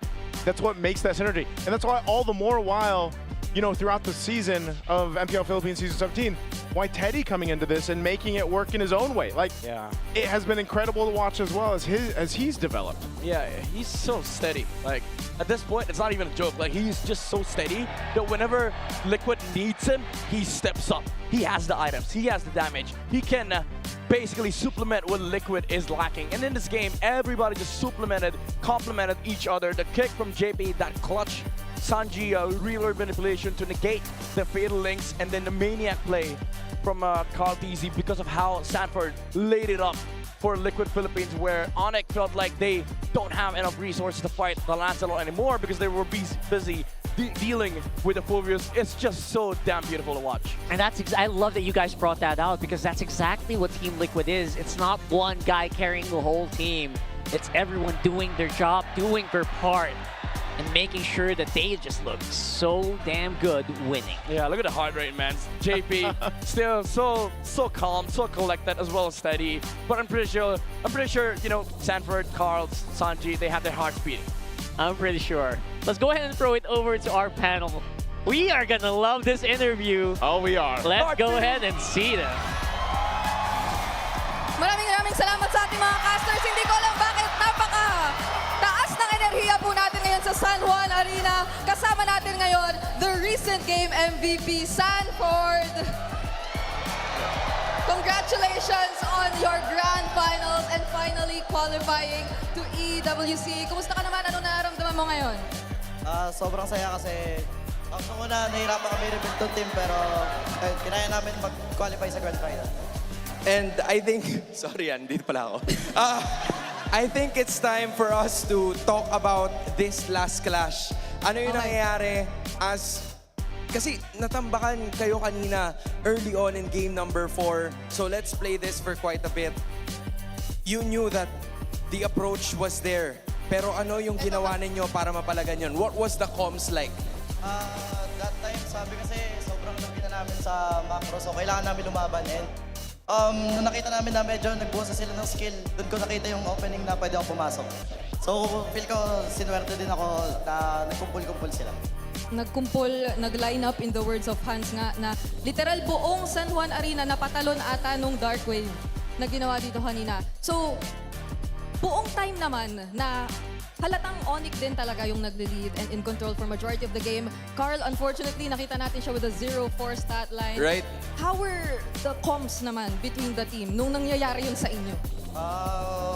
Medyo magulo na kami. Talagang sumisigaw na lang kami na Paris pre, Paris, Paris, Paris. Sumisigaw kami kasi sobrang gusto namin mag-Europe lahat. And the goal is to go to Paris. This was just an incredible opportunity para sa inyo na makarating doon. Team Liquid Philippines, are you proud of your team? This was just incredible coming out from all of you. Motivation-wise, hindi pa dito nagtatapos ang inyong tournament here in Season 17. You still have a grand finals to go to sa Sunday. How is the approach like looking for you guys and the rest of the team? As usual po, Season 15, bibigay pa rin namin best namin pero nakuha na namin yung isang goal. So, isang goal na lang para matapos na to season na to. Okay, okay. And I think we never got a chance to ask your thanks para sa lahat ng mga nanonood dito ngayon, whether it's for ONIC, whether it's for Liquid. There's so many people who supported you right from the start. Ano masasabi mo sa kanila? Sobrang thank you sa Cavalry, syempre sa Sonic. Hindi magiging masaya yung series kung wala kayo. Maraming salamat po. Okay. I might have one last question for Sanford, Hans, if it's okay. Grabe naman. Okay, so I'll keep it pretty simple. So we all know there will still be a lower bracket finals tomorrow between ONIC and Falcons. Kung papipiliin ka, sino ang gusto mong makatapat heading into the grand final? Kasi parehas na namin nakasama yung yung Falcons sa 2024 tapos sa ONIC ng 2025. Siguro ONIC siguro kasi sobrang deserving ni Sabero and sobrang nakita namin yung potential niya and yung puso niya sa game sobrang kakaiba kaya napahangan niya talaga kami si Sabero. And I think that's it. So the decision for Sanford is ONIC dahil maglalaban pa sila sa kung sino yung mananalo later on between Team Falcons and Smart Omega. Sobrang dami nating nakita na mga magigilas na play para sa araw na ito.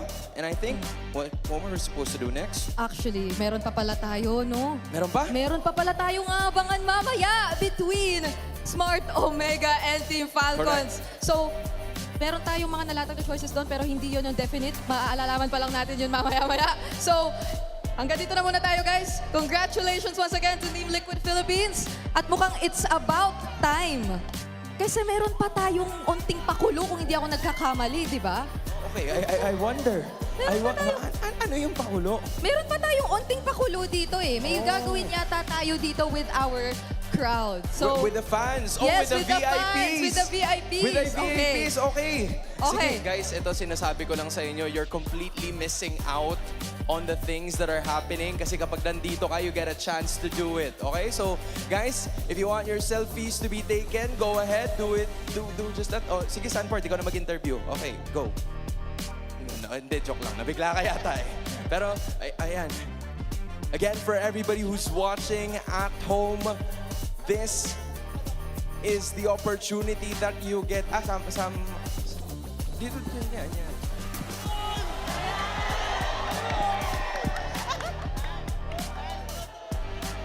Okay, I guess that's what we're gonna do while we're here. Pero sa ngayon, ibato muna natin sa Infinix Liquid Cooling Beast Mode. Mic check.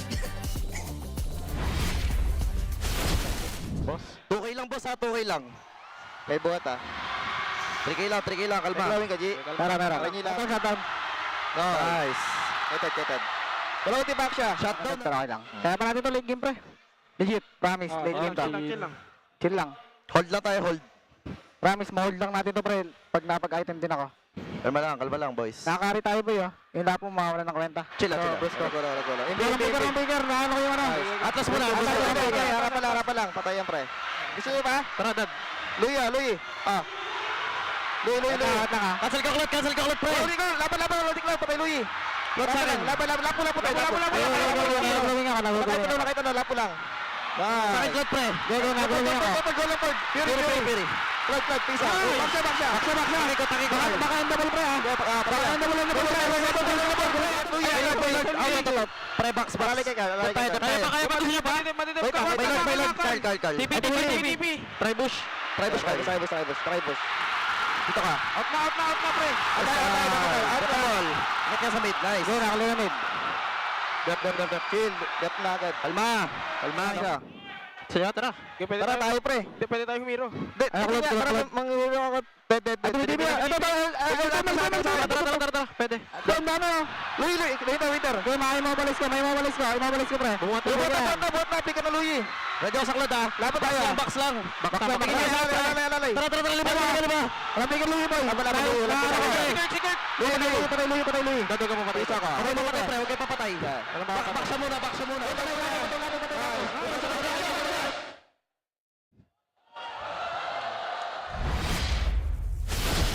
Wow. Tama ba yung naririnig ko na parang kinukul ni Sanji yung mga diversion? Ano mo, maabang diskusyon yan. Welcome back sa ating casting desk. Magsasama na naman ng mga Filipino talents and English talents natin dito.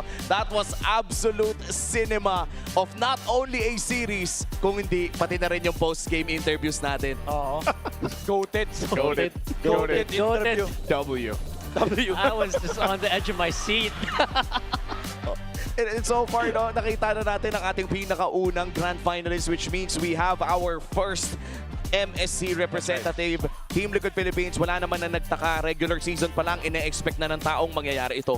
Yeah, I think nagpasolidify nung pagiging deserved nila nitong Grand Finals berth is because of the fact that they survived that round against ONIC. Kung hindi sila challenge ng ONIC, merong pa sigurong chip on their shoulders. Pero dahil naging close yung laban natin and they could have lost ng reverse sweep dahil sa momentum ng ONIC, mas gumanda tuloy yung kwento para sa TLPH. Yeah, that game felt like such a horrible game, especially for like a Cho, right? And it took everyone. It took everyone's effort. Even Sanji in that very last one. Ang liit na bagay nung Void Crystal na yun sa bush. But that spotted the play.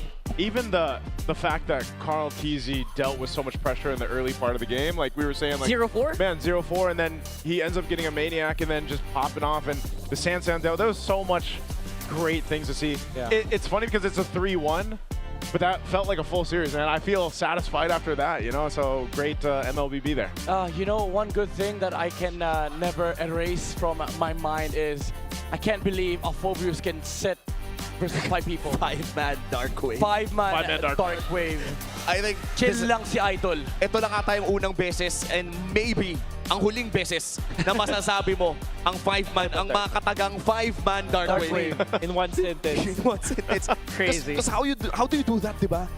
Ang nipis-nipis ng isang Dark Wave. Pero I think the most impressive thing here is yung nabanggit dito ni Rockhart na nababasa ni Sanji yung mga diversion na binabato ni Super Prince come late game. Yung early game, for sure, bigay na natin sa ONIC yun.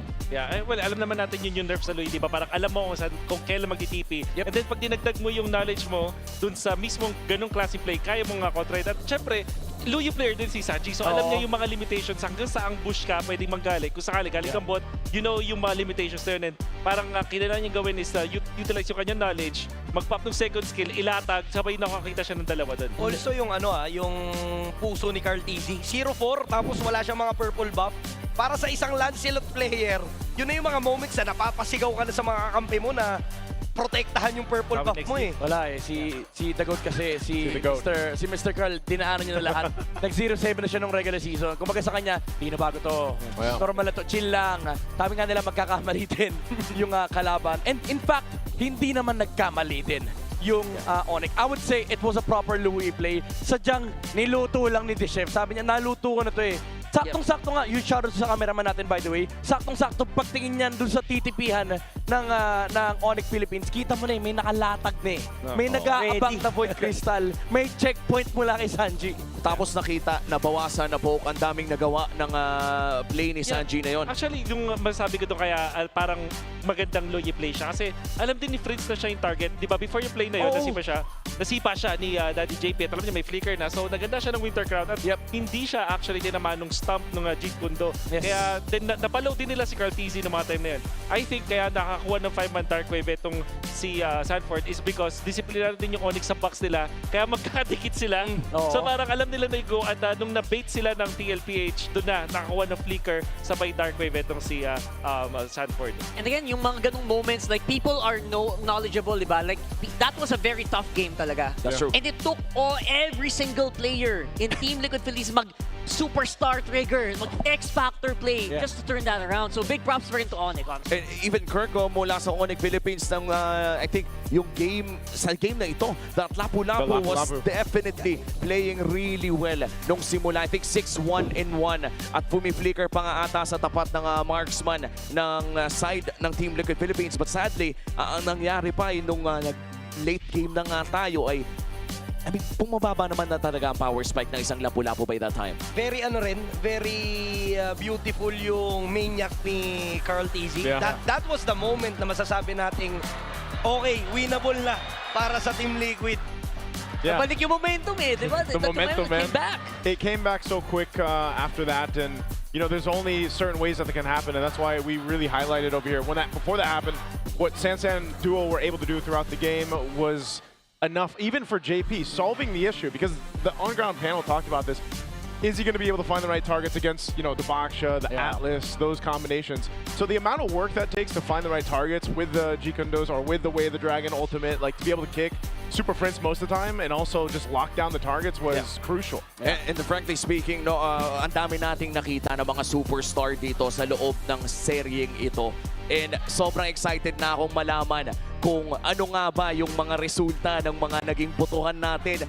Base din sa mga superstars na napanood natin sa seryeng ito. Oo, men. Kasi sinabi na natin kanina eh, ang daming clutch. In fact, 10 clutch gin yung nakita natin. So, masasabi ko lang, i-reiterate ko lang yung sinabi ni Lafel kanina. Kung hindi ka Filipino fan, horror movie yung pinanood mo eh.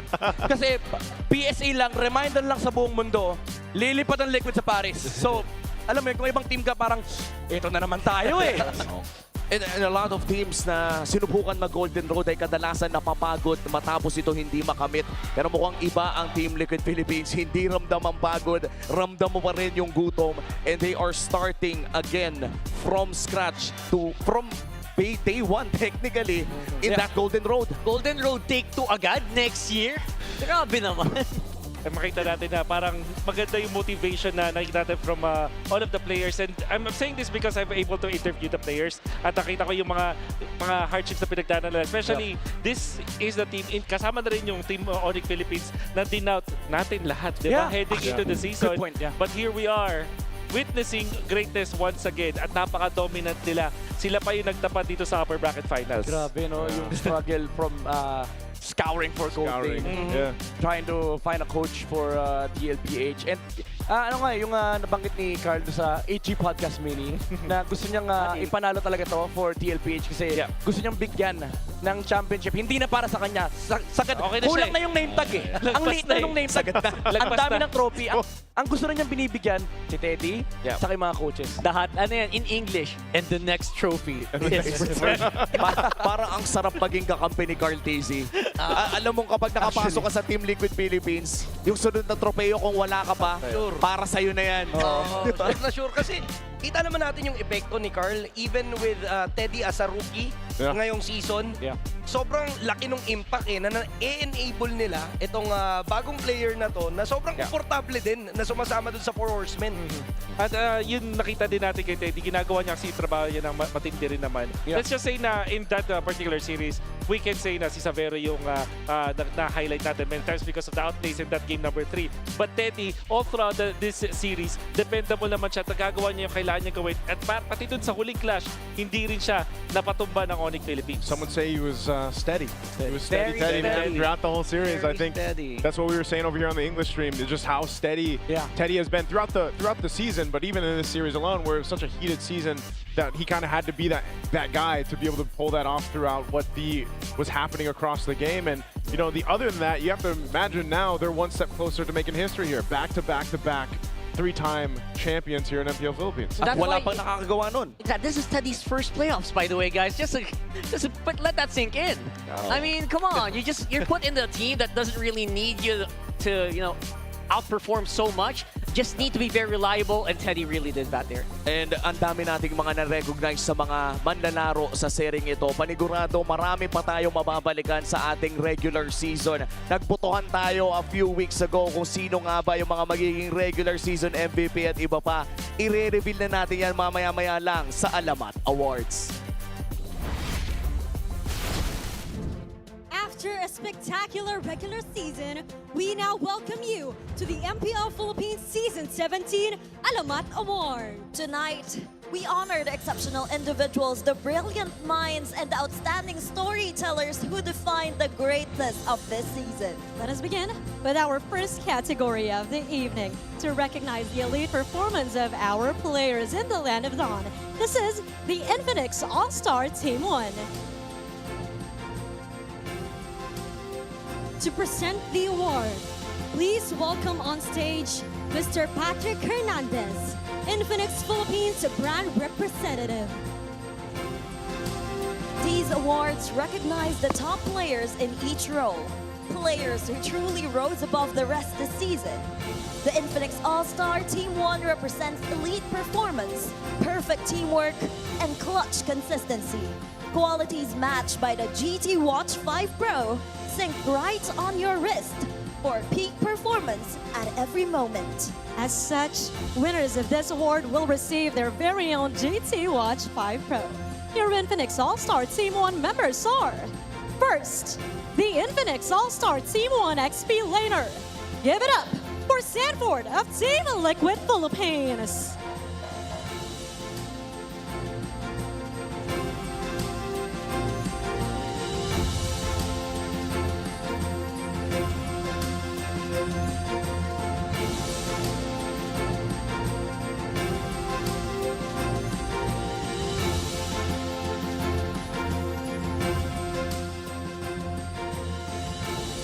Right up next is the Infinix All-Star Team 1 Jungler.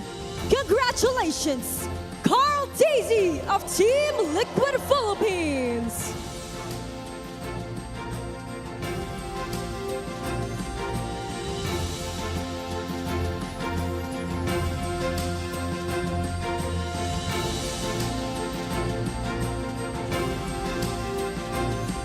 For the man in the middle, the Infinix All-Star Team 1 mid laner is Sanji of Team Liquid Philippines.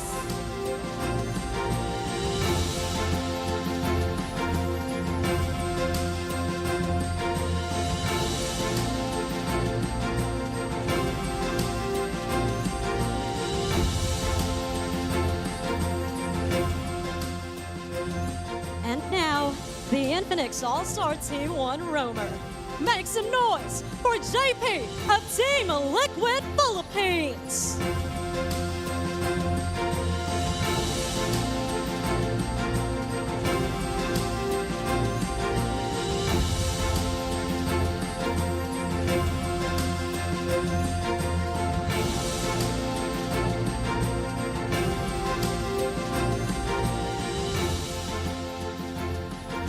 And last but not the least, the Infinix All-Star Team 1 Gold Laner. Congratulations to Super Marco of Team Falcons.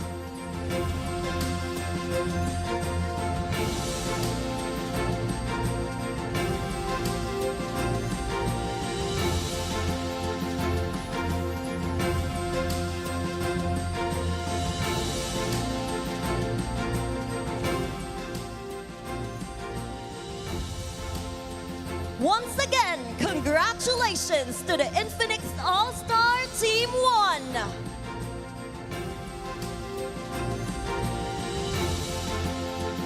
Moving forward, we recognize our next set of exceptional standard setters.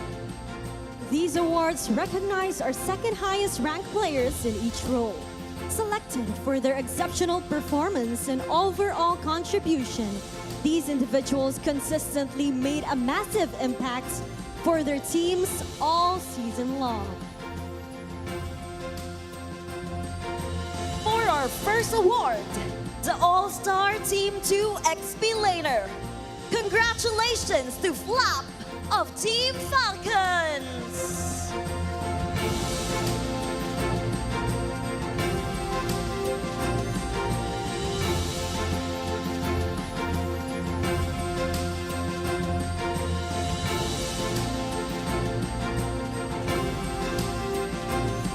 Our next award is the All-Star Team 2 Jungler. Congratulations, Kyle of Team Falcons!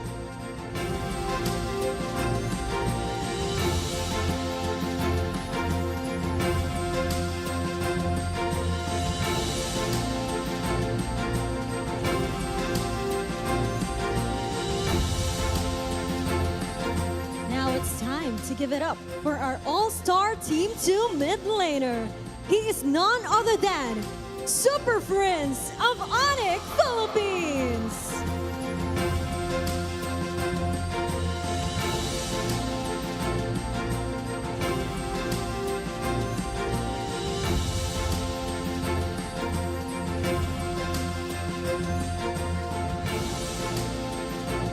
For our All-Star Team 2 Roamer. Congratulations to Oakwen of Team Falcons.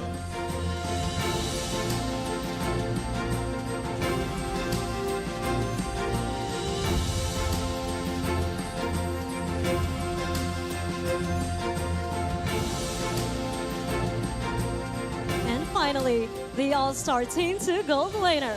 He is Saveto of ONIC Philippines.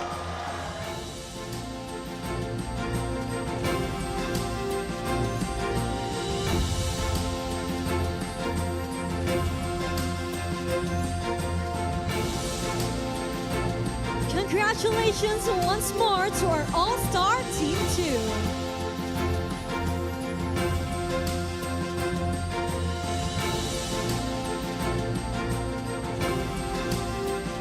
Our next set of awards is the Smart Fans Choice All-Star Team.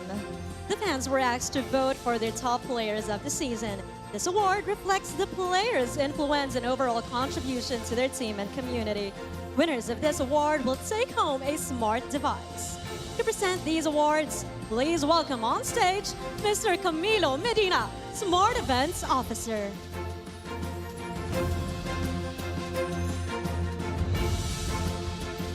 Kicking things off with our first award, the Smart Fans Choice All-Star Team XP Laner.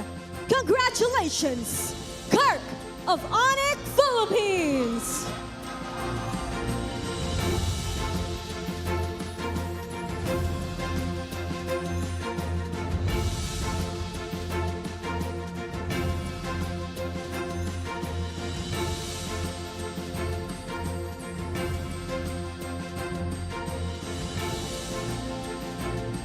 Next up, we have the Smart Fans Choice All-Star Team Jungler.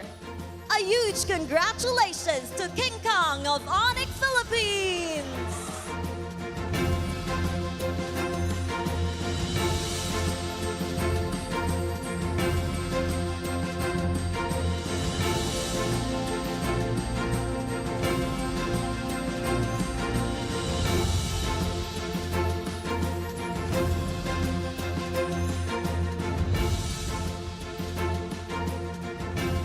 Moving on to our Smart Fans Choice All-Star Team Middle Laner.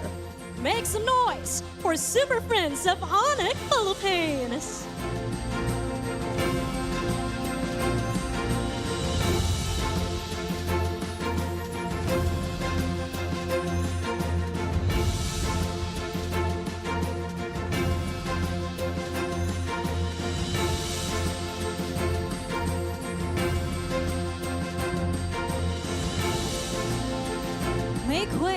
our Smart Fans Choice All-Star Team Roamer. He is none other than Brusco of ONIC Philippines.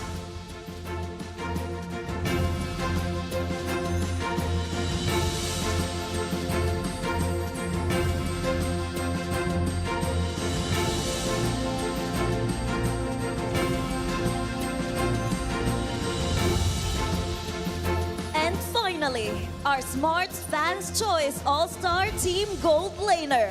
Let's hear it for Savero of ONIC Philippines!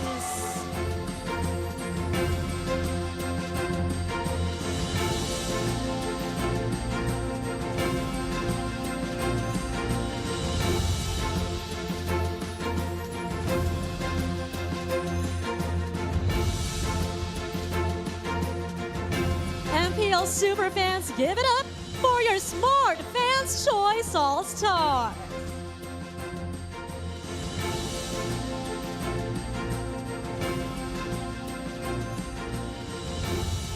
The next Alamat Award is the Most Improved Player of the Season. To present the award, may we call onto the stage Mr. Kenji Noel Sabido, Infinix Philippines brand representative. The Most Improved Player of the Season award recognizes the player who has shown the most significant progress and development in their performance compared to the previous season. This award highlights the player's dedication, hard work, and improvement, reflecting their enhanced skills, impact in games, and contribution to their team. Greatness isn't instant. It's earned through relentless grind and constant evolution. The Infinix Most Improved Player Award celebrates those who leveled up beyond expectations, just like the GT Watch 5 Pro, built to keep you improving every game. As such, the winner of this award will take home his very own GT Watch 5 Pro. And the Infinix Most Improved Player is Haji!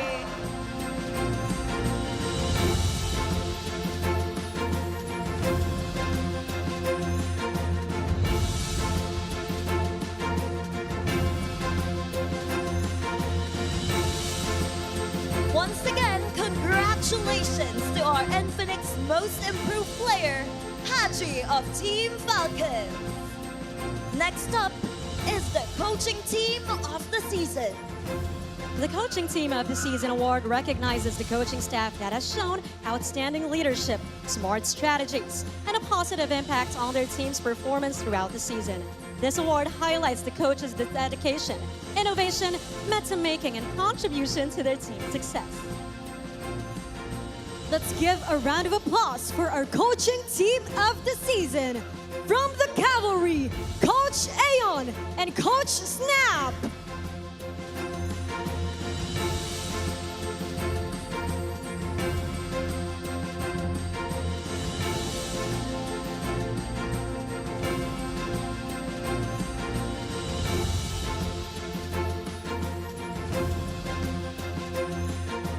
A huge round of applause for the coaching staff of Team Liquid Philippines. And now we move to our media awards, honoring the brilliant minds shaping the narrative of Philippine esports. Winners of these awards will receive a trophy and a certificate of recognition. Please welcome onto the stage Mr. Ian Zane Esparaga, Moonton Games Esports PH Marketing Communications Manager, to present the trophies and certificates.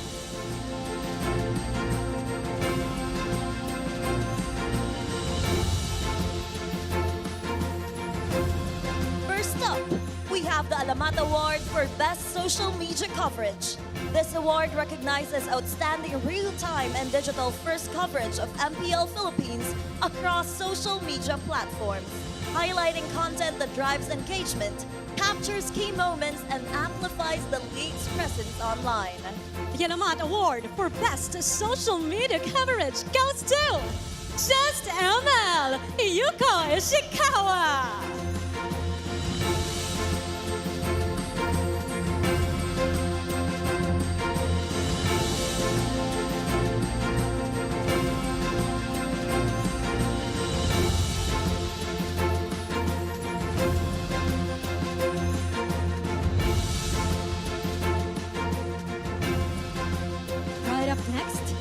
Alamat Award for Business Storytelling.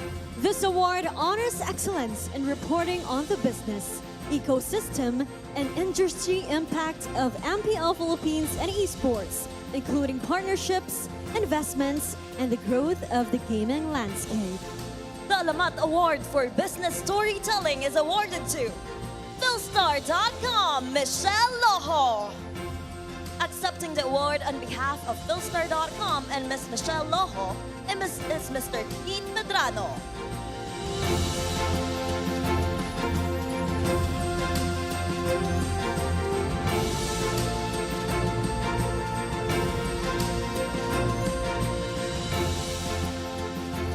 Our next award is the Alamat Award for Best Play-by-Play Feature.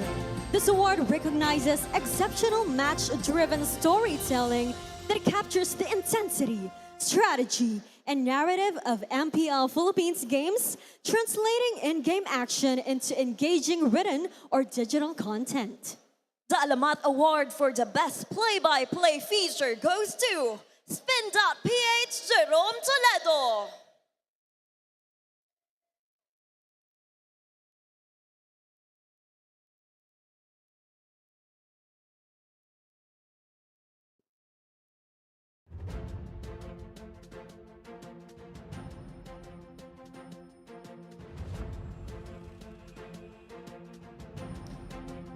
To present the next award, we welcome on stage Ms. Irish Del Rosario, Infinix Philippines brand representative. The best stories go beyond the scoreboard. They capture the heart, passion, and defining moments of esports. The Infinix Best Features Writer Award honors storytellers who bring every game to life. Much like the GT Watch 5 Pro, keeps every important moment connected right on your wrist. Alongside the trophy and certificate of recognition, the winner will also receive a GT Watch 5 Pro. The Infinix Alamat Award for the Best Feature is awarded to All-Star Mario Alvaro Limos.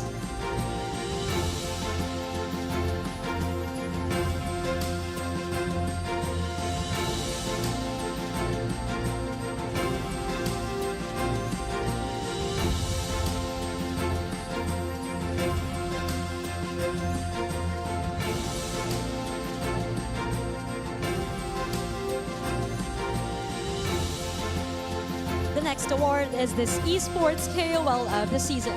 To present the award, may we call on stage Mr. Gary Sun, MPL Philippines Esports Manager.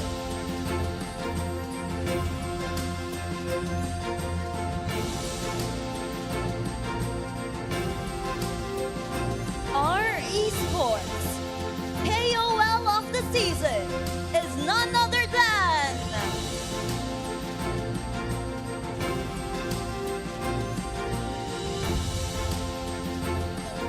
Ben Bentings Maglake!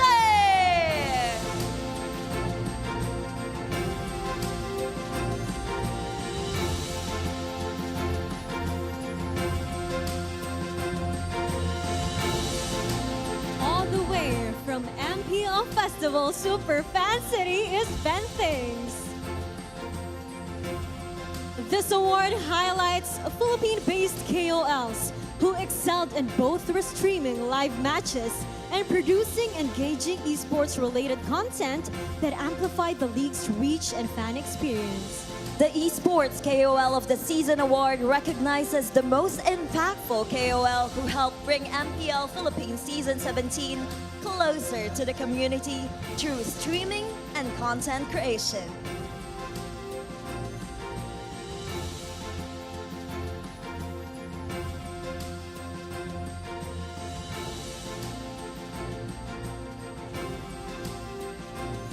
Let us all welcome Ben Things in the Champions Arena.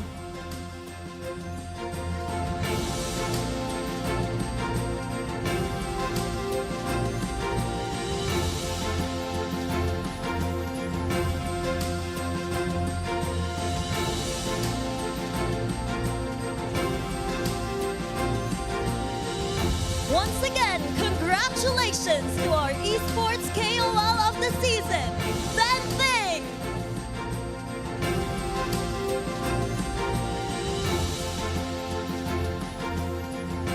established community leaders, we now look toward the future.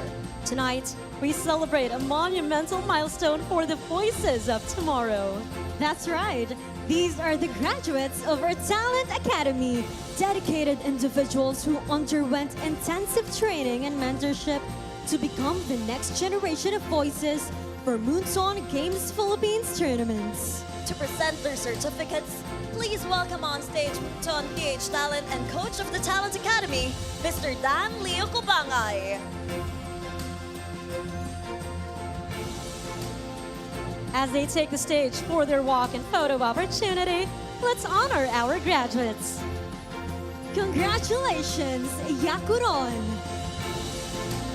Sonny, Mickey, Emimia, Helena, Sakbi, Onel, Ray Ash, Ira, Too Fast, Rare Candy, Bipolar, and Dito Wolf.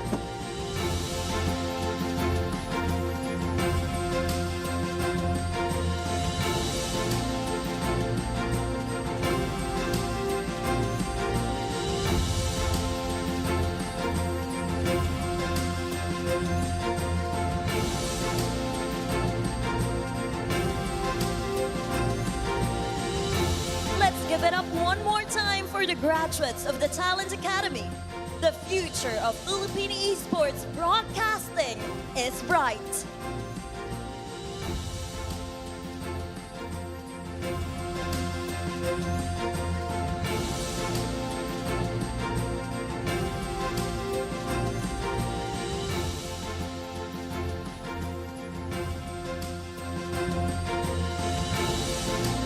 And finally, the award that we have all been waiting for.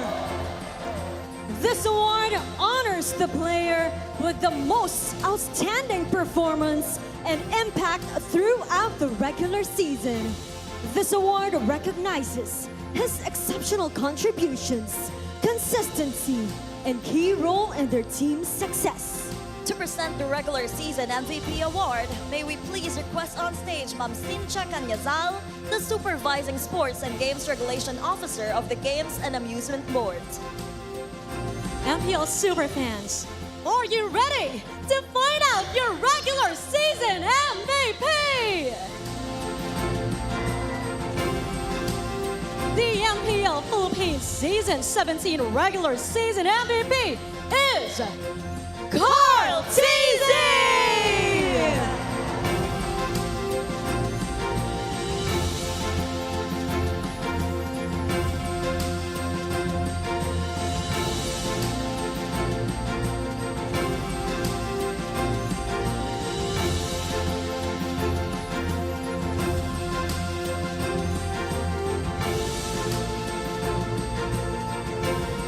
These are the exceptional individuals, the creative minds, and the elite storytellers who set the standard for greatness of this season. Once This now again- wraps up our Alamat Awards. Once again, a massive congratulations to all our awardees. We can't wait to see you soar higher and higher.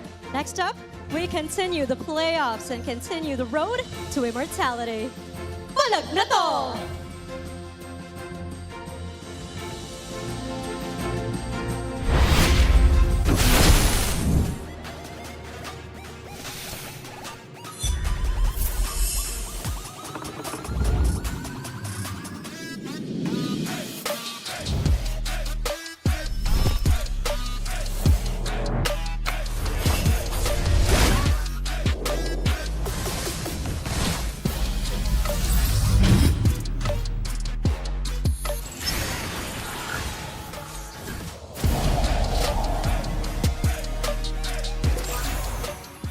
Di abutan dito! GG bro! Don't worry! The Unli with Smart Power All 99. Hindi bitin with 10 gig data to power your games plus Unli Facebook or Unli TikTok. Load now! Foul! You know your scalp can get up to 5 times more dandruff? Get triple anti-dandruff power. Supercharged with Clear. Hey, you! Did you know men have 1.4 times weaker scalp? Get a shampoo that's 100% made for men. Supercharged with Clear. Enemy alert. Your scalp gets 1.5 times greasier, causing dandruff. Get triple anti-dandruff power. Supercharge with Clear. Stop and pull over. Your scalp gets 1.5 times sweatier. For cooling power, supercharge with Clear.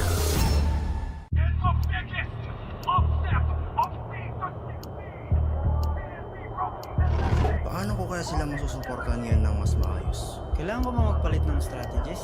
Nagagampanan ko kaya ng maayos ang role ko? Will I be able to meet their expectations? We have to prove them all wrong.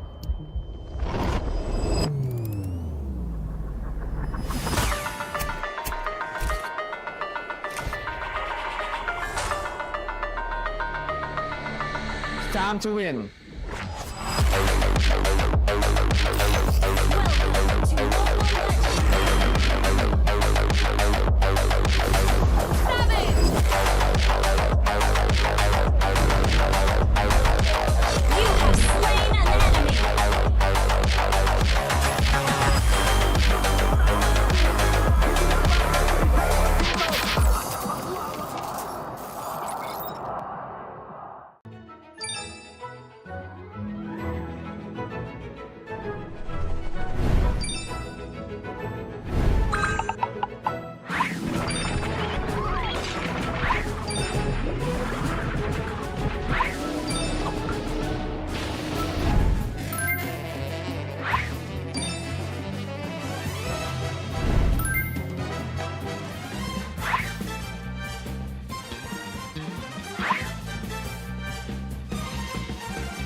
Nga mga idolo. Guys, feeling ko na nakabalik na ako dito sa PLOY. Sobrang saya ko and sana mga pag-EWC kami dito sa venue kung saan ako nag-gold medal.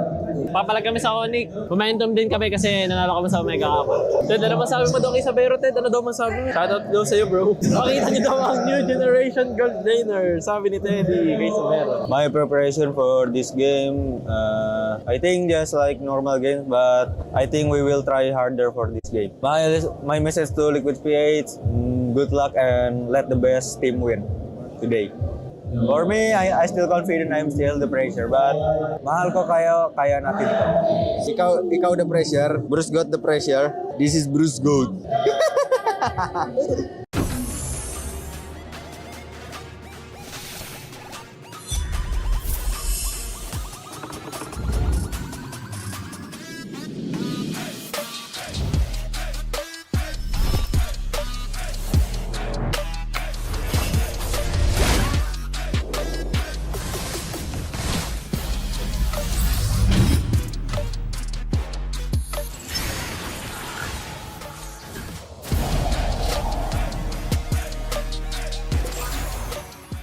Di abutan dito! Defeat! GG bro! Don't worry! The Unli with Smart Power All 99. Hindi bitin with 10 gig data to power your games plus only Facebook or only TikTok. Load now! Foul!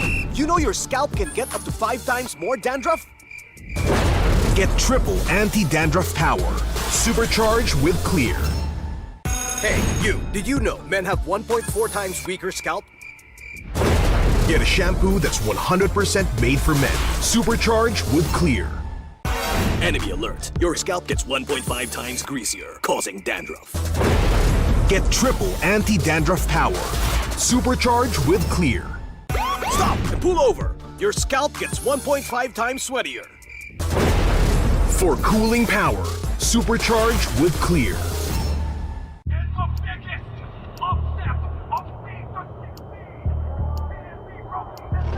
Paano ko kaya sila masusuportahan ngayon ng mas maayos? Kailangan ko ba magpalit ng strategies? Nagagampanan ko kaya ng maayos ang role ko? Will I be able to meet their expectations? We have to prove them all wrong.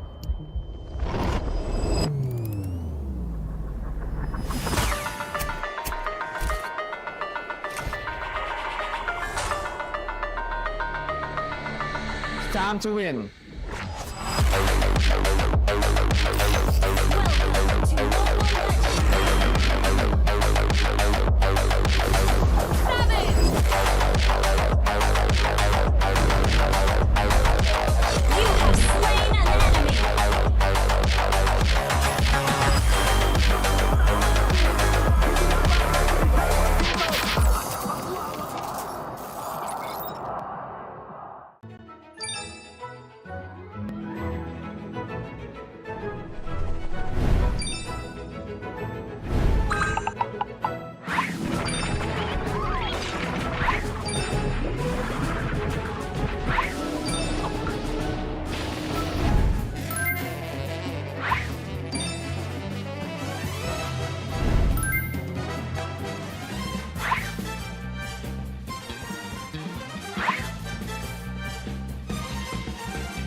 Nga mga idolo. Guys, feeling ko na nakabalik na ako dito sa PLOY. Sobrang saya ko and sana mga pag-EWC kami dito sa venue kung saan ako nag-gold medal. Papalag kami sa ONIC. Momentum din kami kasi nanalo kami sa Omega Cup. Ted, ano masabi mo daw kay Sabero, Ted? Ano daw masabi mo? Shoutout daw sa'yo, bro. Makita niyo daw ang new generation gold laner. Sabi ni Teddy kay Sabero. My preparation for this game, I think just like normal games, but I think we will try harder for this game. My message to Liquid PH, good luck and let the best team win today. For me, I still confident I'm still the pressure, but mahal ko kaya natin ito. Ikaw the pressure, Bruce got the pressure. This is Bruce Gold.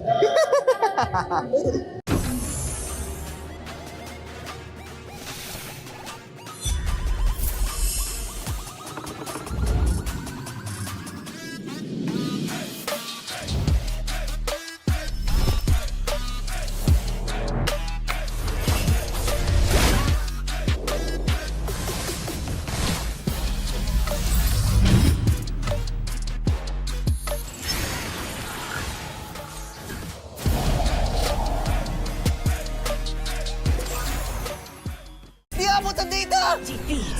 GG bro! Don't worry. The Only with Smart Power All 99. Hindi bitin with 10 gig data to power your games plus only Facebook or only TikTok. Load now. Foul! You know your scalp can get up to 5 times more dandruff? Get triple anti-dandruff power. Supercharged with Clear. Hey, you! Did you know men have 1.4 times weaker scalp? Get a shampoo that's 100% made for men. Supercharged with Clear. Enemy alert. Your scalp gets 1.5 times greasier, causing dandruff. Get triple anti-dandruff power. Supercharged with Clear. Stop and pull over. Your scalp gets 1.5 times sweatier. For cooling power. Supercharged with Clear.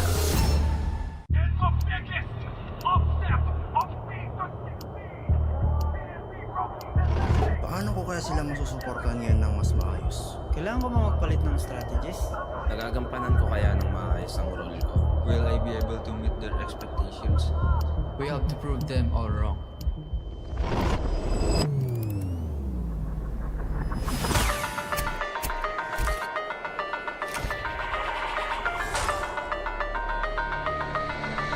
Time to win.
nga mga idolox. Guys, feeling ko na nakabalik na ako dito sa PLOY. Sobrang saya ko and sana mga pag-EWC kami dito sa venue kung saan ako nag-gold medal. Papalag kami sa ONIC. Momentum din kami kasi nanalo kami sa Omega Cup. Ted, ano masabi mo daw kay Sabero, Ted? Ano daw masabi mo? Shoutout daw sa'yo, bro. Pakita niyo daw ang new generation gold laner. Sabi ni Teddy kay Sabero. My preparation for this game, I think just like normal games, but I think we will try harder for this game. My message to Liquid PH, good luck and let the best team win today. For me, I still confident I'm still the pressure, but mahal ko kayo, kaya natin to. Ikaw the pressure, Bruce got the pressure. This is Bruce Gold.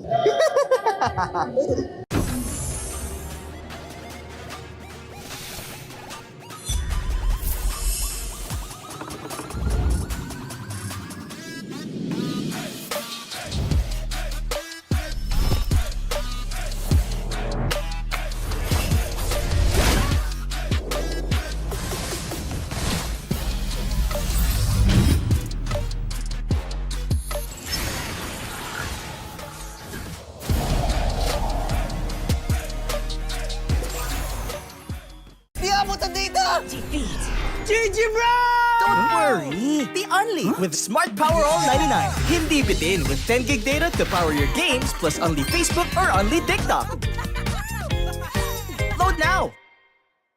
Foul! You know your scalp can get up to 5 times more dandruff? Get triple anti-dandruff power. Supercharged with Clear. Hey, you, did you know men have 1.4 times weaker scalp? Get a shampoo that's 100% made for men. Supercharged with Clear. Enemy alert. Your scalp gets 1.5 times greasier, causing dandruff. Get triple anti-dandruff power. Supercharged with Clear. Stop and pull over. Your scalp gets 1.5 times sweatier. For cooling power. Supercharged with Clear.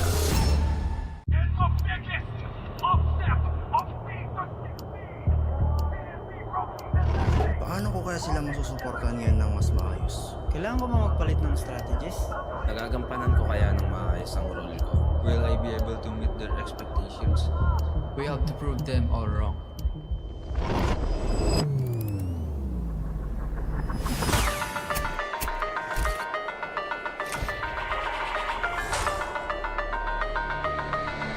It's time to win.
Don't worry! The Only with Smart Power All 99. Hindi bitin with 10 gig data to power your games plus only Facebook or only TikTok.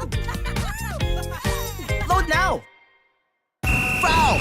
You know your scalp can get up to 5 times more dandruff? Get triple anti-dandruff power. Supercharged with Clear.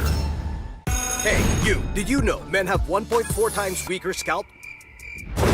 Get a shampoo that's 100% made for men. Supercharged with Clear.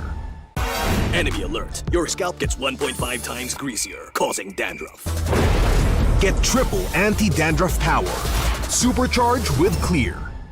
Stop and pull over. Your scalp gets 1.5 times sweatier.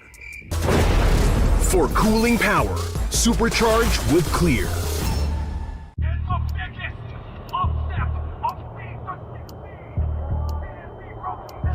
Paano ko kaya sila masusuportahan ngayon ng mas maayos? Kailangan ko ba magpalit ng strategies? Nagagampanan ko kaya ng maayos ang role ko? Will I be able to meet their expectations? We have to prove them all wrong.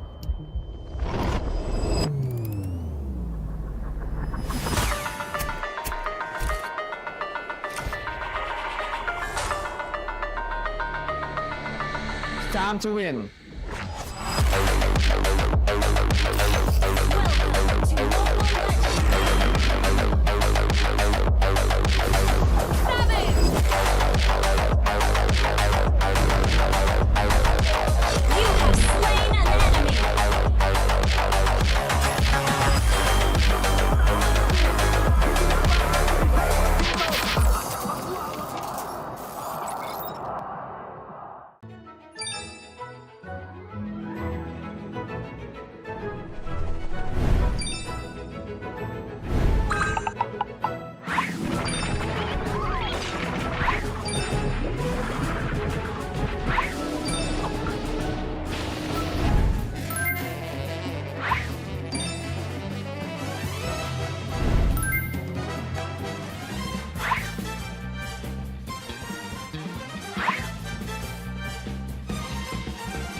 nga mga idolo. Guys, feeling ko na nakabalik na ako dito sa PLOY. Sobrang saya ko and sana mga pag-EWC kami dito sa venue kung saan ako nag-gold medal.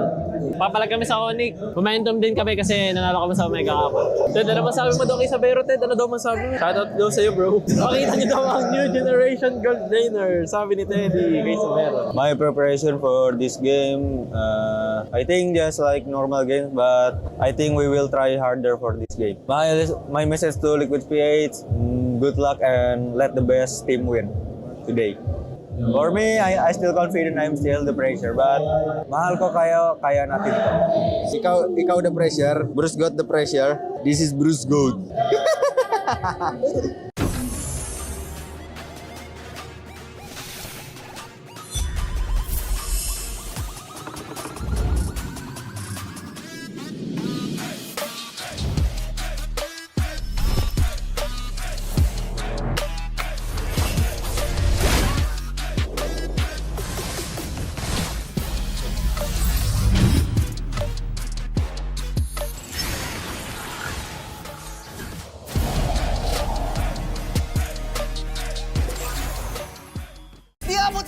Defeat. GG bro! Don't worry. The Only with Smart Power All 99. Hindi bitin with 10 gig data to power your games plus only Facebook or only TikTok. Load now. Foul!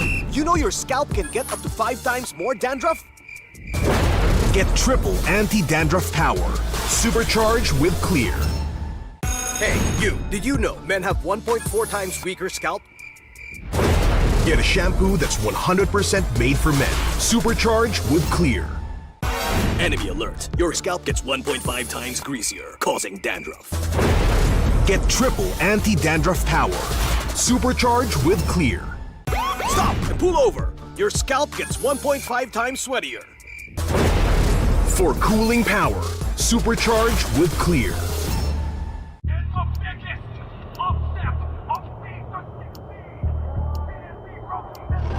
Paano ko kaya sila masusuportahan ngayon ng mas maayos? Kailangan ko ba magpalit ng strategies? Nagagampanan ko kaya ng maayos ang role ko? Will I be able to meet their expectations? We have to prove them all wrong.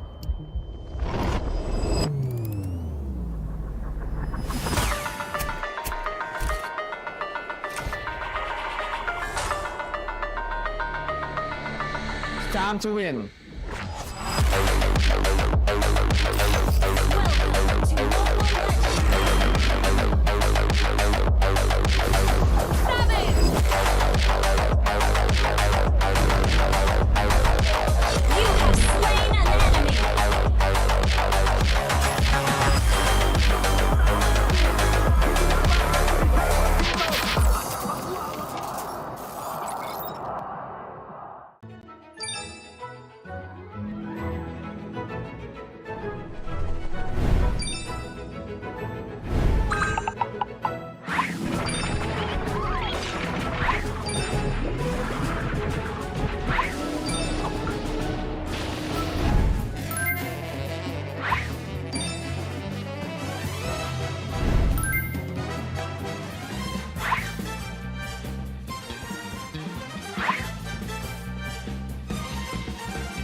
Nga mga idolo. Guys, feeling ko na nakabalik na ako dito sa PL. Sobrang saya ko and sana makapag-EWC kami dito sa venue kung saan ako nag-gold medal. Papalag kami sa ONIC. Momentum din kami kasi nanalo kami sa Omega Cup. Ted, ano masabi mo daw kay Sabero, Ted? Ano daw masabi mo? Shoutout daw sa'yo, bro. Makita niyo daw ang new generation gold laner, sabi ni Teddy kay Sabero. My preparation for this game, I think just like normal games, but I think we will try harder for this game. My message to Liquid PH, good luck and let the best team win today. For me, I still confident I'm still the pressure, but mahal ko kaya natin ito. Ikaw the pressure, Bruce got the pressure. This is Bruce Gold.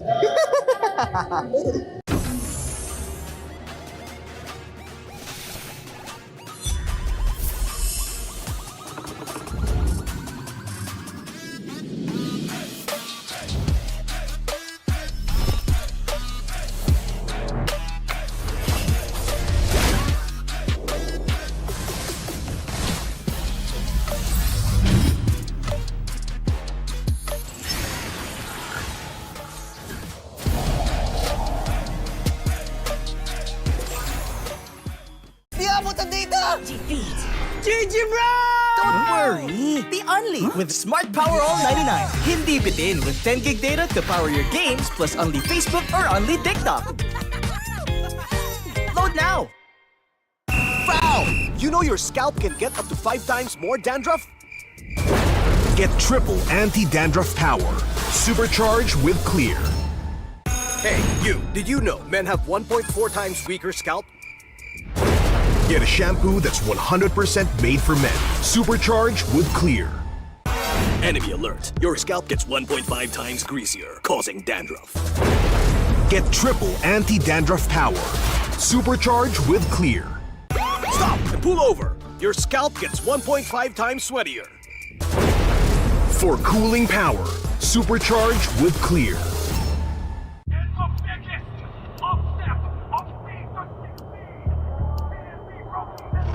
Paano ko kaya sila masusuportahan ngayon ng mas maayos? Kailangan ko ba magpalit ng strategies? Nagagampanan ko kaya ng maayos ang role ko? Will I be able to meet their expectations? We have to prove them all wrong.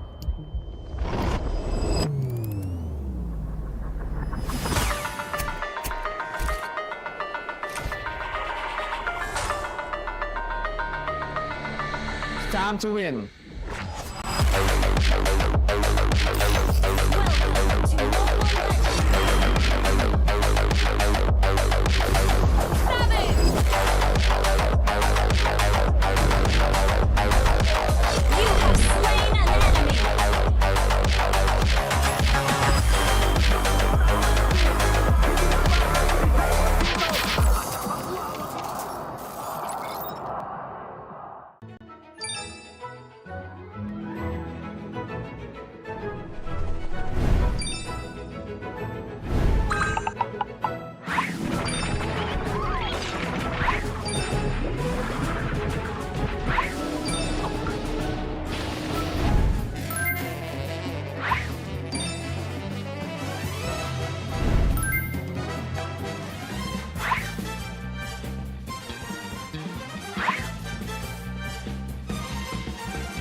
tara, palag ka ba?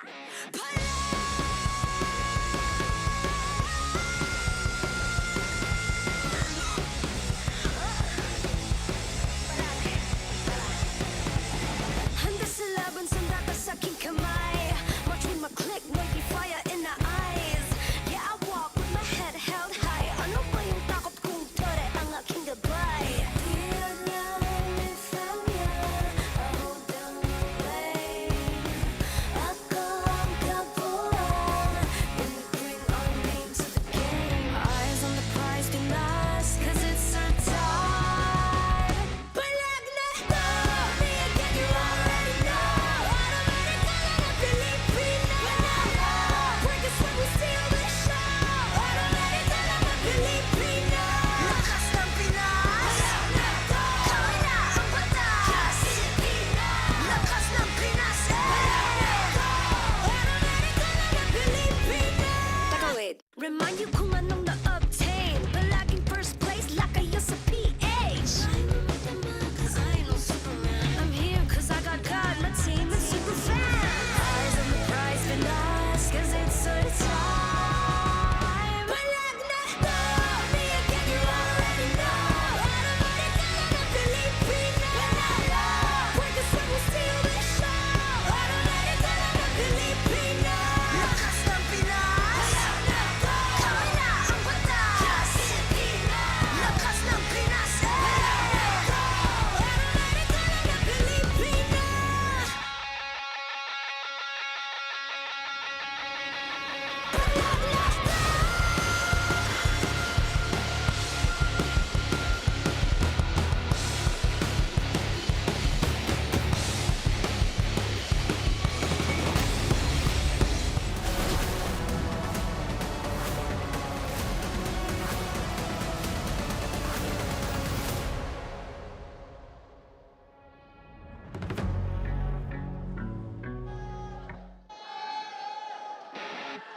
In what seemed to be a very eventful start para sa seryeng ito, meron ng isa na makakatungtong sa Grand Finals at makakalipad sa Paris. Pero ang tanong ay kung sino naman ang magpapaalam sa pagtatapos ng ikatlo dito mismo sa San Juan Arena. Can Smart Omega continue the grind that they've always want to execute, or will it be Team Falcons na nanggaling sa upper brackets na makakabawi at mananatili sa serye at sa labang ito? This is MPL Philippines Season 17, the playoffs. It's day number 3, Has Galleria, and this is Brigida, and we are up for a battle here today kasi kahapon wala tayong nakitang umuwi, but this time it's gonna be different. Medyo nakahinga tayo for the past 3 series to be exact dahil meron silang mga second lives, but this time elimination match is ahead of us. So far, magkakaroon tayo ng mabilisang recap. Nabanggit na to ni Hans. Now, we already have one team secured in the Grand Finals and both in the upcoming EWC. And just recently, nagkaroon din tayo ng Alamat Awards. So, nakita na natin kung sino-sino yung mga All-Star Team 1, Team 2 natin, yung regular season MVP natin. In-award na rin natin earlier, and that is none other than the GOAT. But, alam mong napaka-eventful ng araw na to kasi ganun na karami yung nangyari, pero hindi pa tayo tapos. Yeah, we already had some feature writers and our social media friends na na-awardan din kani-kanina lamang. But up next are 2 teams that look to get back into the winning column dahil nga doon sa nabanggit natin kanina, it has always been a story of them trying to find their footing dahil kahapon hindi man lang sila nakakuha ng isang laro kontra sa mga naglaban kanina sa upper bracket finals. So this is obviously going to be a matchup. Mukhang magiging dikdikan ang laban sa pagitan ng Smart Omega at ng Team Falcons. But to know more about these 2 teams, we're gonna toss you over to the casters. Maraming salamat, Hans and Brigida. Nandito na nga tayo sa ating panel at kami ang inyong makakasama para sa Filipino Death Suomi pa rin with Santi and Wolf. At para naman sa ating English panel, kamusta tayo dyan? Yeah, we're gonna be here. I'm Rockhart, this is Nice and we got Midnight. At ito yung series na alam nating may isa na naman na mawawala. Kaya naman medyo malungkot ito with Team Falcons, our seed number 2 going up against Smart Omega. Pareha silang na-sweep kahapon. Mamaya ay pag-uusapan natin yan dahil kung nag-aantay po kayo ng sign manood ng MPL Philippines Season 17 playoffs ng live, ito na yon. We're throwing a massive playoffs price off just for you. You can secure Day 3 Legend tickets for an absolute steal at 150 pesos down from 300 pesos. And for the Epic Day 4 lower bracket finals, tickets are down to 350 from 500. Big matchups, bigger savings. Score these seats right now by heading over to ph-mpl.com/tickets. Kita-kits. Naku, mabilis magkakaubusan ang mga tickets na yan pagdating natin ng weekend. And for sure, itong laban na ito ay marami ding nag-aabangan. This is Falcons versus Omega. One green dream moves forward. Isa na lang ang matitira sa dalawang maglalaro ngayong gabi. Yeah. If you told me that yung labanan sa top 3 and 4 ay magiging Falcons versus Omega sa start ng season, I would have said you're crazy. Pero nandito na tayo sa point na sila yung nagcha-challenge ngayon para sa Falcons. And I think very much worthy of it. Falcons, they just have to find their groove once again and maybe they can show us something tonight. And Omega really showing up in the past few games. Didn't really see that 3-1 victory. Yeah. Amazing. It was amazing. I was so surprised with yesterday's match. I feel like, watching Team Falcons throughout the season, seeing them finish in the top 2 seed, I was surprised with the performance. So hopefully whatever happened between, 24 hours or so, they've been able to go ahead and fix that, because moving forward, this is the dark horse, is Smart Omega. I think they've surprised everyone just in how fast they locked in their playoff spot, where they ended up finishing through the regular season, and it's been an amazing story. And I like how you pointed out that they have to fix all the things that they need to fix, especially coming off from a loss against ONIC, because this is the only team aside from TLPH to beat the Titans in the regular season. So if you're Falcons, it's kind of scary right now. You're in an elimination match and you're up against one of the teams that actually beat you. At gusto ko yung nasabi nyo, hindi talaga natin in-expect na ito yung magiging lagay ng Falcons ngayon. Ang kalaban pa nila mismo dito sa ating elimination match ay ang Barangay, na parang nabarang sila nung huli nilang pagkikita. And napakaganda nga nitong barang ng Barangay kasi for the longest time, lagi nating ine-expect para sa Omega ay yung lason. Ngayon may bago tayong pwedeng tingnan. Ito na ba yung bagong timpla ng Smart Omega? Barang na ba instead of lason? Well, nagawa naman nila yan noong week number 7 kung saan kakapanalo lang ng Team Falcons. They're the only team that were able to defeat the TLPH in the series. And then eventually nanalo ang Omega courtesy of Mingwin, Cap Mingwin and his leadership skills nung nagkatapat sila doong week number 7 at nanalo nga sila over Falcons. So the dark horses for this tournament is definitely Omega, but they also were already able to defeat etong Falcons before. You know what, Barang is such a nice storyline, di ba? Pero I completely disagree. I feel like the skill is the biggest factor. Yeah. Just have to remember, bro, Mingwin, it's his rookie season. Keep that in mind. The way that Omega's playing right now, you wouldn't think that. And when we look at Mingwin, ang kanyang katapat dito ay walang iba kundi si Haji, na isa-isa sa mga video na napanood natin dati ay ang sinasabi nila ay para bumalik ang Prime Haji ay kailangan makapag-champion muli. It's a veteran versus a rookie in the mid lane. Malaking factors sa pagpasok sa match na ito. Alam mo, kailangan talaga ng fuel ng machine. At kailangan din naman ng fuel ni Flap. Siyempre, para hindi mawala ang mga muscle. Pero kailangan talagang paganahin ang makina ng Team Falcons because this guy has never set foot on the MSC stage. So for Team Falcons, you know what? All the narratives are stacking up against them. Nanggaling tayo mula sa last season na kung saan yung puso talaga ng mga nasa ilalim ng seeds. Yung third pababa, talagang dun yun yung sinasabi natin parang hindi umaapak ng number 3, ng number 4. Pero nakita natin yan mula sa TNC nung last season. Yun yung tinatahak ng Barangay ngayon. And for Team Falcons, sila yung number 2 pero parang sila pa yung nangangailangan ng mga magagandang storyline dito sa playoffs. So, merong so far may kakaibang signos kapag ang regular standing mo ay number 2 pero for Falcons so far, ito yung best performance nila as of yet. So Season 15, they finished number 4 no regular season, and then eventually hindi sila nakapasok dun sa international event. And then number 6 naman nung Season 16, you saw yung miracle run na ginawa nila. Pero naalala natin kasi yung dulo ng story na yun. We still have to remember they struggled in early stages of the season and they ended up number 6. This time, they are number 2. First time seeded in the upper bracket. At the same time, may parang hidden na barang agad. Yes.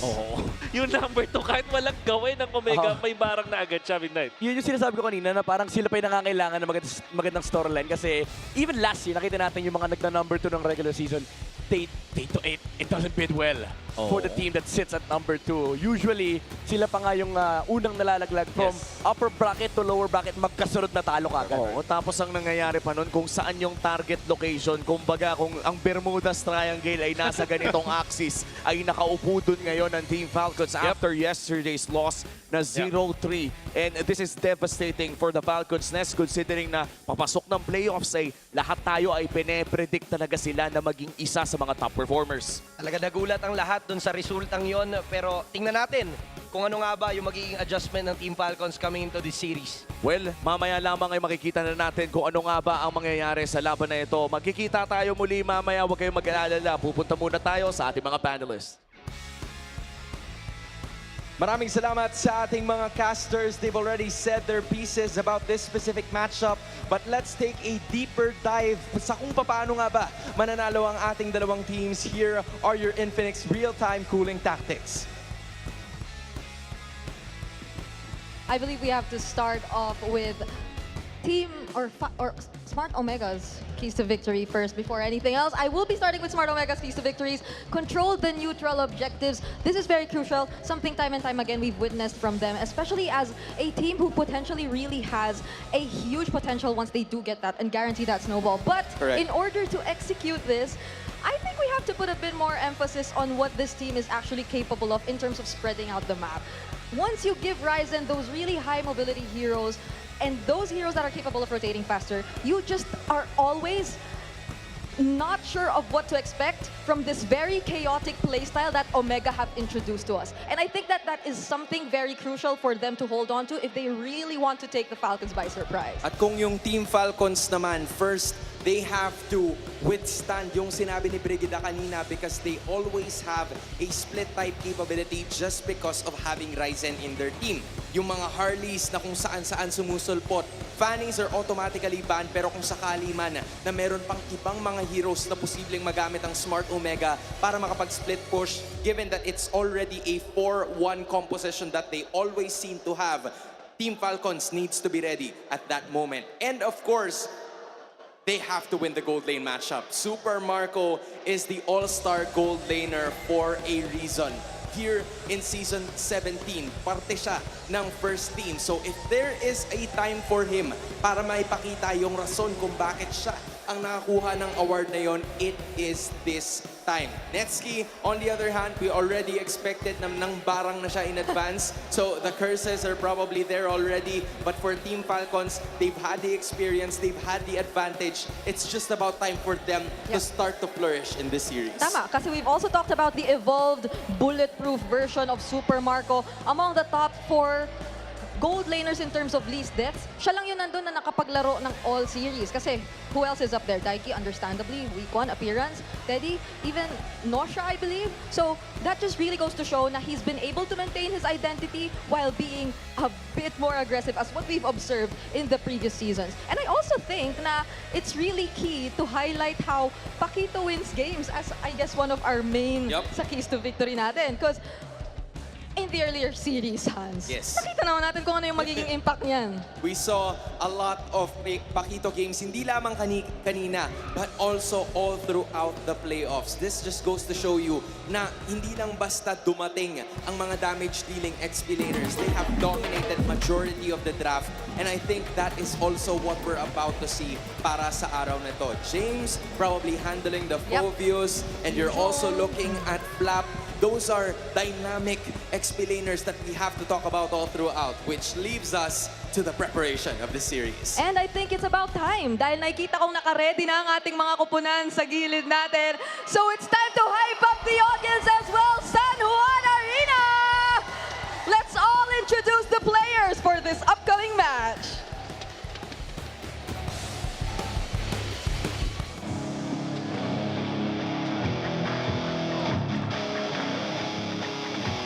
From soaring in the standings, pushed down to the lower bracket, they are back to silence the doubters and shut down all this barangay racket.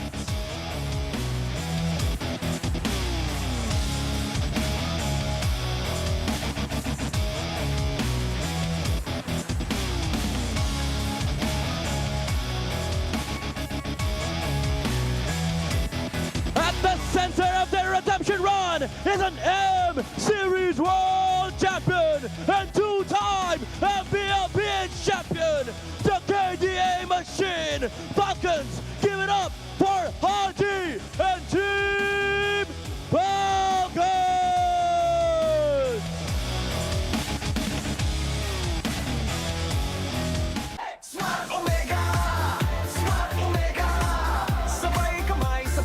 Nadapa man nung una at nakaranas ng hugupit, ngayon sa lower bracket ay babangon sila ng mas malupit.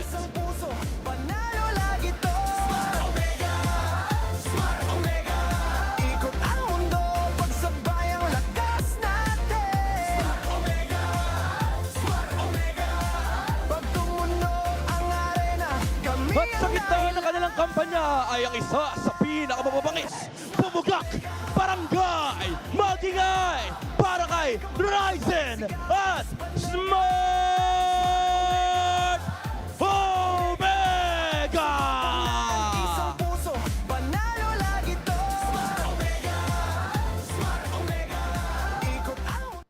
To ensure the integrity of the game, let us welcome our marshals, Luis, Chico, Joshua G, and JD. And our head referee, the Jump Master, Set. And our head coaches, Coach Moody for Team Falcons and Coach Pura for Smart Omega. Isa lang ang mananatili, matira matibay. This is a do or die. Will it be Falcons or Barangay? Champions Arena, magingay! Here we go. Who is gonna draw first green blood? Obviously, it is Falcons here first up. Yep, first off, Team Falcons. Again, as a viewer yesterday, sitting at home, I was not expecting a sweep that they felt from ONIC Philippines. I was watching and being like, man, what is going on? You know, and I was watching the watch parties out there and the same sentiments were being thrown around everywhere. Hopefully, they've figured something out. Maybe they watched some new tape to prepare for Omega. And you know what? Who actually got lots of stuff figured out? It does feel like it is Smart Omega. Again, they are the team that bleeds green. They literally represent the venom, the lason, the one that everyone fears. The question is it enough against Team Falcons? For sure, they've done their research, they've done their homework, they've reviewed the mistakes, right? So I think they're very much covered for Team Falcons, but for Smart Omega, we've seen a lot of brilliant moments from these players, but do they have a new take? Do they have something new to bring up against Team Falcons? They gotta bring out something new because everyone knows Ryzen's fanny at this point. Everyone knows the splits. Let's see if they can bring out something. Let's hear them here in the Smart 5G Ping Test. Preparation namin sa Omega, ready na kami sa mga minanifest ni Netski. Yun, ready na namin yung manifestation niya So yun, di namin ibibigay basta-basta yung panalo na madali. Babawi kami guys. Daming mga supporters. Thank you sa inyo lahat guys. Sobrang na-appreciate namin kayo. Sana manalo kami mamaya para sulit yung supportan niyo sa amin. Sino doon makakaisa Pili ko kami makakaisa. Parang ganda yung sa pre, sa regular season Di ba natalo tayo sa TLPH? Yari sila pre. Sinasabi ko lang yung Fox lang Fox. Tingin ko kami yung makakaisa guys. Game 5 bata to pre, mas tense. Press galing 3-0. Sino mas gutom? Sino mas angat? Sino mas magaling? Sino mas gutom? Tingin ko mas gutom si Prex Ano ba? Binoto siya sa most improved. Okay lang, deserve. May panahon din tayo. May panahon din tayo, pre. Malay mo pre, si Perks na MVP regular season. Bro, Ryzen dropping the bars, man. It was better. Let's just find out, I guess. That's just where they came from here. You know, again, it is going to be an elimination match, so yeah. Now or never. There's a lot on the line here. And it's funny because we were talking about with Smart Omega and Ryzen specifically. It's so weird how on the jungle stats, like some of the key ones, he's the last place. But he still somehow makes things happen in such an odd way. And I feel like that is probably one of the secrets of what makes Smart Omega so strong. They're so unpredictable that sometimes they're just, it seems like they're stumbling through a game and somehow they make it end up working. How do you prepare? How do you really come up with a game plan against a team like that? I mean, that's the beauty of chaos, right? Like, you don't know what to expect. Like you say, he's last in some of the categories in the jungle, like what makes him great. But he's number one in one thing, the split push. The split push. Team Falcons has to be constantly aware of where Ryzen is on the map, because you never know, this guy might be just ending the game. That's what I'm looking forward to, because one of the heroes that does the split so well, Paquito, is unlocked. Now, again, mostly in the XP, but it actually, you have to remember, Paquito started in the jungle. Oh, man. If that's what we see in the hands of Ryzen throughout the series, the new thing, I'm gonna be flabbergasted. I'm gonna lose it. I'm gonna lose it a little bit. Imagine if they win. Yeah, and if they win with that, oh my goodness. Even more so. Come on. It's expanding rivers here for map number 1. Oh boy. I don't know. There's a lot of things to expect here. For Team Falcons, of course, they're not going to let go of the panning. There you go. They removed it. But for Smart Omega, do you go and take some prio on the Leomord and the Suyo? Because I think Smart Omega, we've talked about this during the past few days, right? Like, Ryzen has improved drastically on the Leomord pickup.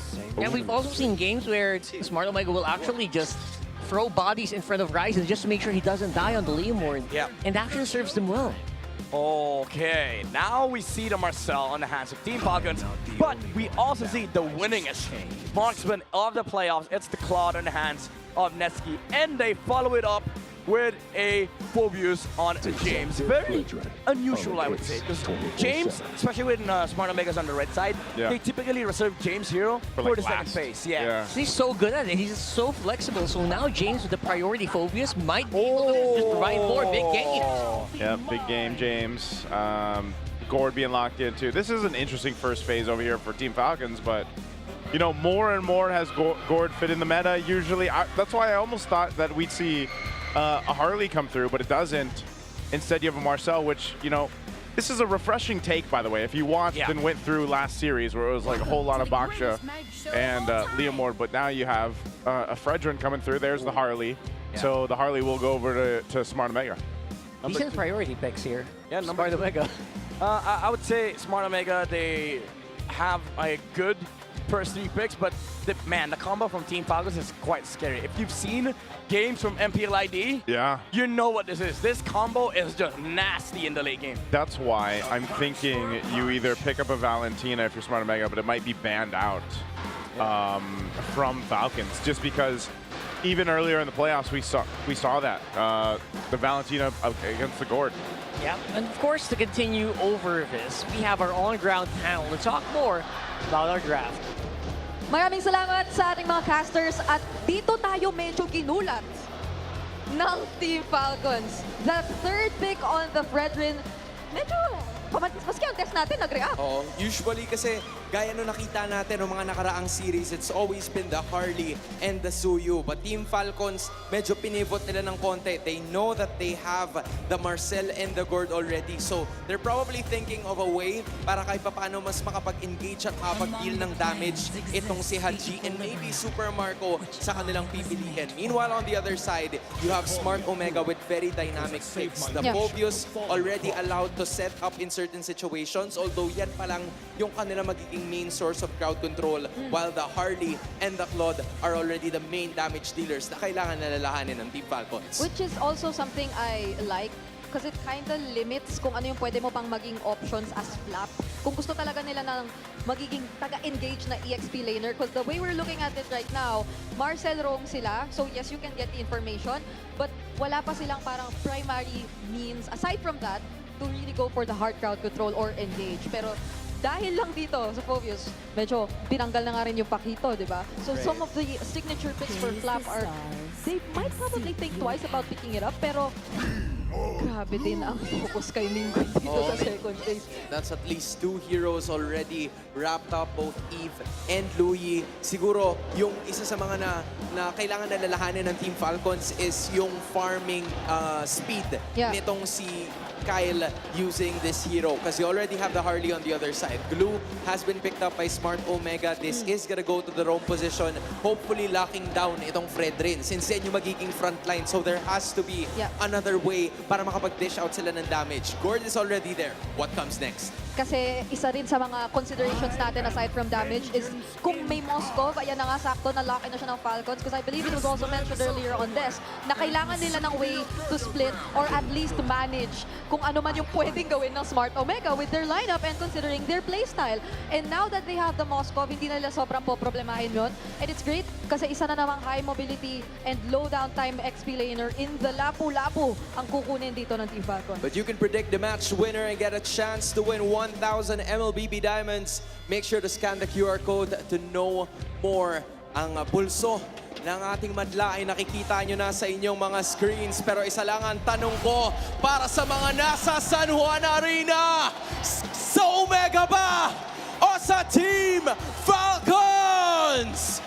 Casters, it's time to bring it into action. The lineups are already there. The floor is yours. We got very, very team fight-centered lineups here for both of our teams. This is going to be a beautiful match. Again, it's a best of 5 for their tournament lives here in Smart Omega versus Team Falcons. Yeah, I like the... Man, I have to go with Team Falcons on this one. I like the solid draft that they brought to the table. The Marcel's quite deadly. That's why it was prioritized here. And, you know, you get some pretty strong picks overall through the course of the game. Yeah, kind of like what Rockhard mentioned here. Like Team Falcons, most especially, they have a lot of team fight kits on their side, and then they have the split push as well from Super Marco. Man, I'm kind of scared for Smart Omega. It's a bit hard to trade in this game, especially with the heroes that they have right now. Because Team Falcons, if Smart Omega if they don't fight, Team Falcons have a good way of just brute forcing their way onto Smart Omega. All right, looks like we're pretty much all in agreement, right? Falcons lineup here is just so spicy, man. Yeah. Again, they did get the Omega did get the Valentina. At least that's one thing they got going for them. Yeah, and they're pretty late game as well. That's what I was saying, you know, before we handed over to the on-ground panel, is I was expecting that Valentina to come through from Mingwen. It does. And that could actually work in their favor when it comes to those team fights later on, depending on how they utilize it. Are you going to be taking the Golden Hour? Are you going to be taking the Mystic Gush more so often than not? You know, so yeah, at least you have this directional beam. Ooh, whoa, first blood. Whoa. Well, you know, that's great. You can do that too. I mean, Perks, he did flicker, so I think they went for a really aggressive play. That's the downside of having a Gord, right? Like, you're very susceptible to heroes that can catch you in mid. And Perks saw that Ogren moved away, so they just went in and looked for the kill. Fortunately for Haji, he's still going to be able to make his way back to the mid. Doesn't lose a lot of minions, but Mingwen's almost level 4 now. Yeah, that's a big bonus here. Obviously for Omega, a little bit of a faster level 4. They will reach it in time while waiting for the turtle to spawn. Overall, across the map, it looks like Omega's having a lot of fun here in the early game. Yeah, they should. They should be able to start strong off of that. Let's see what they do here. Ryzen's going to choose to go ahead and take the purple. What? Steal instead. Yep. Again, this is a team where sometimes they're doing things across the map that aren't usually what you're expecting to see, and it works for them. So he goes and grabs that. Turtle still hasn't been secured by Team Falcons. So Omega, they have at least the upper hand in terms of resource. Oh boy, Kyle won't like it when he checks that buff pit later on, but yeah, right now, whoop! Goes for the projectile. There's Missing Gush. It's actually canceled out early though. That's going to be troublesome as Kyle secures the turtle. Can they get away from the fight? A Blazing Duet comes through. Perks will take down Flap. They're still battling, but the Golden Hour is strong. Kyle's going to be the next on the block as he falls to James. So they got the turtle, but they lost bodies. It's a disastrous fight for Team Falcons. After that trade on the purple, Falcons played it slow and they got heavily punished by Smart Omega. You win the turtle fight, but you lose the team fight. And now Ryzen finds another trades among trades against Team Falcons. Kyle finds the small lizard. That's right, not only do they get a lot of kills, they get so much advantage, they get all the minion waves. You see Kyle walk up empty on the purple buff. That is such a sad moment. Yeah, it's one of those things why, you know, Ryzen specifically, on any of these heroes that allow him to be mobile across the map, be, you know, a threat across the map, which is Harley's the perfect jungle to be able to do that right now, and why it's such a priority for a lot of teams. But keeping Ryzen in your mental state of where is he? Yeah. That's Team Falcons. That's going to be them this entire game, and that's a problem for them to deal with. Yeah, you know what? Smart Omega, they've entered the territory of just, you know, the idea that they can just trade the whole game. They don't even have to fight into Team Falcons. And now, Falcons, every single objective fight that they want to take, they have to be really sure. Oh, that's got to be a kill. I don't even know if the Mystic Gush was needed, but just to secure it, they'll make it happen. Haji's been having a hell of a time, gets a kill now. Right there, that's the team fight that Team Falcons are looking for. They have to be the ones to set it up. Yeah. Now, the big problem with this lineup is, you know, you can react well, but you have to be very good with your golden hour placement. Yeah, again, they have to be sure, they have to be committed as to what they want to take on the map, because if they don't, if they slow the game down, then Smart Omega will just find a lot of trades on the map. Yeah, you just know, right? James is going to he saw that 5-man Dark Wave early, says, you know what, I'm going to do that too. Let me show you. Let me show you how it gets done. All right, second turtle up, projectile thrown out. Perks leading up the charge. Megan will get his glowing wand for this fight. He's looking for an ultimate to take him. Mystic Gush already used. Turtle quickly secured though for Smart Omega. Team Falcons struggling to get in range. Yeah, that was very fast here. And Omega, they're not done. I think they can actually have enough in the barrel to invade the jungle. Again, Kyle just having a tough time on the Fredrin today. Going on top side instead. Yeah, that's Super Marco. He's very aware here. Now Omega, they're not getting blood, they're not getting kills, but you know what they're getting? A lot of forward bush control. Yeah, even though, let's say, Team Falcons, they're happy with the Moscow just taking farm. They do have that late game aspect to their lineup. Smart Omega having tempo in this game isn't really one of you know, the checklists here for Team Falcons. As much as possible, they want to be able to take over the river, but because of how this game started, Smart Omega feels like they're the ones dictating the tempo, and they're happy to take this game towards late game as well, because they have a lot of damage dealers that can scale up the Harley, the Claude, even the Valentino. Yeah, they got Netsky on their side. Oh, wow. James! Mystic Gush already used. James is going to survive that though. He is this bulwark that they have to deal with. Perkziba too on the glue. They're still going to commit to it though. They'll take him out. Perkziba falls. Sumo Marco looking for Netsky. He'll pop the blazing and duet to stay alive. So another pickup for Team Falcons. They're working for these, but they're slowly getting some equilibrium in the map. It's super funny how these team fights are starting slow, then Falcons suddenly whoosh. They rush towards their opponent, and then, oh my god, I don't think they expect that kind of ferocity, that velocity here coming in from Falcons. It's a good setup as well for Team Falcons, right? Like they know that the Claude is top side, the Moscow is top side. We can just pressure top because there's no trade on the bottom lane. They saw the Harley recently, and even if they fail to take a kill on the top side, again, Omega will not be able to find a trade. So good brute force for Team Falcons, but again, they have to be really committed with these kinds of plays, because Smart Omega, again, they're happy just to play the scaling game. At the very least, Falcons have equalized on gold. Now, where that gold is something that we will check later, because obviously it's better if it is on the gold laner. Right now, they are fighting for turtle. Fighting for this last turtle of the game. Ryzen has control of it. We'll see what Team Falcons does. They do have Super Marco just pushing, though. He might join the fight. Mystic Gush will delete Perkziba, and they're still going to go for it.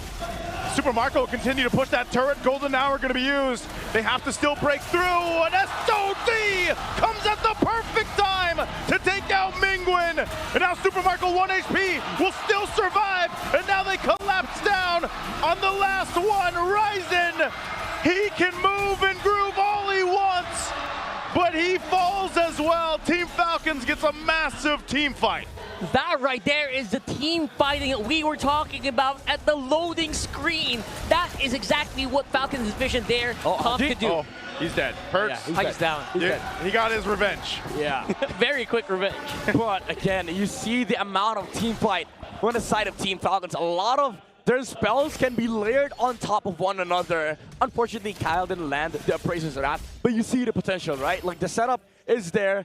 SOD as well. Guaranteed hit because of the way that the Golden Hour is used for the setup here for Team Falcons. So Smart Omega, again, even though they have a lot of scaling heroes on their lineup, Team Falcons' team fight is just so damn massive. I mean, you can just imagine, right? Like no Golden Hour, Marco always hits SOD. What more with it? I mean, that's just double trouble.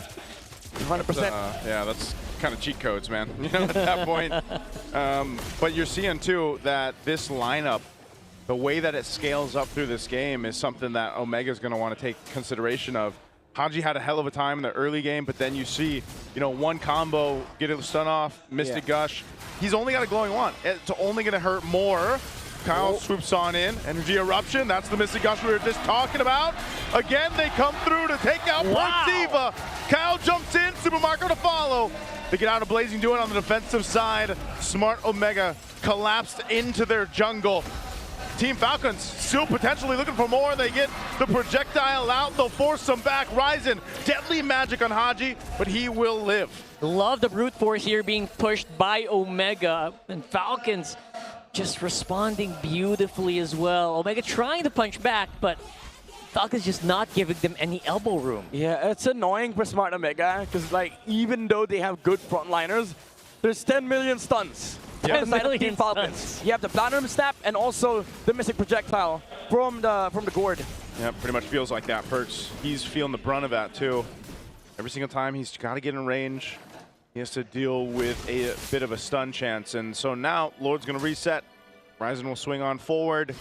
Let's see how they respond to this. I mean, Kyle can go ahead and hold this Lord here if he wants to, but it's just a little also too risky. Not knowing where Ryzen just is currently. Wait a second, this could be good.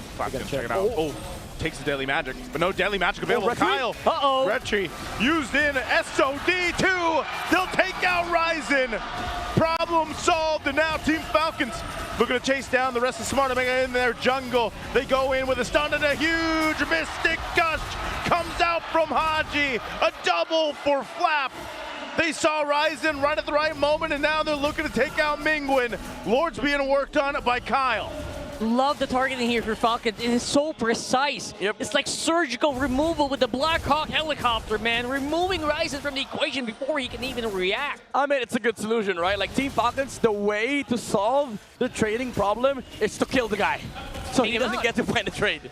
It's a good response, honestly, for Team Falcons. As soon as they saw the space escape, Kyle on the Predin was like, okay, I'm not taking Lord, I'm taking out Ryzen. Even using the Red Tree to slow him down. And because he stacked up the crystallized energy from the Lord, he was able to use the Appraiser's Wrath, and then the SOD connected with 10 million stuns from the side of Team Falcons. Nobody is safe from their combo. Yeah, I feel like they had more in the barrel there. They didn't need all the bullets, right? Just first two, and that was good. That's the downside of a Harley, especially if the Harley didn't go like 10-0 or 10-1. Yeah. This Harley is just right. The amount of damage it's not crazy. is done, man. And he just picked up a Divine Glaive. So like that Harley from Ryzen, he's going to feel it just as much as the rest of the team is. And so they get prepped and ready. This Lord making its way down the mid. Tier 2 up top will fall to Super Marco. He's fully double buffed as well. They're going to go ahead and push in with this. The shields are already dealt with earlier. They want to take down the mid turret. They do just that. Snapshot here on Netski. Potentially trying to get the Purify out or the Blazing Duet if they can. They'll clear out the Lord, though, for Smart Omega holding on to 2 base turrets. With a fast wing. Like 6 minutes ago, Omega was leading by 2K. Now Team Falcons were leading by 7K. Ogwen. They want this turret, man. Look at this Mystic Gush again. Persiva can't move. Super Marco will knock down the turret. A Blazing Duet already used. There's the Golden Hour. Traps him right there. And SOD will go right for them. Mingwen can't escape Super Marco on this Moskov. They can't finish the game just yet. They want the last base turret. I cannot believe what I'm seeing, man. Super Marco is so focused right now, waiting for the perfect moment to really release those SODs. And Omega can't fight back. Oh, big play from Ogwen. Snapshot into the Gush. Takes 2 down. And now Perks and Ryzen are up but can they even withstand the force from Team Falcons as they soar on through to cap out Game 1? A good game from Team Falcons. Despite a horrible start, they clawed their way back. Pure macro, pure team fight, and flawless execution. They were an actual force of nature here, especially 10 minutes onwards. Basically just throwing so many punches, Omega could not catch them all. Yeah, they took flight after getting all the timings, getting all the items, and all the combos in the world that they need. Every single time they see perks, Platinum Snap, and then miss a gush. That's it. Even the Fulvius, they don't respect the frontliners here of Smart Omega. Because guess what? If they react, if Ryzen looks for a trade, then Falcons just brute force. If they go engage with Harley on the backside, and then the Fredrin chases the Harley. So for Team Falcons and their perspective, there's no reason to be scared.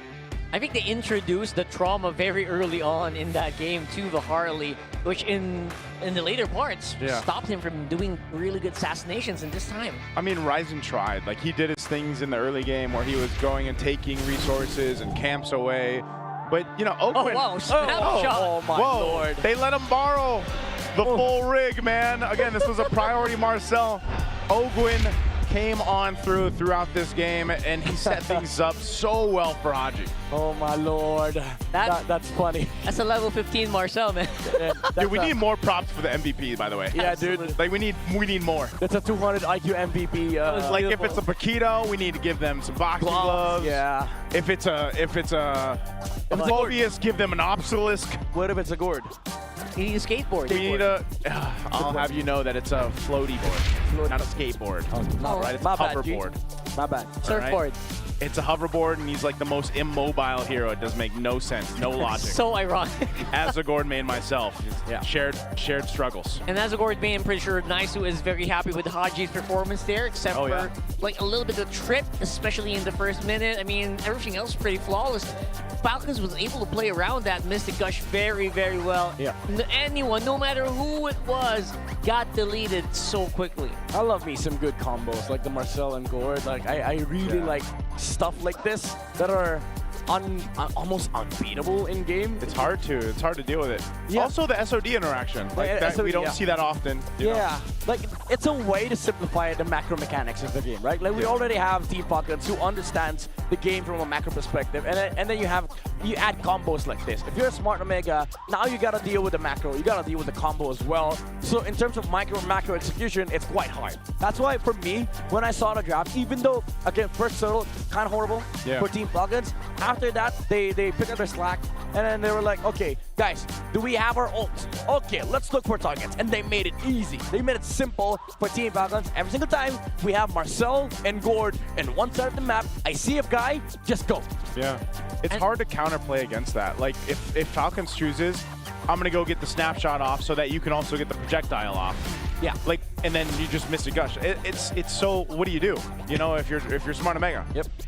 And again, Smart Omega, back to the drawing board here. Even one of the toughest heroes of the game, the Glue, couldn't last long under the pressure, under the team fighting presence of the Falcons. So, man, I mean, to be honest, if you look at the lineup here for Omega, it's not bad. I mean, most of these are best in slot. Some of these are like, all right, one of the best XP laners in the game. There's Mobius, right? Yeah. One of the best gold laners in the game. Claude, right? I think they just got out-tempoed because, not because of the fact that they cannot trade, but because of the fact that, again, Team Falcons, they just brute force. Essentially, even if you, let's say you fight or you trade, no matter what happens, somebody's dying on your side, right? Like, especially with this combo from Haji and Ogwin, who, by the way, picked up Weapon Master.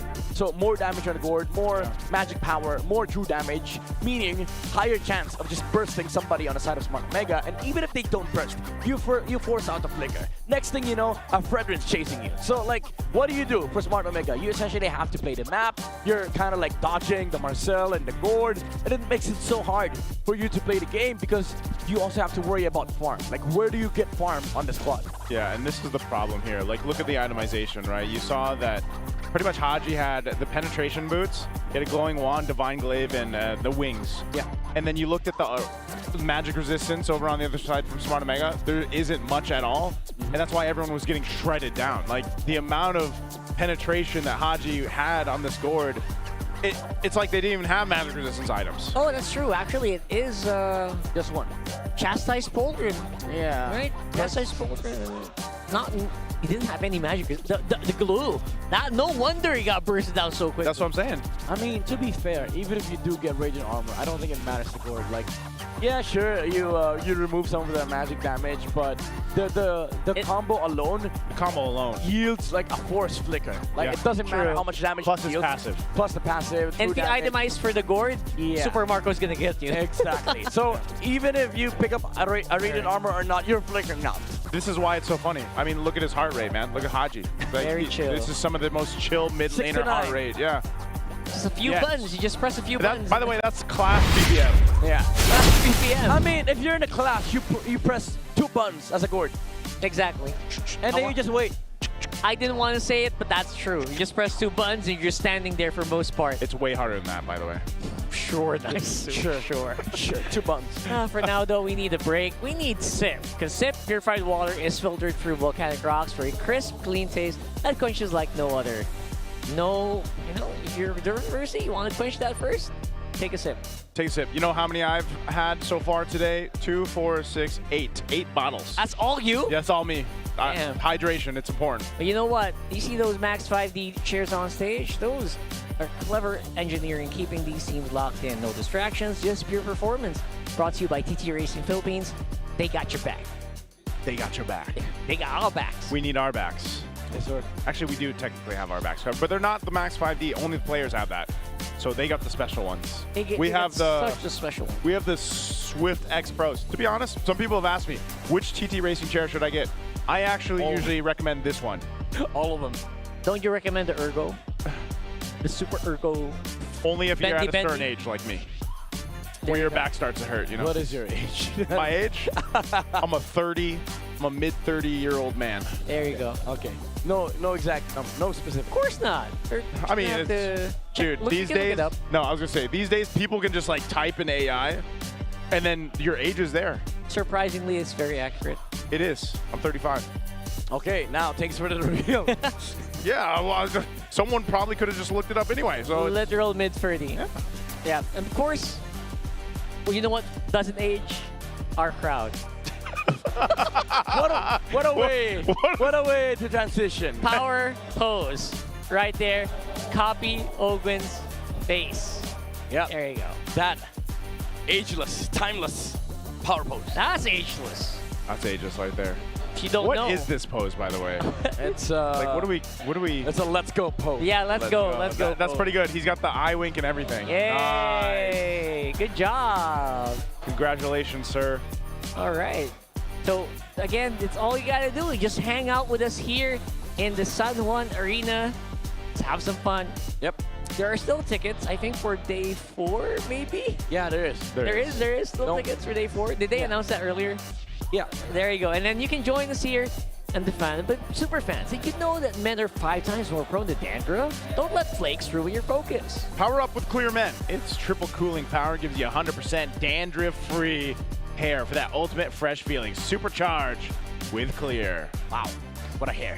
What a head of hair. I wish I had that head of hair. I'd like to have some clear hair. You can have clear hair, man. I do have a lot of... You can. To be fair, hey, I do have a lot of their products. We have a lot of their products. That is true. Thank you so much, Clear. I was saying, always Clear, takes care of us. If they're listening to this, please. What? I would like to have some MLBB heroes on the bottles. Oh, that would be cool. Like, you know, hopefully we get to continue to work with Clear, and hopefully they can make that happen. I'm pretty sure there's one hero that is good for Clear as an ambassador. Who's that? Marcel. Marcel. Perfect. And maybe Moscow. No. No. Got long hair. That guy is hair and bones. That's true. That's All right, that's fair. And you know what? Second seed versus 4th seed in the FLCN playoffs. It's 50-50. Wow, it's actually 50-50. That's crazy. Actual 50-50. Damn. Last time that Damn. So last time that happened, it was for AB Friends. And oh my and lord. Falcons. Wait. all of the events that happen, that's all Team Falcons, by the way. That is. That is, yep. Those are the boys. Yeah, there's used to be AP Bren, yep, who's Team Falcons now. So all the times that they've won, it's all Team Falcons. So you can say this stat line is 100% for Team Falcons. For Team Falcons. Oh, that's true. That's true math right there. So I'm so good. Whether yeah, you are. You're the X, that's mathematician. eagle-eyed observation right there. Yeah, so dude. whether second or fourth seed, they can fight it out.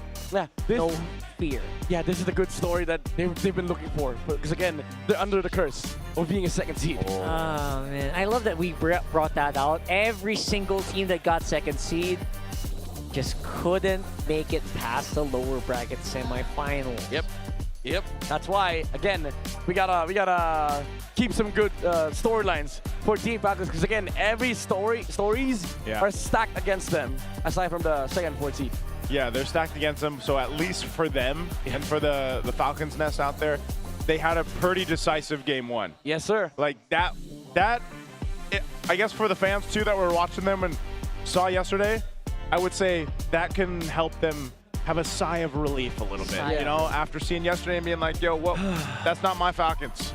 Yeah. Not that I'm a Falcon guy, but hey. Who's the Falcon guy this season? There is none. There's none? It was Redmar last season, not anymore. Wow. I mean, for playoffs, I think it's still him. Is it him? Because he predicted Falcons would go to Grand Finals. Oh, wow. Keep that in mind, by the way. We'll call Redmar later on. But for the meantime, let's throw it over to our on-ground panelists for another segment. Maraming salamat sa ating mga casters. And this time, sabi nga natin, alam ko malapit na tayong pumasok sa susunod na game. Pero meron tayong mga bagay na kailangan munang balikan sa kung paano nanalo ang Falcons dun sa game na yan. Because admit it, during the first few minutes, it did feel like Omega entered that game and were more or less in control. You know, surprisingly, kumana talaga yung box factor na in-execute nitong Team Falcons. There was a reason why prioritize nila yung Fredrin because they wanted to go for extra taunts para kahit papano ay talagang ma-lock up yung gustong opensa na gagawin nitong kupunan ng Smart Omega. In just a bit, we're gonna be looking at the heat map as to how the movement of the MVP of this game number 1, Ogwen, was. Dahil napakalikot niya talaga all around the map. You see him trying to control majority of the river. Madalas ng kanila mga nagiging engages ay nandoon sa baba. Probably getting as much pickups as possible dahil pagkatapos nun, he just decides to go elsewhere kasi meron ng enough damage yung iba sa mga members ng Team Falcons. CC, finding vision, information, damage, and this game is over with. Yep, and you see a lot of it towards the bottom lane. At hindi lang napansin masyado, I feel, kung nanonood kayo. And syempre, mas nakikita natin yung mga teamfights, yung mga skirmishes na nangyayari. But what was mentioned in the draft about Super Marco just being able to carry out such a huge role in terms of utilizing the Moskov to split was actually something very evident nung time na to. At naalalayan siya for sure nitong si Ogwen just to achieve that. Kasi kahit nung mga moments na parang sobrang naka-forward na yung Smart Omega and they were the ones trying to set the pace, hindi mo naman malaya, parang wala na palang Torres sa side ang Smart Omega. Parang lumipat na rin siya sa kabila at nagagawa na nilang paliitin ng sobra yung mapa unknowingly. And I also like what you said about those brief stunts kasi I think I saw the best combo with the Platinum Snap nung nung last siege talaga nila. Nakita mo ba yun? Yep. Platinum Snap, flicker in, tapos may energy eruption to follow up. So it was nearly a sure-fire way to just win out on the team fight. Yeah, it's always a -1. I think that's what you're trying to point out. So Team Falcons has already secured game number 1 in this best-of-5 series. Again, para sa mga kakaantabay lang, this is an elimination match. The winner gets to move forward and the loser will unfortunately be eliminated. Pero para sa ating mga super fans na nanonood dito mismo sa Champions Arena, you can vote sa kung sino ang tingin ninyo ang magtatapat para sa ating Grand Finals. I-scan nyo lang yung QR code na nakikita ninyo sa inyong LED screens to cast your vote. Kaya naman sa mga super fans natin dyan, if you haven't watched live dito sa Champions Arena, ito na ang sign. We're inviting you to join us. You can head over to ph-mpl.com/tickets at pwede pa kayong humabol because we still have 2 more days, probably not including this day, pero kung malapit lang naman kayo, might as well go for it. And dyan ang ating mga predictions mula sa ating super fans. It's TLPH versus ONIC with 117 votes or 118 sa ngayon as they are And looking counting, forward to a right? rematch, you know? Pero meron pa namang mga ibang options. Yep. Nandiyan na rin ang ONIC versus Omega, TLPH versus Falcons, ONIC versus Falcons, and Omega versus Team Liquid Philippines. And I believe some of these votes came in even before the first series. So talagang spread out siya and kita mo kung ano yung opinions ng community regarding the potential matchups. But now we might just be down to a few choices na lang based on what we're seeing right now. Pero you can still cast your votes, kaya please feel free kasi makikita at makikita natin yan at magmamatter yan kasi boses yan ng taong bayan. Yup, we still have 4 teams remaining in this current playoff as we speak. Balikan natin yung mga nangyari in that game number 1. Kasama sa ating real-time cooling tactics na para sa Team Falcons, kailangan nilang mapigilan yung mga paglalaboy nitong si Ryzen sa kung saang-saang parte ng mapa. And that worked very well for them. That was probably the reason why they picked utility. Kasi alam nila na by a specific margin of time, maybe somewhere around 6 to 8 minutes, they'd be able to close it out. At ang nasa gitna ng lahat ng yan ay si Haji. Yup, nakikita nyo dyan. Prime Haji, a bit of a throwback to MPL Philippines Season 8. Nandiyan ka na ba nun? Nung Season 8? Wala pa yata tayo pare-pareho nun. Pero ito yung time na talagang laganap pa ang pagka-flexible niya as a mid laner. As you can see naman, look at the options out there. Even the Kagura, no? Napakatagal na natin huling nakita. But this season, we're seeing a bit of a difference. Talagang laganap ang Valentina para kay Haji. Yeah, this was Haji finally embracing one role. Diba? Yung kanyang pagiging flexible was a thing. I wouldn't say a thing of a past, pero ibang klase kasi yung pagiging flex niya ngayon. He can be an artillery mage, he can dish out damage, he can assist his teammates using the Valentina. So, it's a different kind of versatility, but the same amount of threat na kailangan na alalahanin nitong Smart Omega that is currently down, and they need to figure out a way to either break the box or at least fight fire with fire pagdating sa team fights. Do they go utility the same way Team Falcons did, or do they have to break the lineup sa draft pa lamang? Yep, I think it's quite a tough spot to be in kasi even for their option in game number 1, they still went Harley. And it somewhat worked. We saw it in the beginning. Ryzen was still finding the trades. Nung isang beses na talagang nasa objective lang ang karamihan ng Team Falcons, they were still able to hold it down. All the while, Ryzen completely took the purple and was still able to make it just in time to actually contest for that objective. But things seem to feel a bit different for Falcons this time. After what happened last night, I think we're seeing na eto na sila, sticking to what they know works, and you see it in the draft. Again, both of these teams, they were kind of shocked with what their opponents showed them yesterday. Kaya nga hindi sila nakakuha ng kahit isang game. So for both of these squads, the goal is to build more momentum because your journey doesn't just stop here if you win. You face off against ONIC Philippines tomorrow, a team that is also looking to get back on their footing. So looking at it again, it's almost the same. Guinevere is going to be there, pero sila ang magtatanggal ng Fovius and ng Kalea. I'm talking about Smart Omega. Yep, this is interesting, no? Tingnan mo, dalawang utility or yung Guinevere agad ang isa sa mga naging options din tanggalin. Well, understandably, isa yan sa mga pinaka-kinokombo ng Falcons talaga. Be it with the Kalea or even the Arlot, which we also saw previously in the regular season. Also, a plan that was clearly denied or attempted, or their opposing team attempted to deny yesterday. Pero that being said, that combo is no longer possible for Falcons, but look at everything that is still open. Okay, this opens up a Valentina option if they want to go for. Pero ito, medyo bago to First pick, Pakito. Kukunin ka agad ng Omega. Slowly but surely, nagbabump up na talaga siya sa prioritization ng ating dalawang teams. Okay, so this could have this been the plan all along, no? Considering din na talagang they took out the Fovius early on, even the Kalea and the Guinevere. Uy! Sino yun? Sino yung katabi mo? Hindi, mamaya ako nasasabihin kasi baka mamaya magulat sila eh. Ay, magugulat. Like, I'm gonna transition into my older self, right? Napakaramdam ko, maganda yung magiging insights ng aking future self. So, future self, pasok. Zushin. Zushin na kailangan mo. Claude.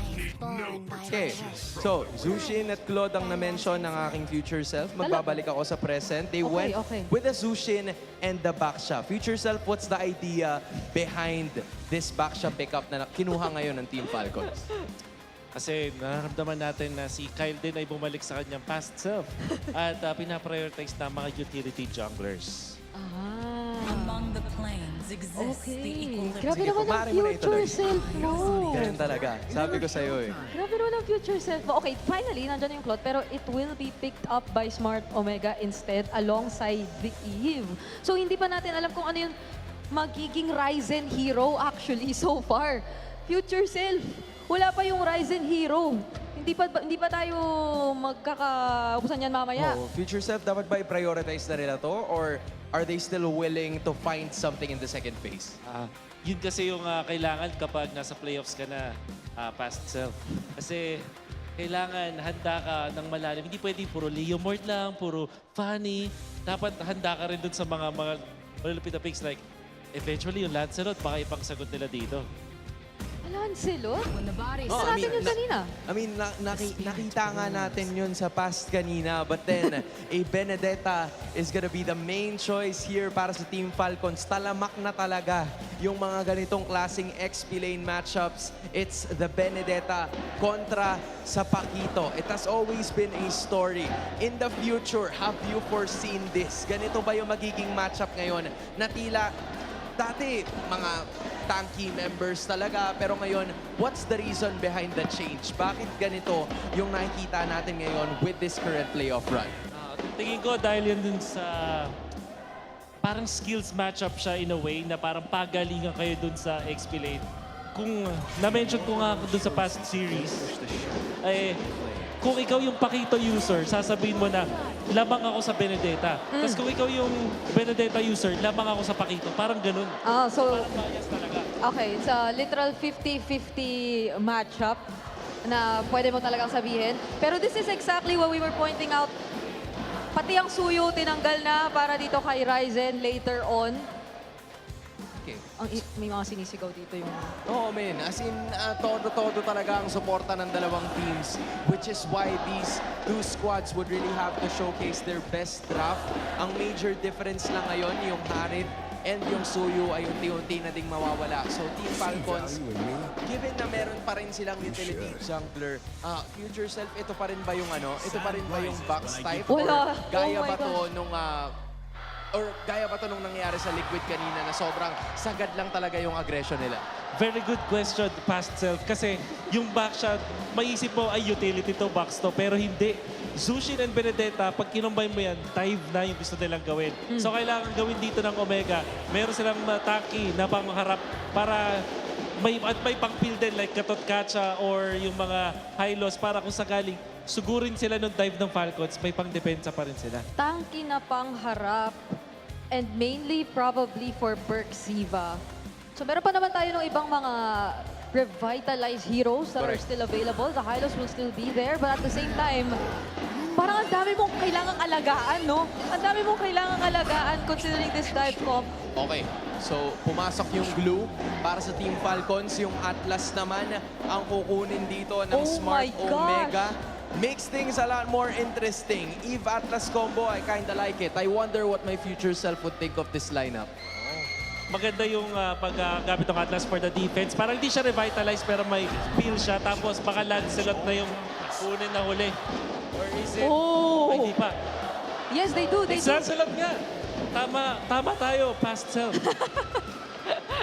Nakumpleto ni future self ang lineup so far para sa Smart Omega. But now we're awaiting the last pick for Team Falcons dito. Still looking for their gold laner para kay Super Marco.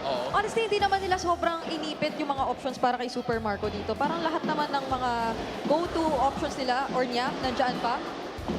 The Claude is taken away though. The Moskov is still Yeah, I mean, it's definitely a still there. purified hero though. Oo, pero yung ang worry ko kasi dito, actually not a worry anymore. Kasi kahit pa paano may dalawang tanky frontliners naman sila. So they went with an Obsidia.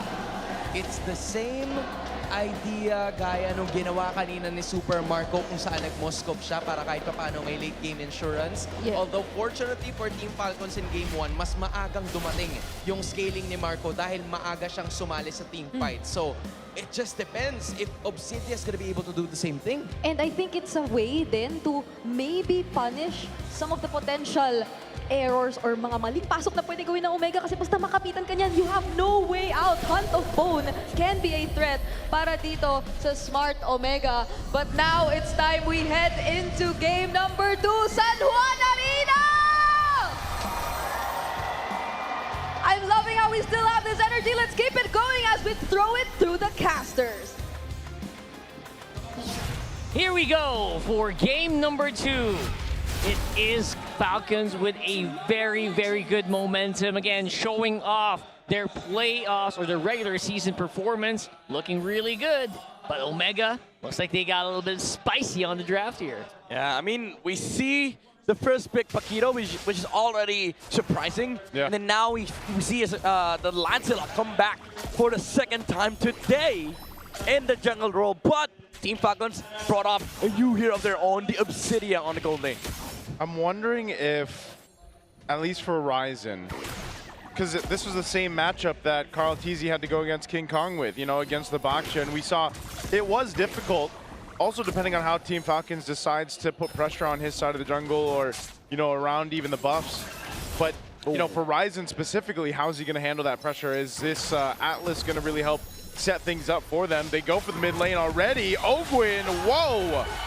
I guess that's the answer. I just saw it answered in the mid lane. First blood over to Ryzen. Yeah, don't be pressured. You be the pressure. You be the pressure. Lessons learned from our friendly neighborhood Indonesian player. I'll say it's friendly neighborhood Sparrow.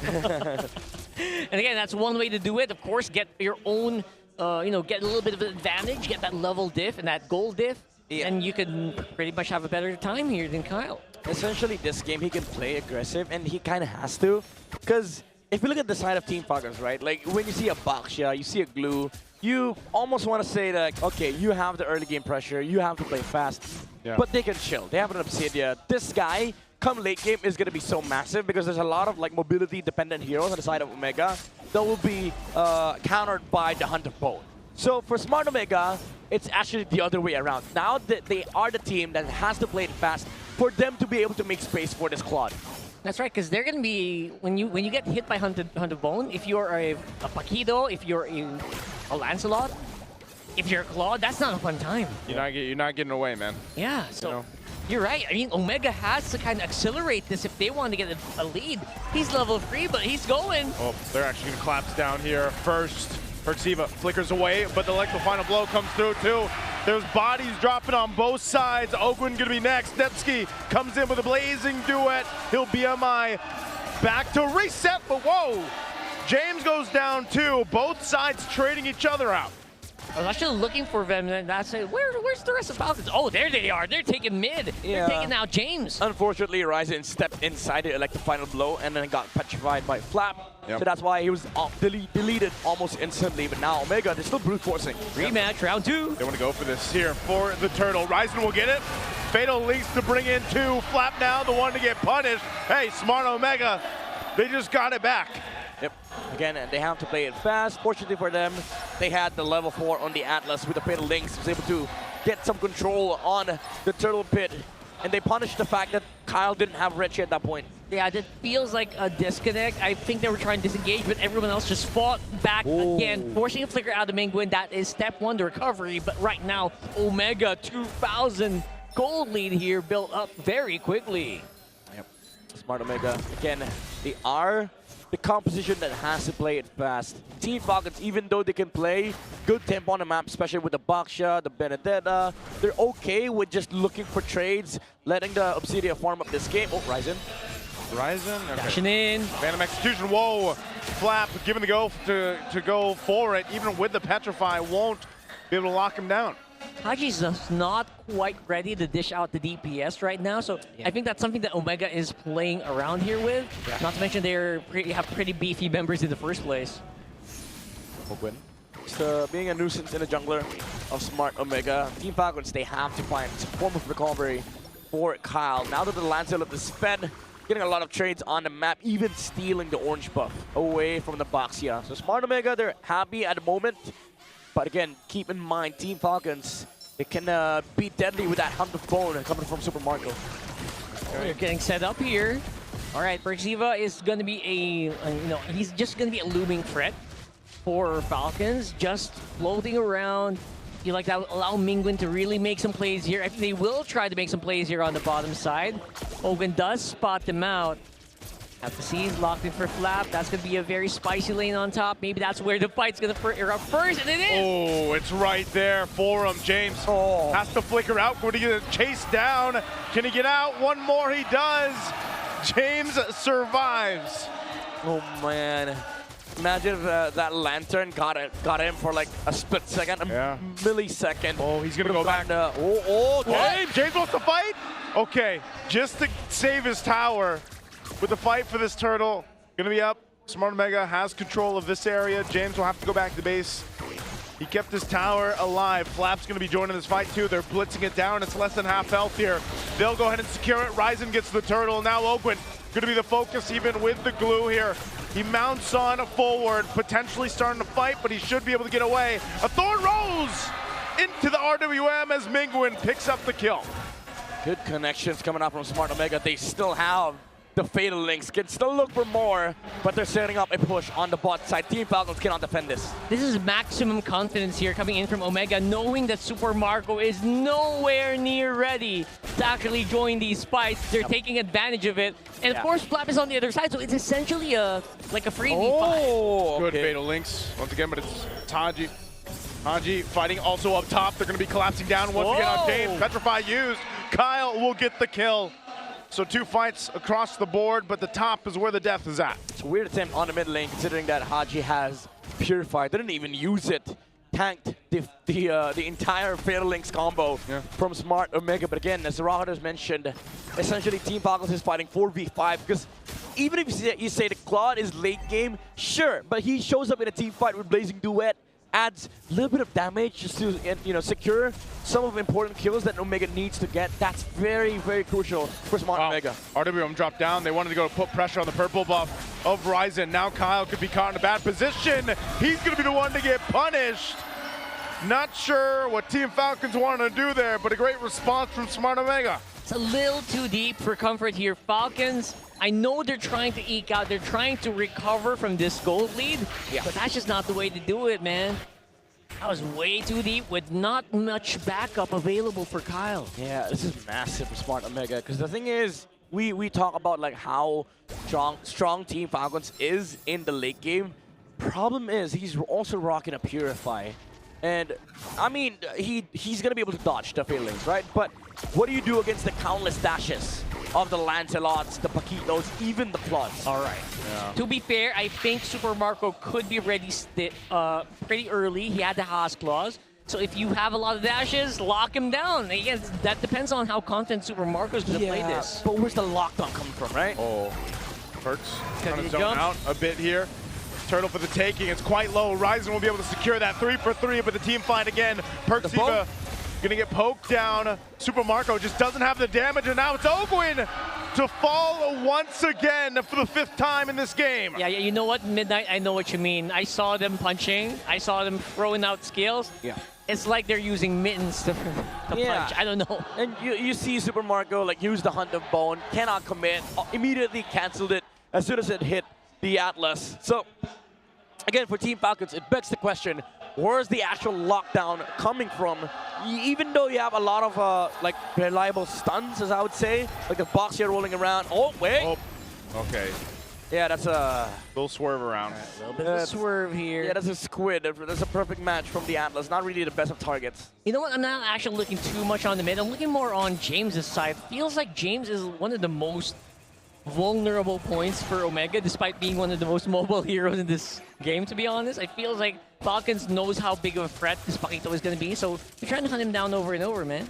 Yeah, they should. Honestly, at this point, they have to force something off the map against Smart Omega, because, again, even though you're getting farm on the Obsidia, so does the Paquito, Lance, and Claude.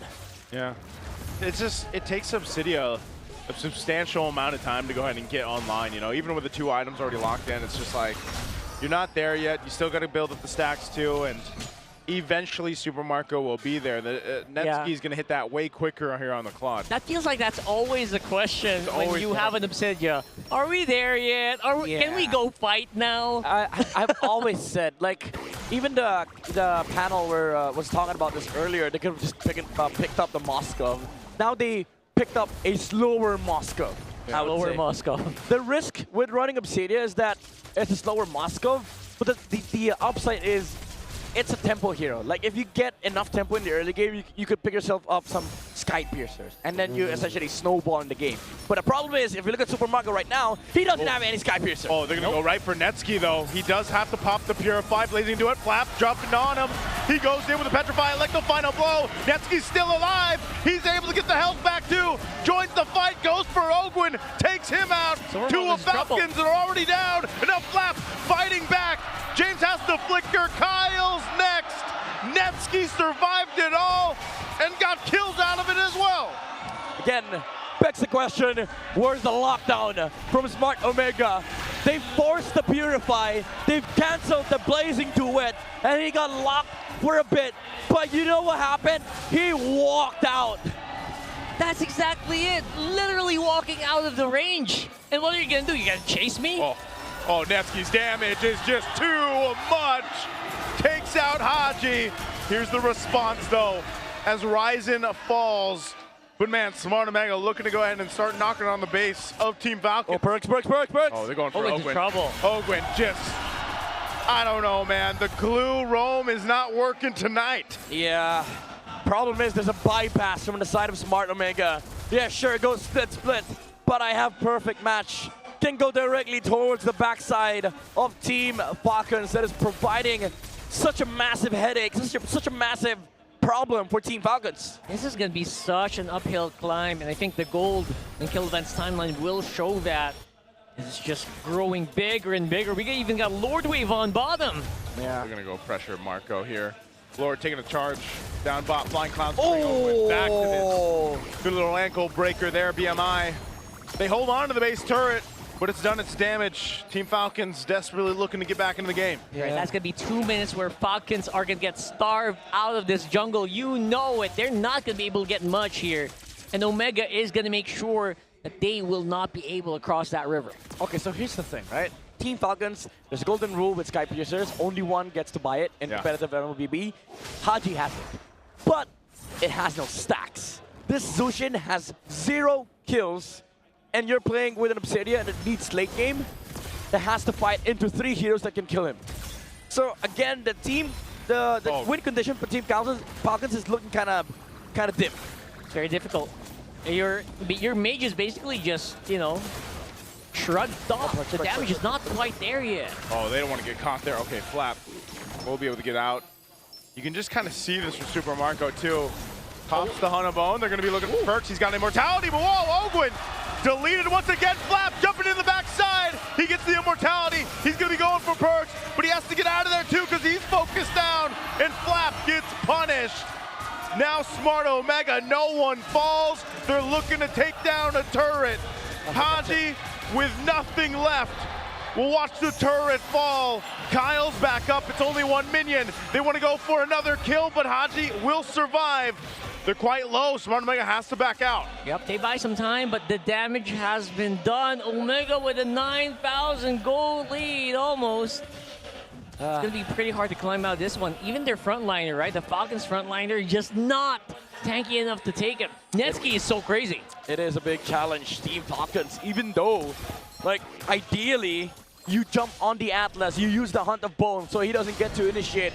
But look at how fast the response is from Smart Omega. The 3 heroes that we talked about earlier jumped the Obsidia. Mind you, these heroes are scared of the Obsidia, but you see James, Ryzen, and Netsky just going on at Super Marco.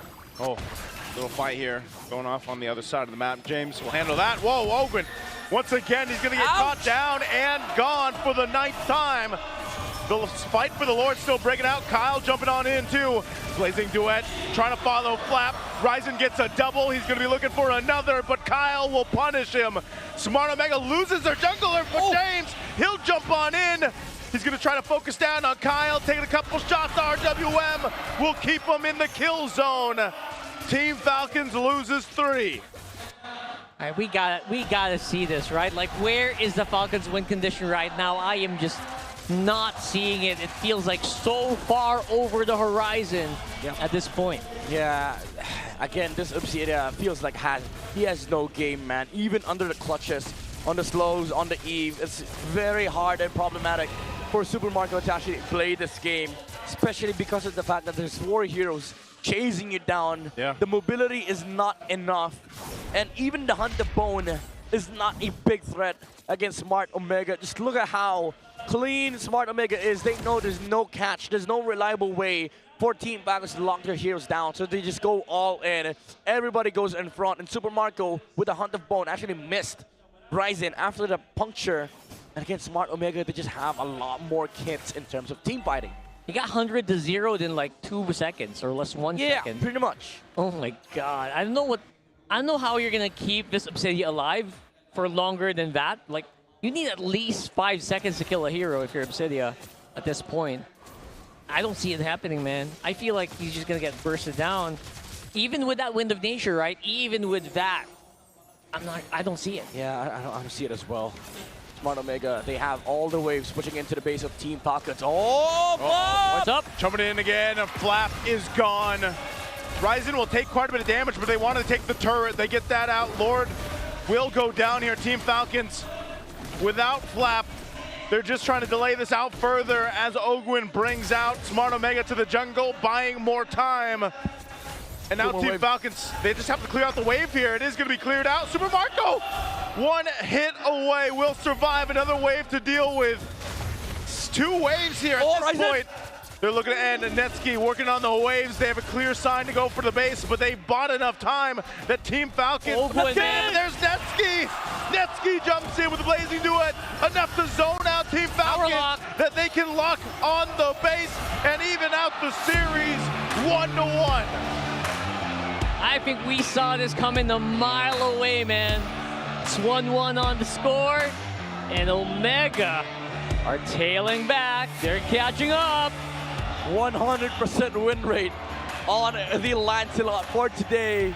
And Mr. Barangay gets his hands on the Claude to win it up for Smart Omega. All right, so the magic is starting to, sink its teeth into Falcons. Wonder how that's gonna feel. Oh man, I kind of just realized that the weakness of this lineup when Midnight mentioned it. Like, where's the lockdown, man? Yeah. Your lockdown's non-existent. It's only Kyle. It's definitely a big draft problem for Team Falcons. They had a lot of options, but the thing is, the idea behind the Obsidian isn't really bad in a way, but it's conceptually like very execution-based. Like, you have to get that snowball, you have to be really aggressive in the early game, but unfortunately, because of how their composition is built, they cannot really fight into this heroes on the side of Smart Omega, and Netsky was just able to move around the map, farm up, join up in fights, use the Blazing Duet, and then clean up for Smart Omega. So we're back to a best of 3 here. Yeah, we're down to a best of 3, but man, I didn't realize he was 11-0-4. Yeah. Netsky, my goodness. I mean, Turtle 1 with a Claude, with no lockdown. Turtle 1, Falcons. Not only that, but also this is like very high GPM. 920 right now in the current meta, current season. This is actually insane. And you're doing it against Falcons, 2nd seed. Yeah. It's a scary thing to do with 920 GPM against. Oh, man. And this is why every single time he proclaims himself as the best gold laner in the world, nobody disputes. Nobody disputes it. He walks the talk. That's why we had that intro for him, day 1 or 2, where it was like self-proclaimed. Self-proclaimed gold laner. I mean, best gold laner. We say self-proclaimed, but it feels like it is rightfully proclaimed. Like, he is actually one of the contenders in the golden, Golden Royale. Yeah. And in this Claude, I mean, you pick the hero that has the most wins in playoffs. Of course, they're gonna win, right? But the execution as well, like it's almost flawless from Smart Omega. As I said earlier, every fight that he joins, every little bit of damage counts for Smart Omega because they have a lot of damage shooters on their side. You have the Paquito, you have the Lancelot. So these things, they add up. Unlike Team Falcons, even if the Obsidian shows up, so what, right? Like you use the Hunt of Bone, the Claw's just gonna purify it. The Lance may be able to survive in the early game because you don't really have that much damage on the side of Team Falcons, so you kind of have to play it slow. But then, if you play it slow, technically the Paquito and the Claws enjoying the game because they're wrapping up their items, and you don't even have a Sky Piercer. So there's no actual threat against them. And then you add another layer of problem for Team Falcons. Where's your stun? How are we controlling Paquito and Claude? How are they going to be able to, you know, sink the hits of the Obsidia if the targets are just running away willy-nilly? They can't get any of these targets down, in 20-6 on the kill score. By the way, a very bloody game. Yeah, the Obsidia was underwhelming, man. I mean, who played the most successful Obsidia? Was it Severo? Yeah. Didn't we get a Maniac? Yeah.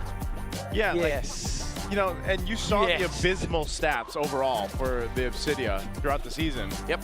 And this just kind of reminds you, like, you need a very specific lineup to make the Obsidia work, and unfortunately this isn't it. A part of that too is just obviously Ogwyn did not have a fun time at all. Died 9-10 times on this Glue Roam. I expect after Game 1 and Game 2 we don't see a Glue Roam again. Yeah, the thing is, like, there are lineups where Glue Roam makes sense, especially if you see heroes like Boxia. Maybe they're just trying to protect this Glue pick overall, but it ended up being the bane of their existence because again, where's the stun coming from? And then you gave a golden opportunity for Smart Omega to pick flashy heroes like Lancelot, who can just bypass. And then the immediate response on the roam position was the Atlas. Just get more bypass. Look at this lineup from Smart Omega. They have 4 ways to bypass Glue. Yeah. They don't care. Exactly. And again, even if you do catch people with the Hunt of Bone, I think which is what they were banking on. They were banking on catching people there and locking down maybe with like just the Boxia. Yeah. It's not enough, man. The Boxia and the Glue, that's not enough to lock people down. Speaking of the Hunt of Bone, he landed the Hunt of Bone on the Atlas twice. Which is, I think you mentioned, that's the right call to do. Stop the engage. Yeah, but it's not horrible. Because, like, again, they don't have enough damage to take him down. Yeah. And then one of those times he was using a perfect match. So CC immune and then damage reduction. So a little bit awkward for Team Falcons. But then when they, when the engage was okay, like technically speaking, it was a sound Hunt of Bone. Then you see the 3 heroes that he supposedly counters in this game. The Paquito, the Lance, and the Claude. All 3 jumped Obsidia. They were like, oh, he used it! He used it! All right, and then you basically you're basically forced to disengage, and it's a wasted opportunity. Yes. Yeah. So, Super Marco, I don't think Obsidia fits them. Honestly, his personality, the way that he plays a game, Yeah, pretty it felt far like from what I usually know him for. it feels like it almost nerfs him. Like the Super Marco that we're used to seeing, like this is just not one of those heroes where you need it to happen, especially I guess against the timing of the Claude, like for Netsky and how quickly he was able to build up on the Trinity there. So it was just one of those games where I think draft was a big cause of it, but also just the execution from the early game. And, you know, there was really no way for them to kind of elevate from there. That's right. So, what about you? Do you think you can do better, Super Marco? Or maybe you can think you have what it takes to run the show? With eProject Esports for Everyone, we're giving you the power during the MPL energy to your own local communities. That's right. Participants get exclusive access to tournament modes and free in-game items and even diamonds. Just head on over to ph-mpl.com/e-project to start your application. It's time to turn that passion into action. Visit our website for more information. Maybe you could discover the next best goal laner in your local communities. Maybe no. Never know. And of course, for all the super fans, stay updated on all things MPLPH and connect with the most passionate community in esports. Join the MPL Philippines official Facebook group, the Superfan channel, and the MLBB official Discord. Get your all-access pass to exclusive content, the latest news, and community discussions. Lead the conversation and have a chance to be featured as our Superfan of the month. Yep, you can be part of the MPL Philippines family. Scan the QR code on your screen right now. There you go, and join the conversation. See you there. See you there. And See we you there. need to have a conversation. Yes. What was that about? Okay, Mr. Rocker, okay. People are I'm probably kidding. having that Yeah. discussion right now. Yeah, You know? probably. I mean, again, Super Marco going around in a circle doesn't feel like a Super Marco thing to do. You know what I mean? I wonder how different that would have been if it was a Moscow. Or a Clint. Or that, yeah. That would have been so much better. Yeah, I would have preferred a Clint, honestly. It would have purified. There's an Atlas. Like, it's inevitable. You have to pick up a marksman that just purifies. But yeah, Moskov, Clint, maybe even Melissa with a purify might have worked. Because there's 3 people to jump you. You know the. That's true. Oh, you're stopping the jump. The go away is, you know, kind of nice. Like you force them away. Would have been okay, right? Not today, I guess. I love Melissa, honestly, but you know, I don't know if it's ready yet. Not in the playoffs. You're gonna bring out a new hero in playoffs. Hey, I'm all for new heroes coming into play, man. Brody. I would have been okay with Brody. That's the Marco hero. Brody would have purified. Which they have a skin for. Yeah. Brody would have purified. Would have been okay. Yeah. It's not weird to see a Brody with purify, folks. Don't be shy to take Brody with purify. Oh man, I want to see that. I want to see that, man. Bring it out, Super Marco. Come on. I never played gold lane, so. One for 17. One for season 17. Gourd lane. What about Bruno, too? Gourd lane. That would have been okay, yeah. Oh, so many. Fury crafting without you guys. What do you think? But before that, let's throw it over to a video we have for you guys.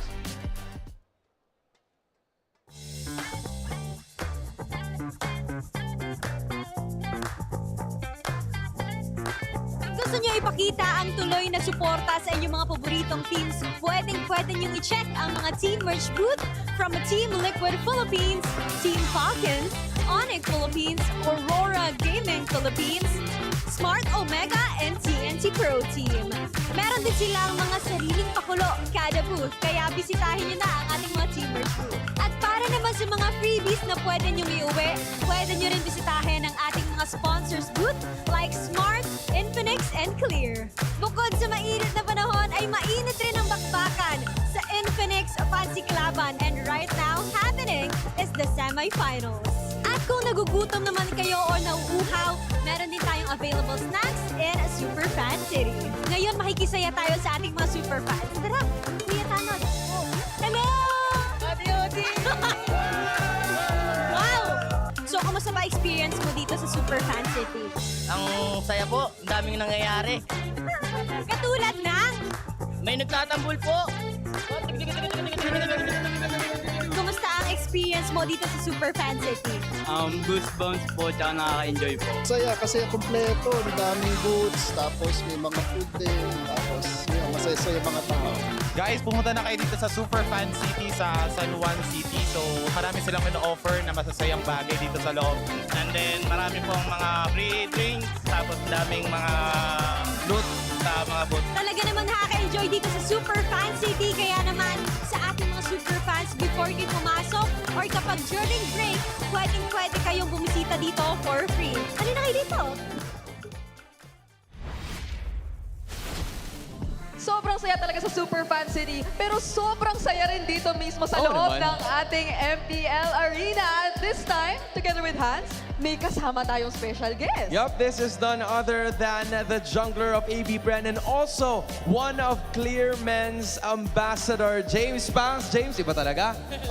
Humawi ka pa talaga ng boka. You gotta appreciate it. Sige, isa pa. Kumpletuhin mo naman. Andito ka na rin. Yan. I wonder kung anong tawag sa gupit niya. Papaliwanag niya na lang sa atin mamaya. Pero James, how has it been for you? Kamusta ang pagiging streamer era? Kasi sabi ng boys, yun ang mga ganap niyo lately. Masaya naman kasi ganun talaga pag off-season eh. Kailangan mo pa rin magpalakas para sa paparating na next season, syempre, gigil tayo bumawi. Ayun. At nai-enjoy mo naman ba ang mga kaganapan so far? Parang ang daming kagulat-gulat so far sa playoffs natin eh. Sobrang saya dito sa venue eh, ang daming ganap. Tsaka sobrang ganda ng laban guys, hindi siya one-sided lang, kaya nakakatawa. You know, this was completely different from what we saw yesterday. Kasi kahapon, di ba, 2 sweeps yun sa upper bracket semis. Pero sa ngayon, James Banks, ito yung Smart Omega versus Team Falcons. Ano bang magandang nagawa ng Smart Omega in terms of the adjustment? Kasi nung game 1, di ba, it was the box of Team Falcons na gumana for them. Paano naman sa Smart Omega sa game 2? Tingin ko ang magandang ginawa ng Omega, binabreak nila yung box ng Team Falcon. Tapos, nagagamit nila ng tama yung lineup nila. Kasi yung lineup talaga nila is pang sub-sub eh. So, based sa nakita ko, nagamit talaga nila ng maganda yung lineup. Oy, so sobrang sumubsob sila, di ba? Parang kahit si Ogwen ay medyo nagka-struggle doon na makaporma as the glue, makahanap ng mga tamang target. And parang ang saya-saya ng mga Atlas ngayong araw so far, di ba? Ay, sa pa yun parang ang daming bagong heroes ngayon na lumalabas. So, saan ka pinaka natutuwa na talagang hero na laganap ngayong playoffs? Pinaka natuwa ako sa Pakito eh. Kasi hindi ko in-expect na parang pwede i-first pick yung hero na yun. So, yun. Nagulat lang ako na sa meta ngayon, pasok na pasok siya. Oo nga, no?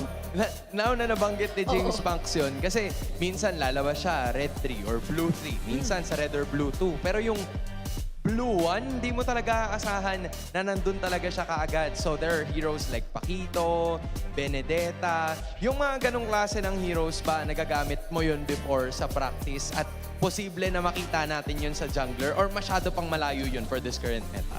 Tingin ko sa meta ngayon, malayo siya sa jungle. Kasi mas maganda sa kanya yung spell na flicker eh. Kasi may pang-out siya. Pag jungle kasi, yun nga, sobrang dali niya uliin. Tapos, yung meta ngayon ng mga tank, puro more on pick-up eh. Kaya parang tingin ko malayo pa. And in fact, we're gonna be looking at not the XP laner, not the jungler, but the gold laner in terms of our rich guy capabilities. Si Netsky na talagang nagpayaman in game number 2 from start up until the end. 920 GPM, hindi biro yan. Talagang isa yan sa mga pinaka-mahihirap na abutin na numbers ngayon considering the current meta. But you know what?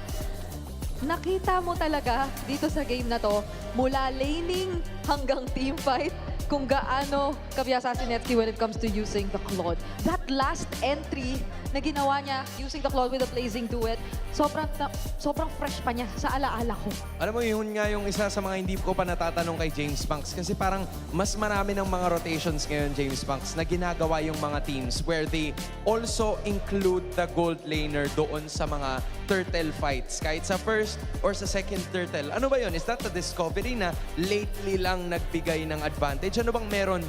Bakit nila kino-contest yung first turtle na yun? Sa tingin ko po kaya sumasama yung mga gold din sa first start kasi syempre extra damage din. Tapos kung waring gumana yung, yun nga, makapatay yung gold, sobrang laking tulong nun para maka-item agad siya. And at the same time, kaya ginagawa yun lalo pag mabilis yung gold laner like Claude, Carry, yung mga mabilis mag-clear talaga. Kasi sila yung may capable na rumespo sa mga turtle. So in a way, medyo na-foresee na ata natin to considering the Claude and Obsidian matchup. So may slight advantage talaga para kay Netsky, especially in terms of his hero, kung paano nila mas mayu-utilize to rotate. And at the same time, doon yata nagkaroon ng onting limit. Kasi may specific conditions talaga. I think marami tayong beses na nakita yung Hunt of Bone na binato pero hindi niya exactly nakuha at nahanap yung target na gusto niya. So that is one of the quite unfortunate things na nakita natin in that previous game. Pero enough about that previous game kasi eto na tayo na-equalize na natin Oo, nabanggit ni James Banks kanina na ang magandang ginawa ng Smart Omega is for them to break the box. Game 1, Team Falcons, Fredrin. Game 2, back siya. Utility all the way ang ginamit nila all throughout these first 2 games. Pero ikaw, nakalaban mo yung Team Falcons. Is this their main strength? Or kapag nag-assassin ba sila, do you think nandun pa rin yung same level of threat in this specific series? Tingin ko yung strength ng Falcon talaga yung objective nila eh. Kasi nakikita ko sa Falcon pagkalaban namin, sobrang galing nila sa mga objective fight tsaka sa mga clash. Feel ko kahit nalulugi sila ng early, doon talaga sila nakakabawi. So, para sa akin, kahit anong hero nila, as long as na-maintain nila yung box nila tsaka yung lakas nila sa team fight. Yan. Yeah. And kaya rin siguro talagang maski pagdating sa keys to victory natin, pinoint out natin na dapat pag Omega up against Falcons, i-contest lang nila ng i-contest as much as possible. And doon naman talaga nagsisimula. Maski kanina nakita natin yan. Pero playoffs appearance check daw muna tayo para sa Smart Omega. So far, ang na-miss pa lang ni both Ryzen and James ay dalawa. Netski! Sa kanya pagbabalik, isa pa lang Isa pa lang ang hindi niya naabutan na playoffs. Oh man, that's 75% cumulatively para dito sa organization, and Perxiba has not missed a single playoff during the entirety of his career dito sa Pilipinas. Sobrang dami niya na rin, nilipatan ng mga teams. I remembered he was with ONIC PH. Nagkaroon din ng oras na nasa blacklist din yata siya, if I remember correctly. So, this guy has been through it all. Meanwhile, para naman sa Team Falcons, they've been here for 3 straight seasons. And those 3 seasons, laging sila ang nasa itaas or maybe even at the upper half. Yep. Last season was much tougher for Falcons. Mas naramdaman natin kung papaano nila hindi ganoon kadaling na-climb yung spot nila. But this season, arguably, na-raise na rin natin ng iblang beses. Pwede mo i-consider na since sila ay tawagin mo talagang Team Falcons, away from the Falcons AP Bren na pangalan talaga ay best performing season nila so far. So a lot of expectations are on the board para dito sa Team Falcons, but you're seeing them really somewhat push to their limits so far dito sa ating playoffs. Now, going back into this game, James Banks entering this draft para sa ating game number 3. Merong mga bagay na nakita namin during the regular season that we don't see anymore. Specifically, yung Suyu and yung Hardy. There was one game in this series na hindi na-ban or na-pick yung either Suyu or Hardy, pero prioritized siya during the regular season. Ano ba? Preference lang ba to? Or is there some sort of answer to it na gusto talagang gawin ng mga teams? Tingin ko po dahil kasi sa nangyaring nerf kay Harley, feel ko isang factor yun eh. Kaya di na siya ginagamit. Kasi karaniwan palitan lang yung dalawang hero na yun eh. So pagka hindi na-pick yung isa, possible hindi na rin siguro i-pick yung isa kasi nga, yun nga, trade lang talaga sila. So, tingin ko ang ginagawa ngayon ng mga teams, mas pina-priority nila yung XP tsaka tank kasi kadalasan doon talaga nagkakatalo eh. Kasi ang daming hero sa jungle na pwedeng ipalit sa Suyu at Harley. At ang dami na rin bigla ang matchups na lumalabas, especially when it comes to the EXP na you mentioned. So, as mentioned by James Banks, saktong-sakto. XP lane prio agad. Isa na namang Pakito first pick. Kanina ginulat tayo, ngayon parang hindi na siya ganun kabago. Okay, so sila naman ngayon ang gagamit ng backshot, pero yung Claude ay mananatili pa rin sa side ng Smart Omega. Do you think na ito pa rin yung pinakamalakas na gold laner ngayon? Or meron na bang slowly na tumatapat sa kanya because of how well he pushes the lanes or maybe the other things that he does in team fights? Para sa akin, Claude talaga yung pinakamalakas ngayon kasi sobrang dami niyang nagagawa sa mapa. Pagka siya yung feel ko na perfect na hero sa gold eh. Kasi yun nga, pwede siya sa laning, tapos mabilis siya rumespo, tapos kaya niya mag-side, tapos kaya niya rin sa team fight. So parang perfect siya na hero talaga. Kaya para sa akin, ang OP ng Claude ngayong meta. Yeah, more than the Harith na dati, pakiramdam ko ay yan talaga ang mga aabangan mo eh. Pero this time parang hindi na default yung magiging Harith-Claude matchup natin. Ngayon though, makikita natin siya dahil ipipick up na ng Falcons yung Harith na yan. Pero I'm wondering, ano sa palagay mo ang magiging magandang response ng Omega dito sa Pakito? Do you think na tama i-match na lang siya in terms of damage din Bene sa ba XP ulit? lane? Bene ba ulit? Or pwede silang medyo mag-consider ng ibang options? Tingin ko po, ang ginagawa kasi sa drafting, binabalan siya sa jungle eh.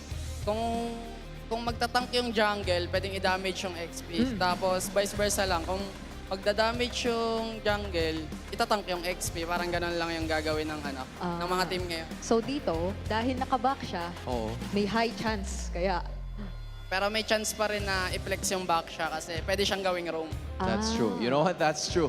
Ang tagal kasi nating nakita this playoffs na palaging back siya jungler. Di ba? Bihira natin nakita this playoffs na yung back siya nalilipat sa roam, but it still leaves that realm of possibility na baka malagay yan doon sa roam position. So with that being said, yung Pakito na ngayon ay hawak ng Team Falcons, that's still not enough front line if we are specific. Kailangan pa talaga makahanap ni Ogwen ng magandang latag dyan if they want to win this game. Yeah, speaking of yung mga remaining options para rito kay Ogwen.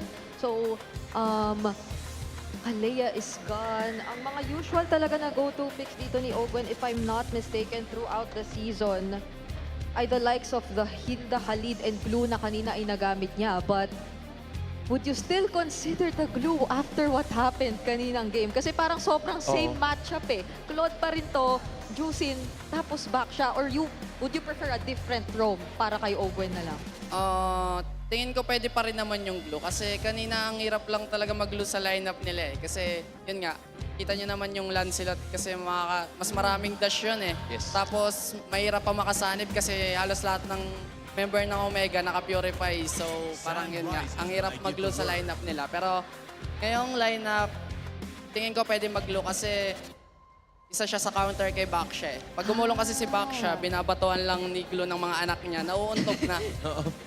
Yung mga Junakis ni Glo, no? Junakis. Ngayon ko narinig yun, O pwede, no? Tatingin na pala si Patrick. Ganun pala ang tawag niyo sa kanya kapag Labas mo na yung mga anak. Ay, kaso kinuha! Okay. So there goes.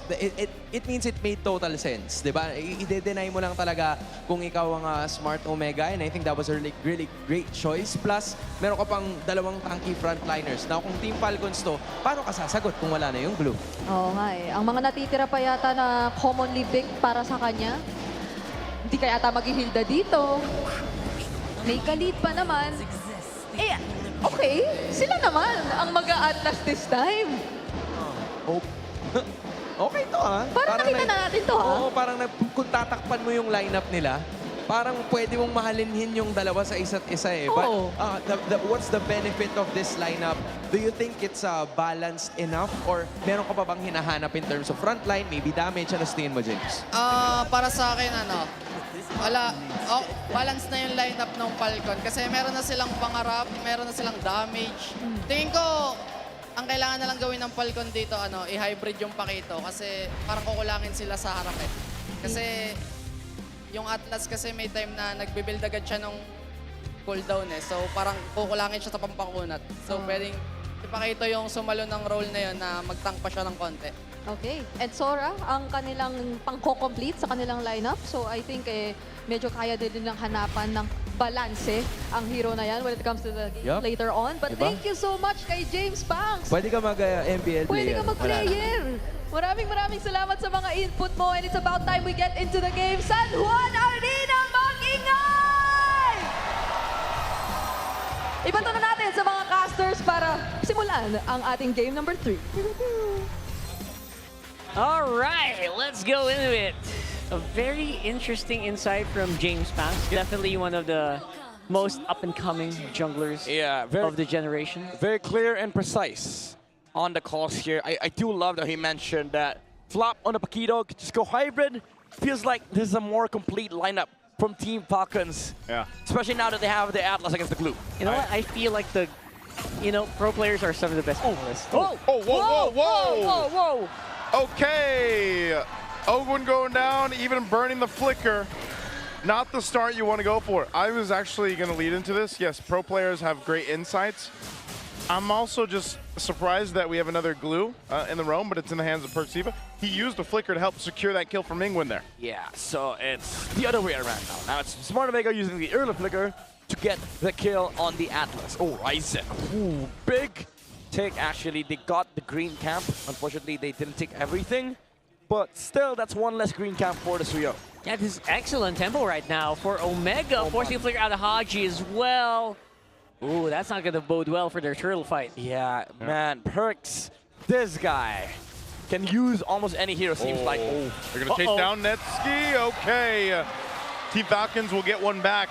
This time goes in the hands of Kyle. Way better start for him on the Suyo. Meanwhile, James could get focused down too. He's going to get just poked down enough to keep it in check. All right, so here we go, a little bit of a reset. And then, yeah, all across the map, tempo has been traded. James with the flicker, though, that's not good. Clap is caught between the rock and the hard place. Backup is on the way, though. Oh, no. They lock down up top. Kyle's charging on up. The Queller jumps in with the Soul Sever. Able to get one. Ryzen could be next, but he took out Flap first. And Ryzen will stay alive amidst it all. All right. At least Smart Omega, they're, minimizing the damage that Team Falcons has been doing, but it seems like only their mid lane has won. The side laners have been feeling in the heat. That's for sure, especially the side lane here. A little bit of equalization being done by Super Marco. You kind of feel the explosiveness here. Netsky! Oh, Netsky going back, firing back against Super Marco. He'll go ahead, just use that Blazing Duet just to go ahead and get some farm. Fighting for the turtle, though. They'll go ahead and break this out. Kyle secures it. He's trying to get away. He'll get back with the Lantern. RWM dropped down, too. They're going to be going for this, and still Horizon will fall, but Ogwin is the trade. Omega severely underleveled in that one. Yeah. Despite getting some kills, it feels like they're catching up. They're playing catch up here. Yeah, but it's awkward. Like, Smart Omega, even though this is the team that usually forces trades, I feel like that trade isn't worth it for them to take. Team Falcons, they're going to be a lot stronger come mid-game, especially with the Suyo-Harriet combo. Especially after the fact that, you know, Suyo picks up the Sky Piercer, and then you're going to have to face into a Stardom side Feather of Heaven. Harriet and Omega, looking at their lineup, they do have team fight. Oh, wait. They're setting things up down here. Oh, the Fatal Links were already used too, but not needed. Perciba going to fall here to Super Marco. Team Falcons able to make something happen, even if they didn't get the setup they were looking for. Yeah, you see what I'm saying earlier, right? Like, Team Falcons, they just have more kits and higher damage compared to Smart Omega. Falcons, Ogwin's not done. Yeah, he's not done. Ryzen on the response, though. He's going to come clashing on down.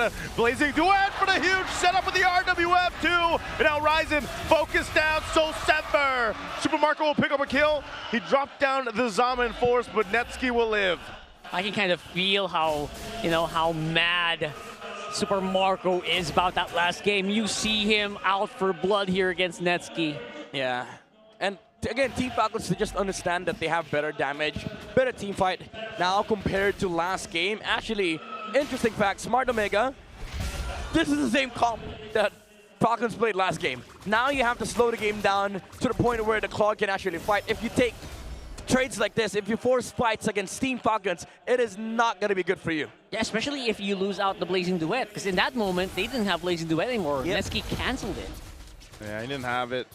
They got through some of the Purifies, too, so interesting position to be in. Ogwin waiting for that Fatal Links to be up again. Fighting for this turtle. Kyle will go in and start it up. Ogwin making his way. He's going to go ahead and force out what he can. Still holds on to it. There's the Fatal Links. They were used. He slams down Ryzen.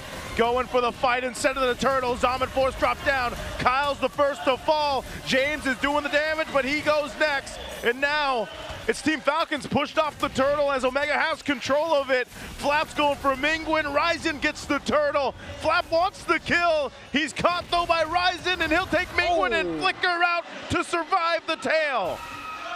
Good trade for Smart Omega this time around. Perks saving that fight with a catch onto the Suyo. Kyle was shut down right after the Fatal Links landed, but Flap able to equalize against Smart Omega. But at least now Nets finds some space. Unfortunately, he didn't get a lot of the assists that they took. Flap actually could be in trouble. He is on a Hunter Strike. He's not tanky enough to survive that. Yeah, didn't have the flicker either. So they want to go ahead and put some pressure on this tier 1 bottom. Ogwin's here alongside Super Marco. Haji making his way as well as Smart Omega's Mingwin. They do hold on to the turret. Sits at less than half health though. Man, I feel bad for Netsky. Like, all that successful fight didn't even take an assist gold. And that's the reason why he's still like at 1,000 gold. Yeah, well, James! He's actually just going to duke it out. Takes out James. I thought James would somehow be able to get away. Now Kyle can't escape Ryzen. So there's a trade. Trying to use that fat wall to maybe gain a little bit of leverage, try to gain some space here. And Kyle, it's only a 1-for-1. And you know what? Flap, he's back. He's going to be able to cut this very, very well. And we might see that Paquito start building hybrid now. Yeah. Now Omega, they have to play for the clock. They have to make space for Netsky. They have to use all their kits to make sure that they can give Netsky some lane. But now Team Falcons realizing, okay, this is our window, this is our power spike. We have the Stardom and Feather of Heaven. We also have the War Axe complete now on the Suyo. Didn't even go for the Sky Piercer rush. So a little bit of, you know, a downside on having a Suyo because you lose some of that snowball tempo. But it's okay. With this War Axe now, at least he has some survivability against the glue. Yeah, focusing on just staying alive might be the priority here for Falcons. Yeah. Considering that, you know what, they've got lots of DPS as well anyway. As long as you're alive, you're going to be a target. Flap doing some good damage there to Mingwin. not able to get the beacon out, but the fight for the last turret of the game. Team Falcons controls the space. See what James also does there. Flap keeping Mingwen in check. It's going to break down to these four. Kyle secures the turtle, but Haji's gone after the RWM. And the Blazing Duet's going to go ahead and pop out the damage. Super Marco still going under the Zaman Force, though, as they take out another. The trade 2 for 2, but Ryzen's next. Double for Kyle. Team Falcons will win that fight. Yeah, they just don't have the damage, man.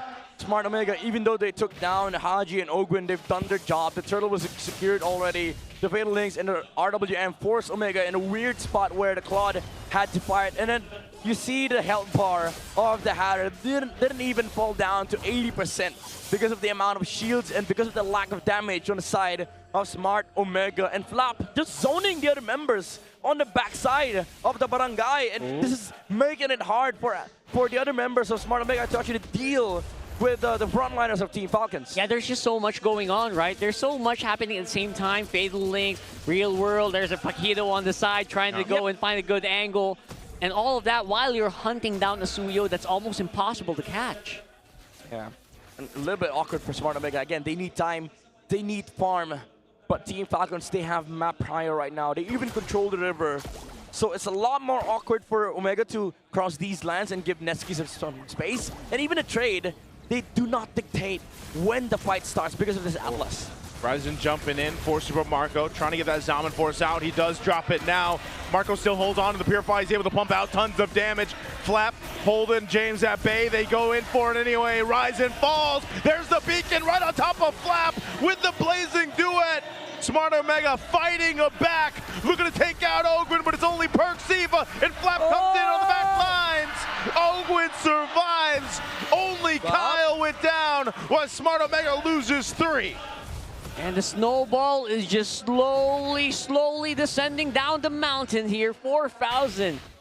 Falcons are getting every single advantage. What is going on with the team fighting of Omega right now? I mean, again, it's the same story. A lack of damage, even though Perks landed a beautiful jump onto Kyle as well as they had it.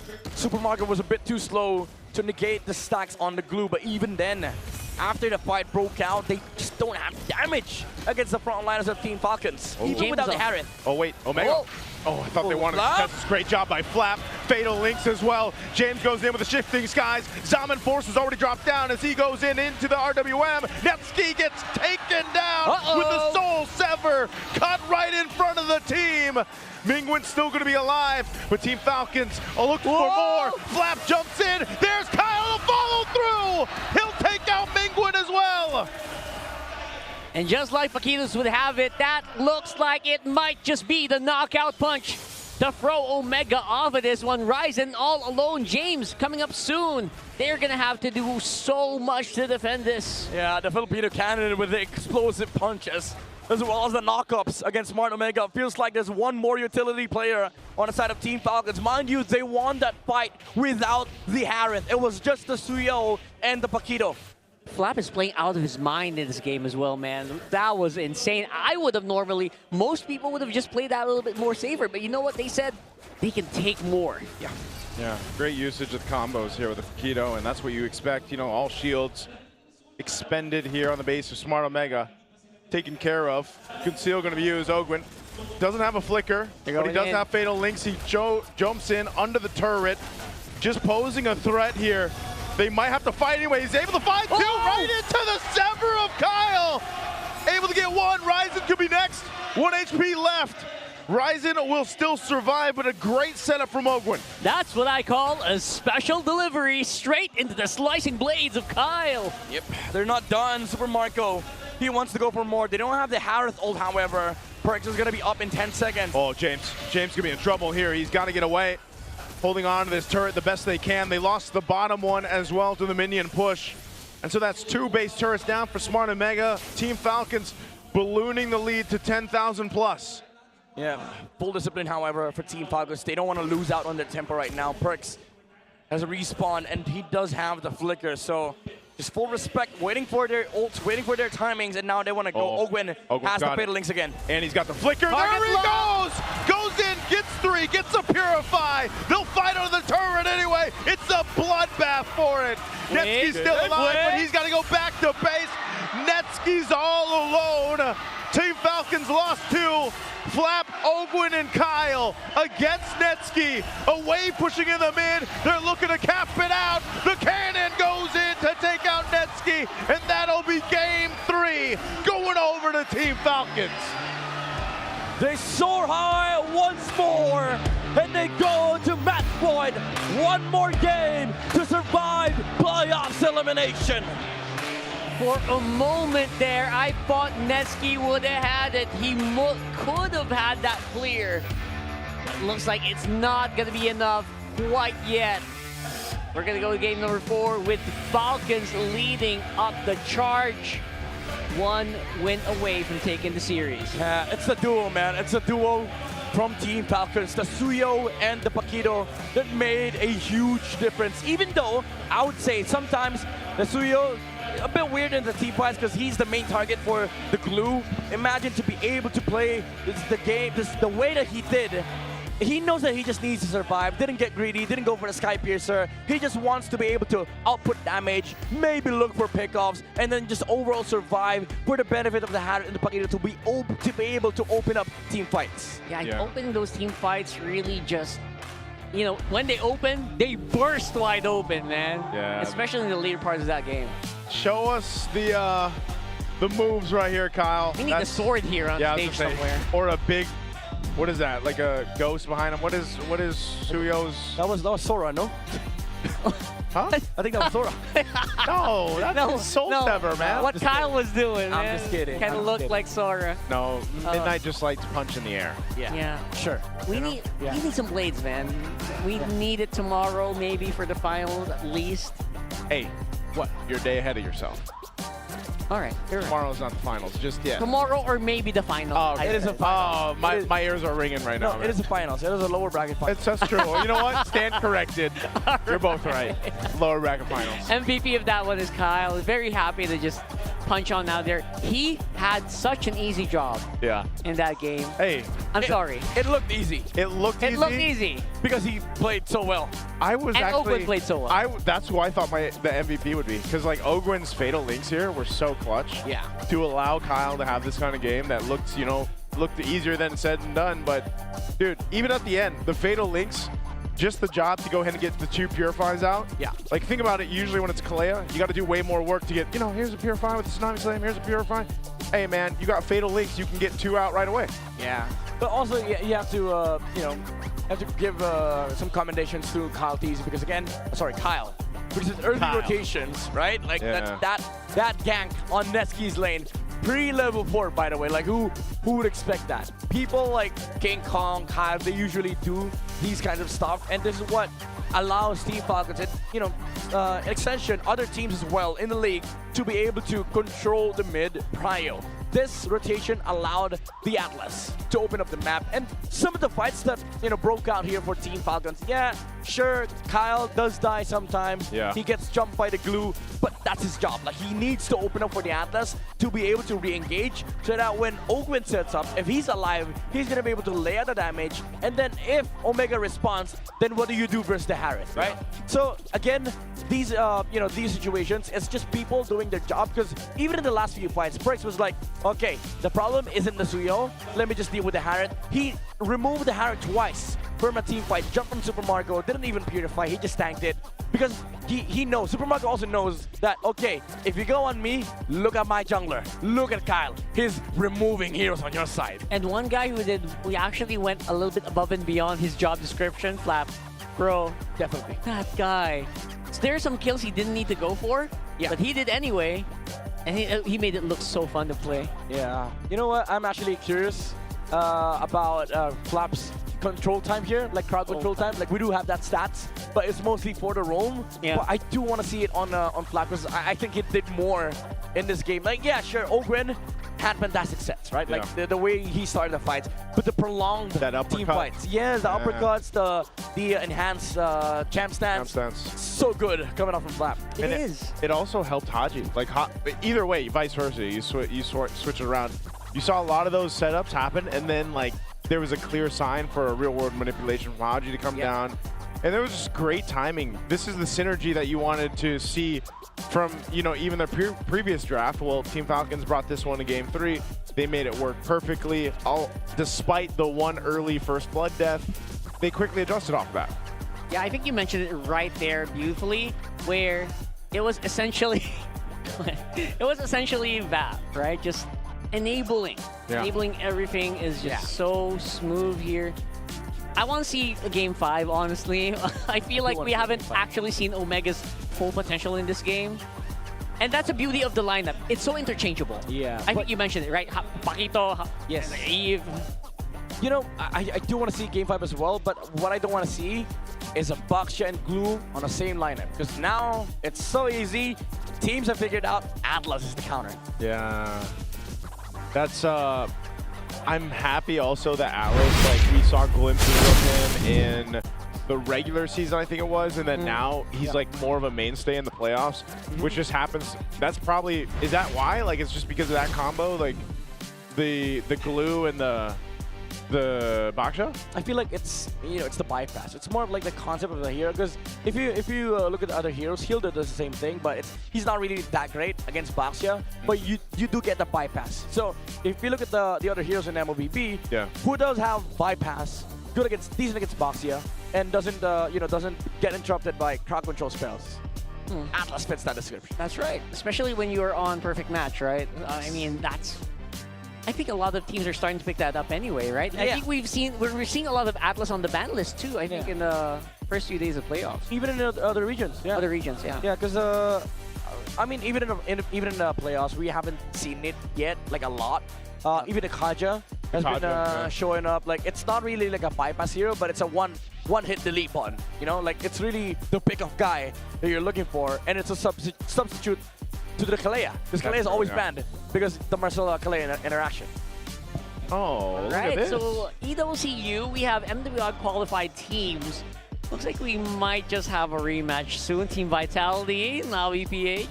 And of course, we have a lot of others, Falcons, like Cyber Team, Seda, and Foot. Yeah. Gosh, MWI. I can't believe, you know, that's not too far away at this point. You know, when more and more teams are going in and solidifying their qualifying points into this part. You know, Midnight, I know you've had your time coaching over there. Where's my girls? Where's the girls? Where's your girls? Where's They are competing, right? Yeah. They're different. Yeah, so there's two teams. My girls are split up now. Yeah. It's RIQ and then Gen G. Oh, and then Gen G, okay. Yeah, so, I mean, I've talked to them. I actually don't know who to vote for. So I was like, I support you all. That's tough. That's tough. Yeah, I don't know who to support, guys. Like, literally. So I was like, I reached out to them. I hope you guys do your best. Do your best. And then they were like, who are you rooting for? Scene. Scene. Didn't reply. Hey, you know what? Maybe they're busy scrimming, bro. Busy scrimming. No. I seen them. I seen them. Because they asked, who are you rooting for? Oh, I didn't reply. You know, he can do that. He's Midnight. Midnight can do he that. has a license to do that, man. No. So, for now, we're going to take a breath. Let's have a look at this interesting video.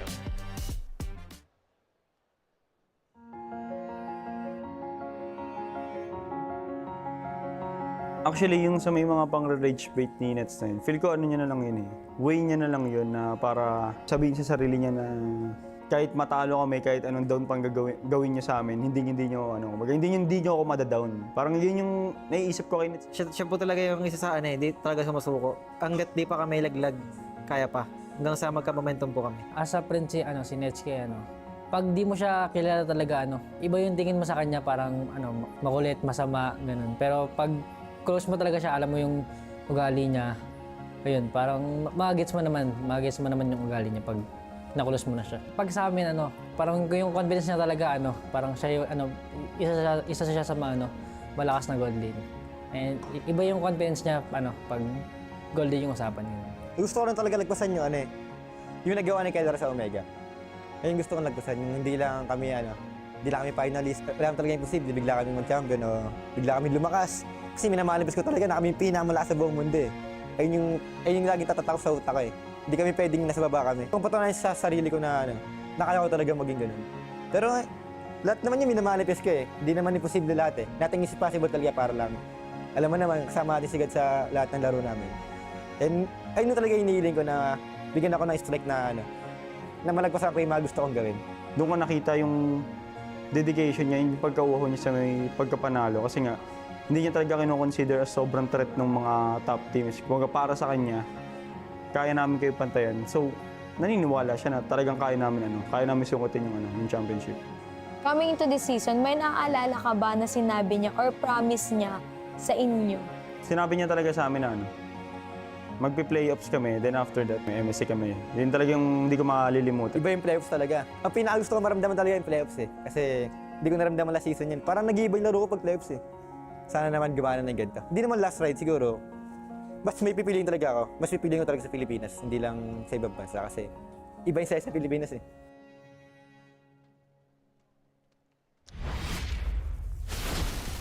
Alam mo, sa totoo lang, galing talaga ni Super Marco. Kaya No, nga yung harit niya kanina, parang Nakita mo yun? Hindi ko alam eh. Like, super, iba talaga eh. Nagkukulod siya, nag-harit. Oo, ang dami niyang ginagamit. Ay! Ay! Oh my gosh! Iba pala! Pero sinasasay tayo ng Falcons ngayon. Oo, Team Falcons, isa na lang, di ba? Super Mars, kwentuhan mo naman kami. Iba yung ginawa mo kanina eh. What made you one of the key factors in winning that game? Yeah. I think kung may barang yung Barangay Omega, nandito ang barang ng Falcons. May barang din. May barang din sila. Okay. Meron pa akong gusto kong Ganito yung tanong. ano niya. Outside of the game naman, kailan mo na-realize na kambal kayo ni Super Marco? Well, curious lang ako eh. Kasi parang bigla kang lumabas out of nowhere, di ba? Parang all this time, oo nga. So, may nagsabi ba sa'yo before? Like, anong chika? Yeah, actually, nalaman ko way back 2024. Tapos like parang sabi ko, hello, parang kamukha nga. Tapos like, nagko-comment na sila, kamukha mo si Super Marco. Ikaw si Super Marco. Like parang, hindi ako ang tunay niyong ama. Hala. Wala, ako rin tuloy. Paano nangyari yung kanina din? Na ikaw ang nasa unahan, Oo, anong kwento dun? Ang Falcon, ano kwento dun? Actually, like parang galing pa kasi akong Encantadia. Tapos tumawag si Super Marco. Sabi niya, hello, Super Mars. Kailangan ko ng buff. So, napatawag ako dito bigla. Diba? Galing siya ng ibang dimensyon? Ganun ba ang ibig niyang sabihin? Bigyan mo kami ng best Super Marco impression. Yung esports pose, okay? Yung gaganon ka lang talaga completely. Sa'yo yung camera, sa'yo lahat yan, okay? In 3, 2, 1. Aba! Aba, papasa!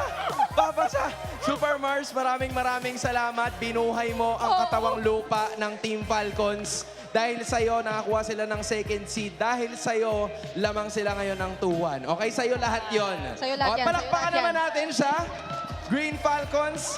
Dahil ngayon, oras na para humayo. Okay. At ipakita sa buong mundo ang mga fans ng Green Falcons. Guys, pag nakita kayo, mag-hi kayo sa camera. Okay, sa inyo lahat yan. Sino yan? Sino to? Si Pla pala yan. Si Plap. Hawakan mo yung madam. Iyo lahat yan. Okay, iyo lahat yan. Okay, ito. Ang dami din talaga yung mga nila. Falcons yung mga supporters natin ng Team Falcons. Ito. Sobrang dami nila. Si Kuya Red din yung buhok. Hello po.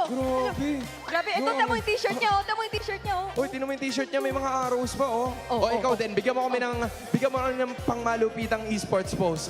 Oy! Super Mars, kailangan ka namin. Parang kulang eh. Pwedeng tabi kayo? Super Mars! Pwede bang tabi kayo? Halika Kailangan dito. namin ng rest back. Dito, tabi Halika kayo. dito. Ito na yung tunay na ba? Ayan na. Ito na Pwede niyo ang bang gusto gawin? kong magkitang dalawa. Isa pa. Okay. Ano munang pangalan mo? KG po. Ano? KG po. Kenji? Super Mars. Okay. Ayan. Eto na. Bigyan nyo kami ng pangmalupitang esports pose in 3, 2, 1. Ay, parang nag-aurahan sila. Bakit ganun? Okay, take 2 tayo ha. Take 2 tayo. In 3, 2, 1. Oy! Grabe, ang sassy naman. Maraming salamat. maraming salamat, KG Uncle and Nick. Super Mars. Thank O you sige, po, tapos thank na you ang po. shift mo, ha? Balik ka Okay. na sa cheering. Okay. Balik na tayo sa mga... Sa hiking, sa hiking. Sa mga daang-daang. Oo. Oo nga. Medyo mataas Lilibot to na eh. naman tayo ng San Juan. Hello. Kamusta ang mga sambayan ng Pilipino talagang- na nandito? Hello po sa inyo. Ito yung mga dedicated Uy, may naglalaro nating fans, pa. oh. May Papindot naglalaro nga, pa. papindot Laruin mo nga. nga muna yan. Anong gamit niya? Naka-ano siya, nakagushon siya. Ano? Nakagushon. Aba, nakamina to skin pa. Wala ba tayo dyan, men? Wait lang, tatry ko. Wala ba tayo dyan? O sige, balik mo na. Wait lang, ang ganda ng KDA mo, nakakaya Baka eh. maano pa eh, baka i-fit mo pa eh. Kaya mo na. O ito rin, naglalaro din sila. O, ayan o, ito, ang dami naglalaro. Oh, amin na yan. O, laruin mo yan, laruin natin. Amin na yan. Ito, nag-1v1. O, 1v1 tayo. Ano, paano mo yan? 1v1.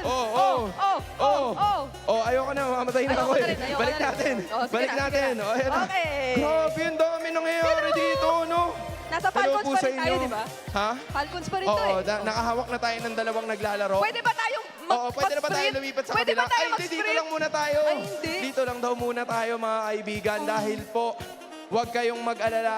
Sobrang dami pa ng mga makikita nyong mga laban. Depende kung sa ano ang gagawin ng Smart Omega. Oh, pwede daw, Duduluan pwede daw. pala natin. Eto na. Men, pupuntahan natin yung may tarpaulin. Puntahan natin yung may tarpaulin. Puntahan natin yung may tarpaulin. O, sino to? Sino to? Sino to? Ay, grabe si Cap Mingwin. Cap! Kap, ipakita mo yan.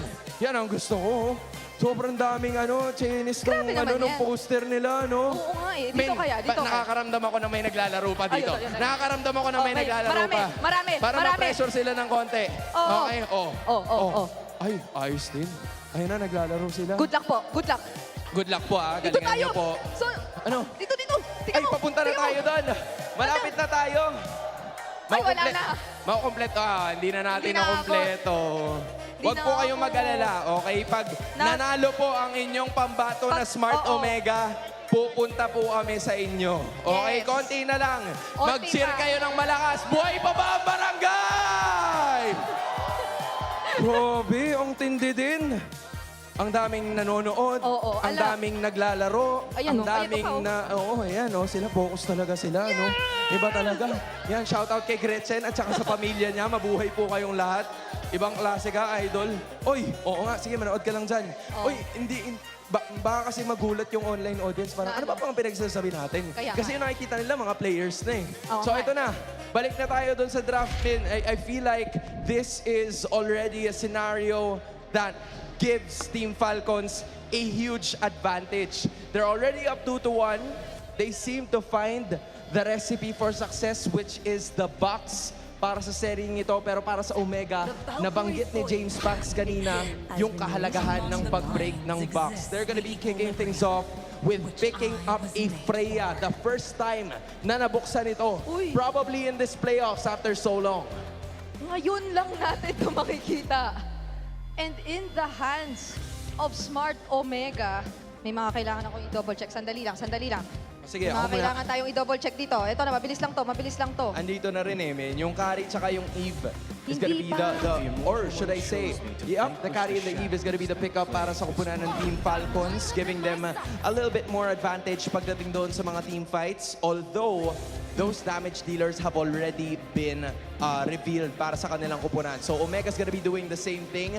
Hindi ito yung mga usual na liners for their squad. Pero ito, men, pakiramdam ko, I wonder ano yung future self mo. Yung no? future self ko kaya, anong boses niya, no? Pwede ko ba, future self?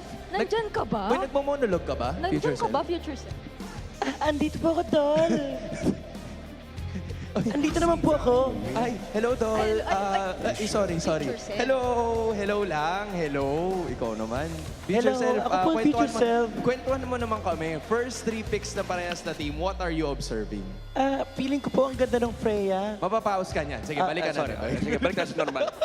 Pero maganda yung Freya first pick ng Smart Omega. Tama ka actually, Hans. First time na open, pero maganda rin yung response ng Team Falcons. Usually, ito yung pinang sasagot, yung may shredder ka kagad na may carry, tapos may pang lockdown ka with the Eve and Fredrin, pero nahawakan din yung Suyo. So, the Suyo is there. Fredrin matchup. This is the typical assassin versus utility lineup. Ang tanong ko kay Future Self kasi, Okay. pinag-uusapan natin yung box ng Falcons eh. Correct. Will this Freya be enough sa Omega Oo nga. para talagang ma-break etong box na sinasabi natin about kay Falcon? Oo. Kailangan talaga masabi Si Super Future. Oo, Super Future na malaki na yung full item na, lock item na 6 items. Kasi pag tinignan mo yung Team Falcons, medyo may box talaga sila, literal. Maraming salamat, Super Future Self. Sa ngayon, it is the box that everybody is worried about. Na sa ngayon, nabanggit nga ni Super Future Self na nagngangalang Midnight na, alam mo yun, medyo gana naman eh. Because the Freya can go toe-to-toe against anybody. There's a reason why this hero has been banned so many times in the league. Yeah. And so far, hindi pa naman nagagamit ni James exactly ang isang Freya in the EXP lane. So high chance na makita pa rin naman natin siya in the gold lane. Tama ba, Future Self? Tama. Kumbaga may flex pa na pwedeng ilabas dito yung Smart Omega. Pero one thing na magandang abangan dito is kung ano yung roam na ilalabas ni Prex. Kasi malalim-lalim din yung kanyang hero pool. In fact, isa sa pinaka-flexible heroes si James, si Prex sa roam. And I feel like yung Atlas ay sila din mismo nagtanggal, pero marami pa eh. Yung Kaja, well, sila din nagtanggal. Inuubos nila yung mga heroes kasi alam nila, lamang si Perxiva pagdating sa hero pool. Oy, nakita ko yan kahapon nung parang sinabi na halos 4 yung differences nila. Midnight, maraming salamat. Pakiramdam ko pwede kang mag-caster. Pwede siya mag-cast mamaya. Like, mag-cast ka na mamaya. Dahil dyan, tanggap ka na kagad. Oo. Di ba? Pasok. Ito rin. Pasok na Uy, ang Hylos. So napaka-limitado na lang ng options ni Perks na pinag-uusapan nga natin kanina. I think some of the remaining options are just the... Ano ba, Khalid? Alam mo, super stick sila sa no? Yan na. Ayan yung Khalid. Nagkalid na sila. Okay. Pero yung Khalid and Alice pala ang napunta sa side ng Smart Omega. So they have crowd control. They have ways para malagay sa isang pwesto. They have the Attraction Pulse, Raging Sandstorm, Throne of Ruin. Pero yung damage yung kailangan nilang pag-iftingin dito. Freya and the Suyu would do really well in the early portions of this game. Pero pagdating nung later portions, medyo mahihirapan sila na makipagsabayan. Especially because it's a carry they have to worry about from Team Falcons. And we are yet to see what Flap actually decides to pick up para talagang i-match sa lane ang isang Alice. Kasi actually, if you think about it, if they really wanna go pretty standard, the Uranus is also still there. But there's a chance you also might want to consider a bit damage and range. Kasi tingnan mo naman, may box ka na eh. So ano yung magiging panggulo mo talaga? And one of the best panggulos out there. Of course. The Lapu-Lapu. Of course. Sino pa ba? Kundi ang Lapu-Lapu that would go up against this Alice. The burst damage is obviously there para sa Team Falcons once they get their items in. But in terms of all the crowd control, nandito naman sa kupunan ng Smart Omega. And with this, Team Falcons are leading 2-1. Smart Omega needs this to extend to a 5-game series. San Juan, are you alive and kicking? Game number 4. Casters, take it away. Wow, a Freya going through right here in game number 4. We talked about it a little bit off stream. Seems a little bit risky, but you know what? If you want risky, you want Omega to handle that. Yep, I would say, you know what? Leave it to a team like Smart Omega, who has surprised us all season long, to be facing that match point for Team Falcons to bring out something like this in the hands of Netsky. Yeah, I would say though that the bigger risk is on the side of Team Falcons, right? Like you let go of a hero like this, and then you pick up a way to counter it. Yes, Fredrin, Carry, Eve. These are 3 good picks against the Freya, but we've seen how incredible a Freya is, even with under counters. What risky. happened here? Oh, Marco, Netsky? Calm down. He already popped the regen. Oakland's going to come here. He should be able to get away, though. He's got a flicker, too. Yeah, he's fine. Netsky's fine. He got a little bit of a deny. I think he denied at least 2 minions, maybe? Just one. One? Okay. Oh, actually, yeah, just one. Right, including... Alright, so that's pretty decent, right? And you're already thinking about tempo. You want that Freya to actually do well. Wow. It's a 2v1. They're drawing so much attention here. Yeah, at least they get the gold crab, but again, this is the the Freya factor, right? Even if you say there's good counters against Freya, you also have to consider how strong and broken it is when it comes to actual like fighting in game. Yeah, especially around these the way that Smart Omega likes to team fight, and they've showed us this composition is made for team fighting, and also allowing Ryzen to have a similar experience that Kyle had in the previous game. Look, I mean, this is exactly what they're doing around the orange buff. Quick sand guard for Perxiva, allowing enough time for Ryzen to get out, and Kyle doesn't have his orange. He stole it because they forced the retribution earlier on one of the green camps, I think. And Team Falcons, this is, I would say, the riskiest part of the game, right? Like, do they contest for the first turtle? I think you give it to Smart Omega and then just play the scale on the carry. Yeah, this could be critical mass here already if they give away a kill, so might as well just go ahead and get it and give it away. Go for the kills maybe after the turtle. Yeah, Kyle's not getting anything, honestly. And at this point, Smart Omega, they're a much stronger team. As this comp is built to fight again. And there's a lot of melee heroes on the side of Team Falcons, which James will gladly enjoy. Soak in the basket of the Alice in team fights. Yeah, well, traction pole's thrown out. Nezki joining the fight for this one. This is not a fight that Team Falcons wants to take. Flap could be in trouble. Good stun from Ogwin. Super Marco's around the corner. He wants to join in on too. Pops in the spin wheels, the light wheels. Super Marco's got to get away with the flicker. Kyle comes in with the Appraiser's Wrath. They just don't have enough damage, but James is able to get away with 1 HP. Kyle gonna be further behind now. Okay, that's a 1 HP diff. Honestly, I would have probably done the same.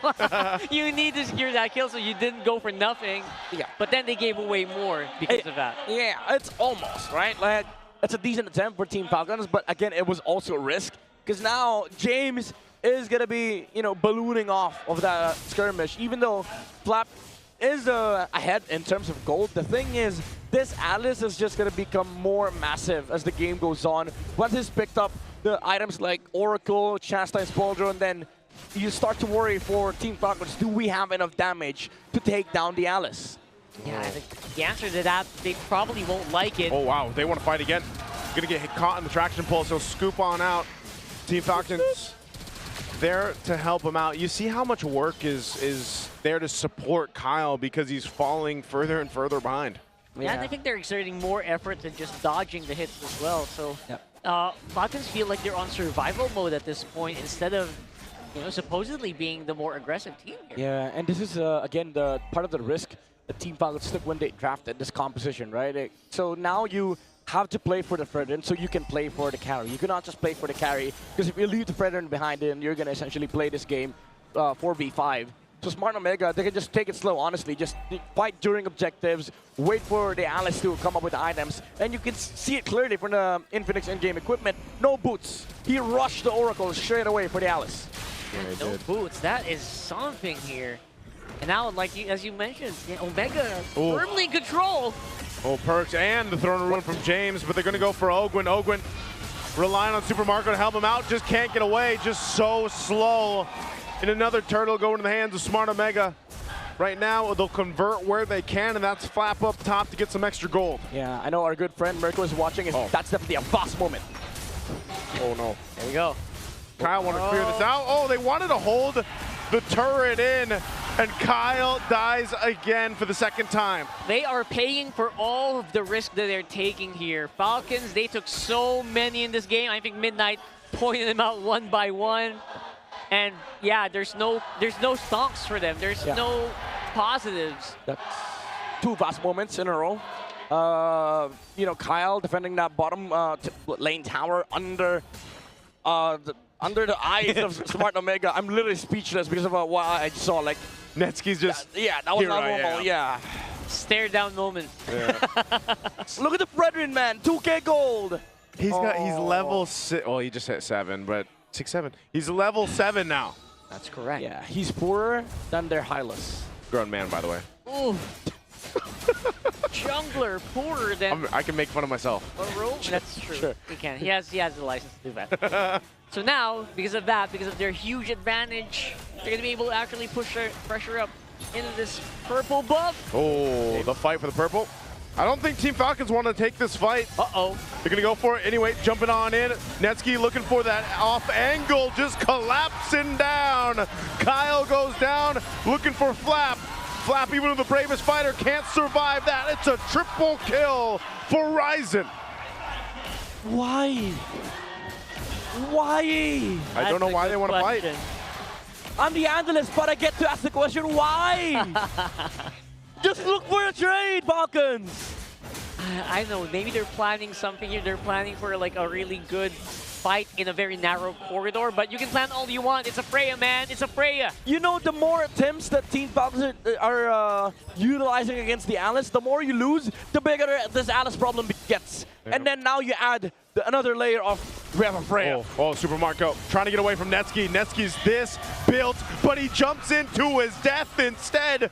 Maybe that's what they needed. Super Marco is sitting at 2-0. Okay, that's also a why moment. They're gonna just play for Turtle, right? Yes. Like what I said earlier, Omega just play objectives. But again, they do have a space to, you know, walk away or run away with these kinds of setups because guess what? Netsky isn't really the main carry. It's Ryzen on the Suyo. Yeah, so Netsky, you gotta admit, a little bit of an eng moment.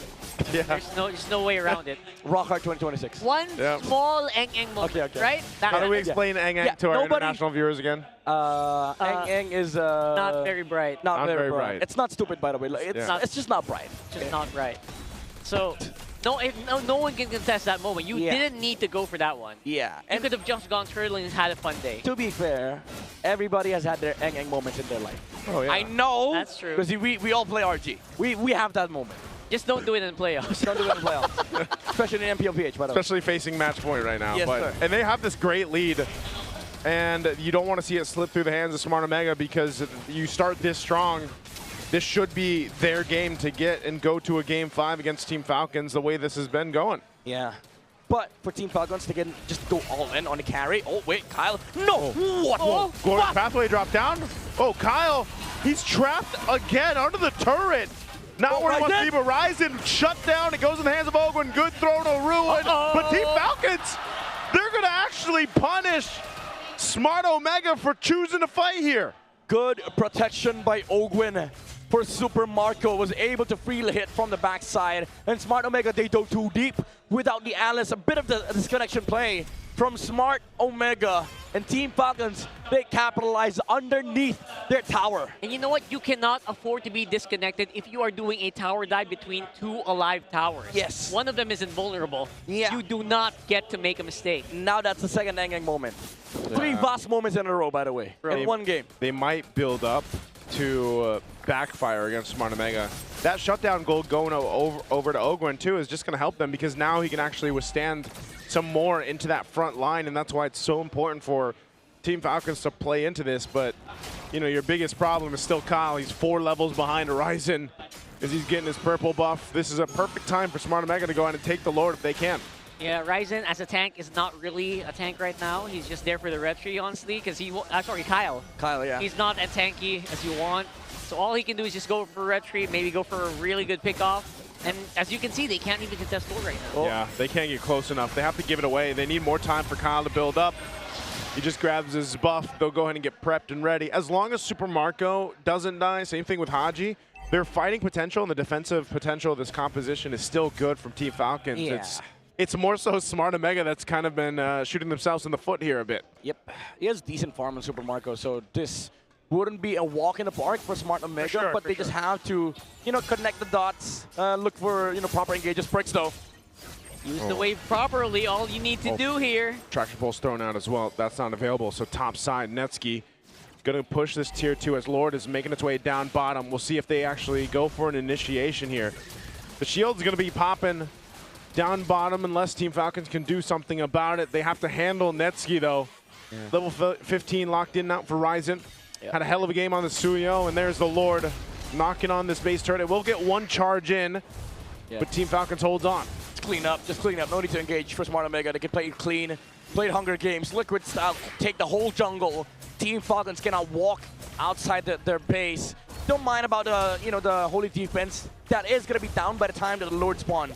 Right. So all you need to do is buy time, get those purple buffs, get all the mini jungle creeps that you can. Yep. But bid your time. They have so many engage tools. They've got Perks Ziva. Yeah. One of the best heroes for Perks right now on the Khalid. Wait for it, or maybe make another big gameplay for James, and you should be fine. Oh, Kyle. We have to fight for this orange. Kyle trying to get his buffs here. Still desperately sitting at level 12.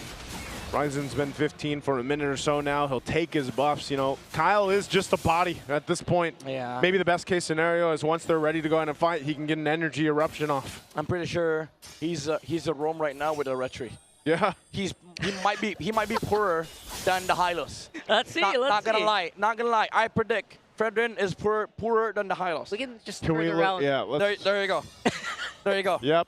I know it because roamers they get free gold from Vision, and Ogwen's been seeing a lot of heroes. Yeah. He's definitely poorer than Ogwen. He's definitely poorer than Perks. So he is. He's actually a roamer with a retry. Yeah. That's kind of painful to say. It is, and it's why in time, like Team Falcons is just going to go ahead and delay this as much as they can. Even if they give up another Lord, I don't think that's big of a deal for them because their composition is great for defending. Yeah.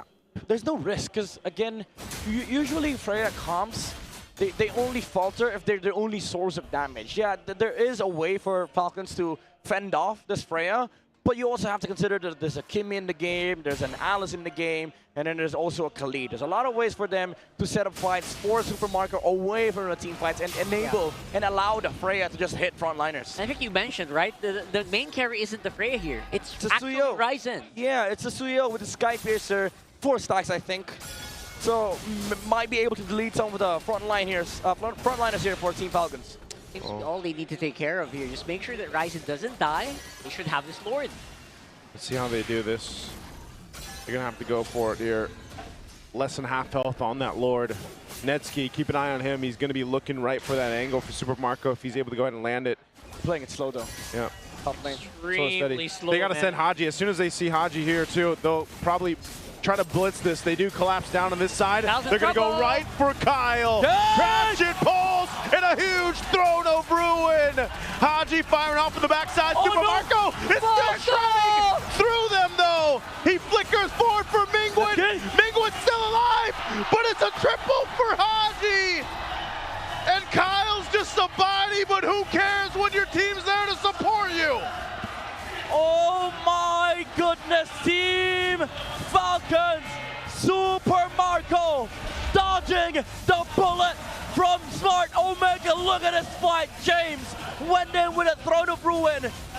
Gets the stun on the carry, but the free hit was there from Super Marco, deleting the frontliners of the barangay.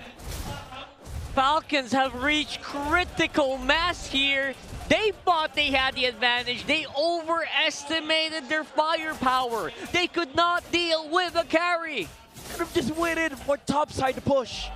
But Spawn Omega, they felt overhyped. They got overconfident. Too much. Jumped in. And then again, the moment that we were mentioning earlier, every single time that the carry gets to hit frontliners, one by one they fall. Yeah. Smart Omega, they have to understand, Falcons has the shred. They need the numbers. But it was only James that was in front of Super Marco at that time. 6K goal lead evaporated in 2 minutes. Oh my lord, that was... Actually, it was 7K. Yeah, that is a unfortunate blunder there for Smart Omega. Now they're going to have to deal with this tier 2 being pushed down by this Lord. Win a crown picked up by Flap. Team Falcons could be looking to potentially make a move here. Malefic Gun now for Super Marco too. It might just be all for a distraction if they can, but happy to take down tier 2 turrets. A Lord will charge up bottom. Kyle dealing with Netsky. And Team Falcons now in control here. Yeah. Keep your eyes on Marco, man. Marco is the prize. Yep. The pressure is definitely on now on the side for Smart Omega. Team Falcons, they have a lot of ways to play this. They can play around the farm of Super Marco, look to get the items, the buy and sells, the Wind of Natures, the Wind of Crowns, the immortalities for Super Marco. Play the ONIC game that happened in day number 1 against Aurora Gaming. Play for the carry. Playing for the carry is exactly what they're doing here. Again, trying to get a little bit more extra gold. If you don't see it, Super Marco's are already full items. Wants to maybe sell that Winter Crown, swap it over, buy more time. You already saw Flap with Winter Crown, right? So you know they want to make something happen soon. Yeah, they just have to send bodies on the front line so that Smart Omega gets distracted, doesn't see Super Marco. And Team Falcons, again, on the verge of comeback. This Fredden is still poorer than the Hylos. Hey, he's more richer than James. He's richer than... I think at this point, though, too, like... He's just a body. He's just a body, though, he yeah. is. Like, imagine 100%. he's just hitting 15 at the 16-minute mark. But the main thing is that he's, working on the Guardian Helm? He's almost got that. So even that item alone, when it's locked in, like, he's tankier than he was before. The beauty of it, though, is that he's basically a body bag with 9 million stuns. Yeah. Yep, absolutely. 9 million stuns. Earlier in the Losing a series, it million was there, 10 million. We had 10 million studs. Yeah, because it was Gord. Paquito, Suyo, Gord, Marcel, yeah. Yeah. And now it's just a Fredden. Yeah. But still, Fredden So is he's got 9 million. Yeah. Quick Fredden math. is a walking stun. You know what, Kyle? After this game, he's going to say, all right, I got 0-5. I'm the new roamer now. But no, I got level 15. I still got good retry, so let's see if he can pull it off here. This is the as new they were way. getting set up. New way to play it. Lord's going to go for a reset. So Smart Omega still got to respect on both sides now, at least for both. You know, they've got their base turrets up, but there's a big wave up top for Smart Omega. Yeah. I think they saw Kyle here. Bottom side, however. Look into bottom side. Smart Omega, again, they can just be smart with this team fight. They can just let slow lane build up on their side. But Team Falcons, they are immaculate mid lane control, however. Oh, keep an eye, too, on Perks Eva. He could be key for them to make this happen. Perks. This is risky. On the Glorious Pathway drop down. Flaps jumping in, not the connection he was looking for. Raging Sandstorm on Ogwin, though. He's got to get out of there, too. This is not the team fight they were looking for. But Team Falcons, do they secure the Lord? But a big throne of ruin comes through. Super Marco's still alive. He gets the Lord secured with Kyle. That's not a fight Omega won. Kyle and Blep sitting together in the front lines, holding the barangay, closed doors, and Team Falcons, they force their way inside. They're going to be taking down the mid-base turret. They don't have the minions to push in yet, so they might have to wait for this Lord, but Team Falcons is circling around the barangay base. Now Omega will be able to spawn back in time to defend this, but man, oh man, what the hell happened there? Oh, the controls, man, the bodies that Team Falcons has, and also the real-world manipulation, controlling some of the frontliners, as well as Flop, again, just being a nuisance, being the distraction for Team Falcons. Conceal used up. They're going for this bottom base turret. Charges in with the Lord. Netsky, Valkyrie form, trying to fight, but oh, Perks! He's so low. Quicksand guard up. A throw of ruin and thrown out for James. But he's gone. Netsky could be next. He's pushed off the base. They've got to clear out the Lord. Smart Omega will take it out. They have a wave pushing in mid. Team Falcons circling around once again, and they'll make it happen! Team Falcons will soar on forward to the playoffs!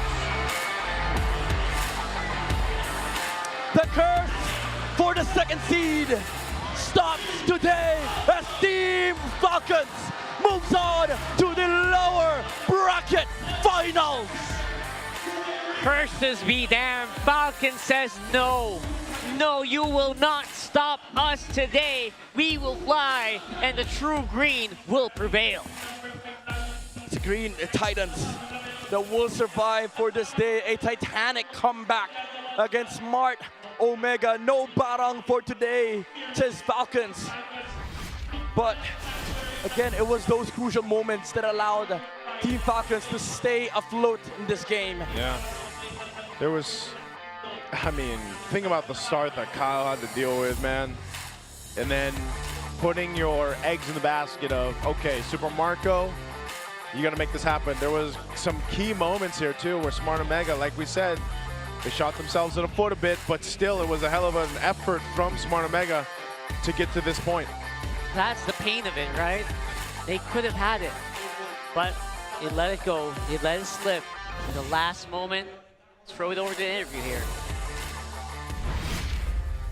Marami silang team na nalason, marami silang players na nabarang. But it's sad to see, it's very hard to see Smart Omega and their run for MPL Philippines Season 17. Through triumphs and defeats, mga kabarangay, palakpakan nating muli Give him a ang round of Smart applause. Omega. Smart Omega Barangay.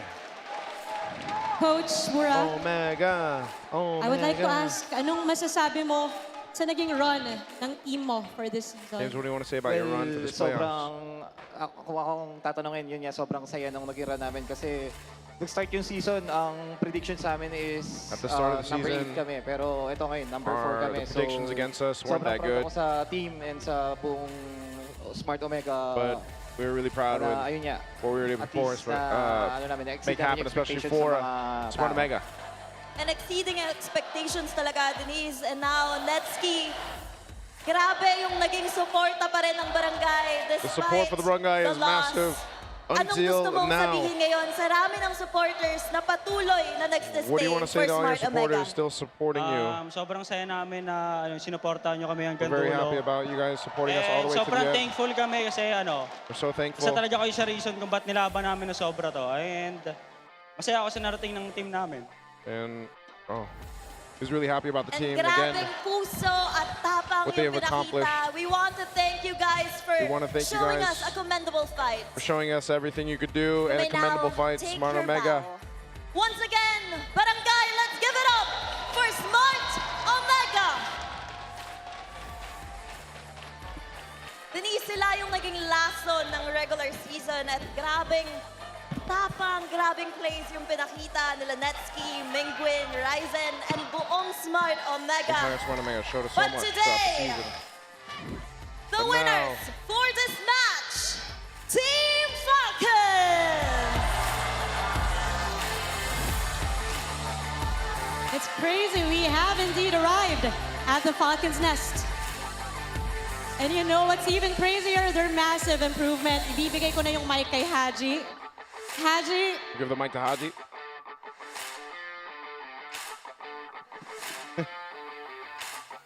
Haji, unang-una, congratulations. First off, You are congratulations. this season's most improved player. This season's most improved player, Haji. At ngayon, gusto kong malaman I want to know now. from that 3-0 match against ONIC Philippines, anong masasabi nyo mo sa naging improvement nyo? What's your biggest improvement from your 3-0 game against ONIC Philippines yesterday?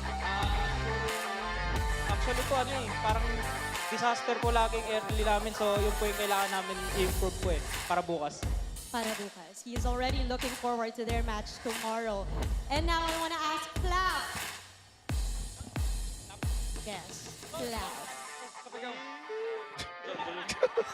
Alright, I Flap. want to ask Ravi. Mukhang grabe yung kaba mo kanina ng Game 2. Nung nakuha ng Smart Omega yung panalo. At alam natin na napaka-crucial ng match-up. We knew that was very crucial, do or die. How do you manage the pressure? Ano po? Ano daw? Yeah, how do you manage the pressure to end up winning against Omega? Manage yung kaba at saka yung pressure para makuha yung panalo. Ano po, parang wala na akong pake sa ibang tao at sa nararamdaman ko. Parang nakafocus na lang talaga ako sa I don't care about what other people think. I just focus on myself and our team to get the win. That's my mindset. Denise, napaka-crucial na game. And what a comeback, especially for Super Marco, one of the key players na naging susi talaga para dun sa pagbalik. Now, Super Marco, once again, congratulations to your award earlier. All-Star Best Gold Laner in the team. Also our best gold laner, Super Marco. Season, ang sabi mo sa amin, wala kang pake kung sino ang tatawag. Beginning of the season, you didn't mention that you don't care about anyone who says about being the best gold laner. But now, I want to ask about now your confidence going into the do-or-die game, especially. Oh yes, it added.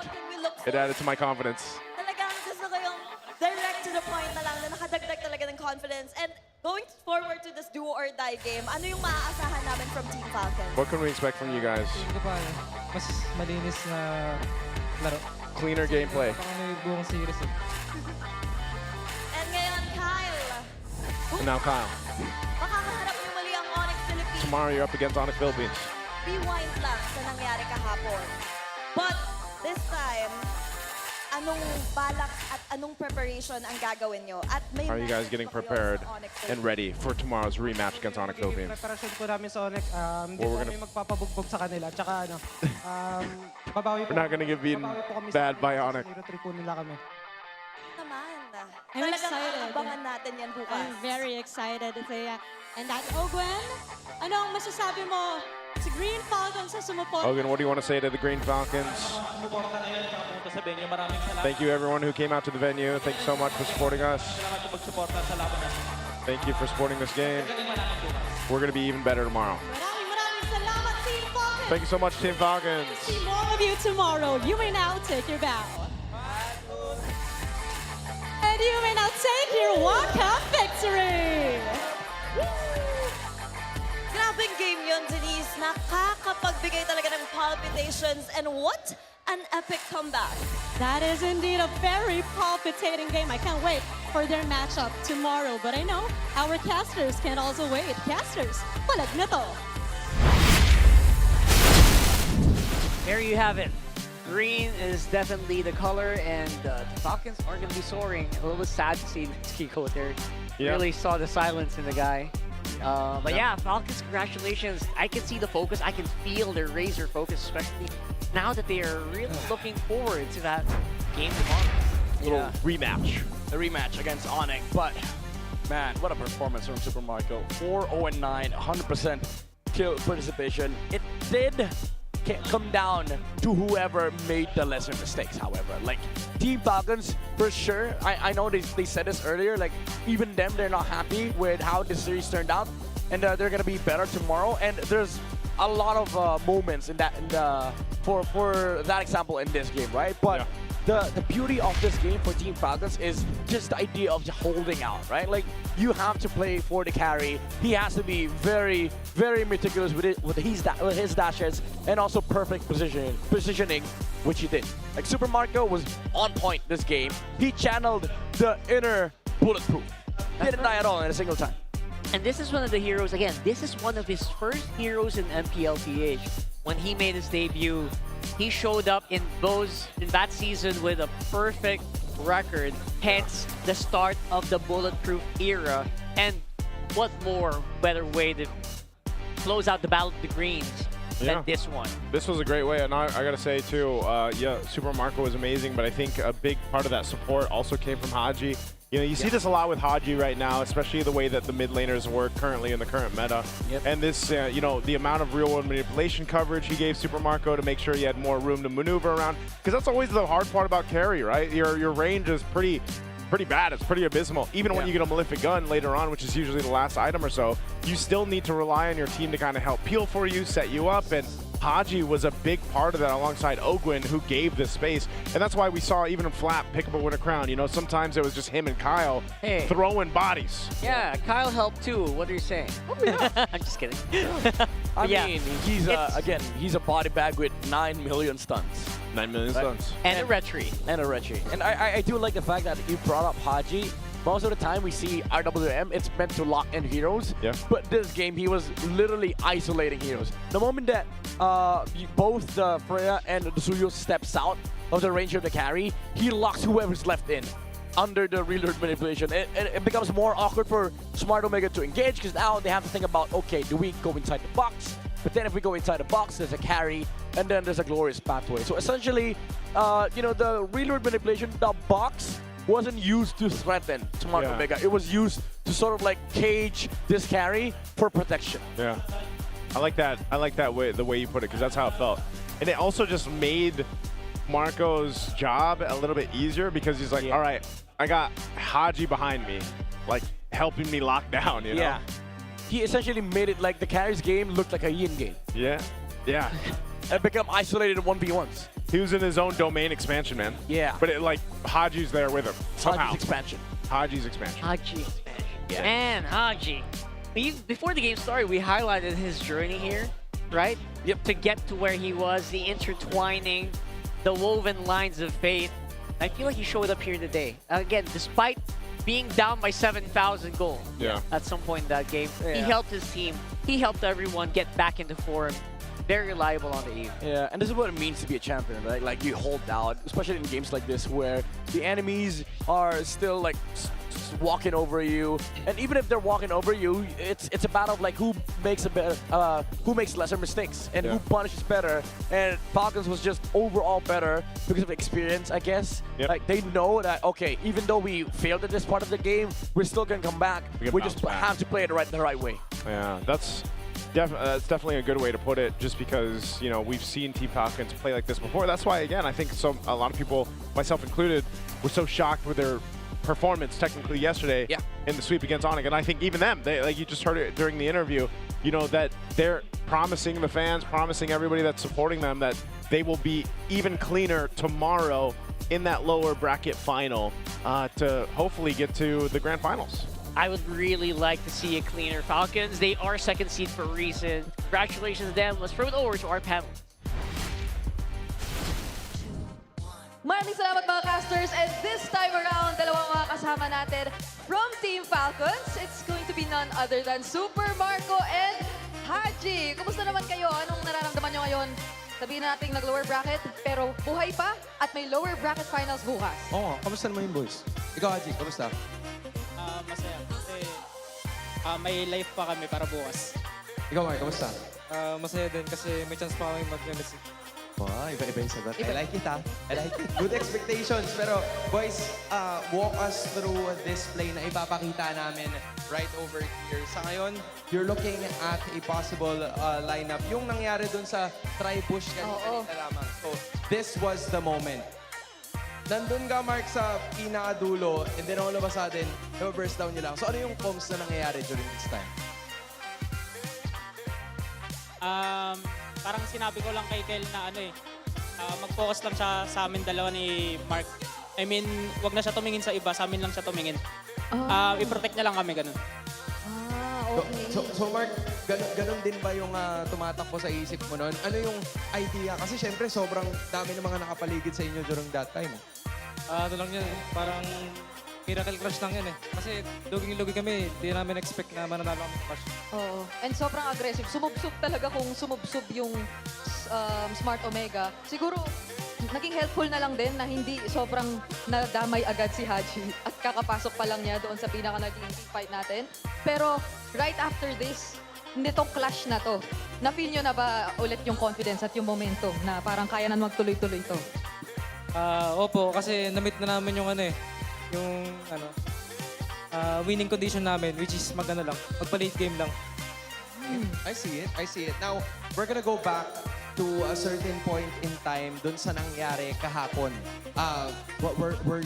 You were probably shocked with what TLPH had to offer, kaya kayo bumaba sa lower bracket. How were you able to mentally handle that situation para makapagpakita kayo ng ganitong performance?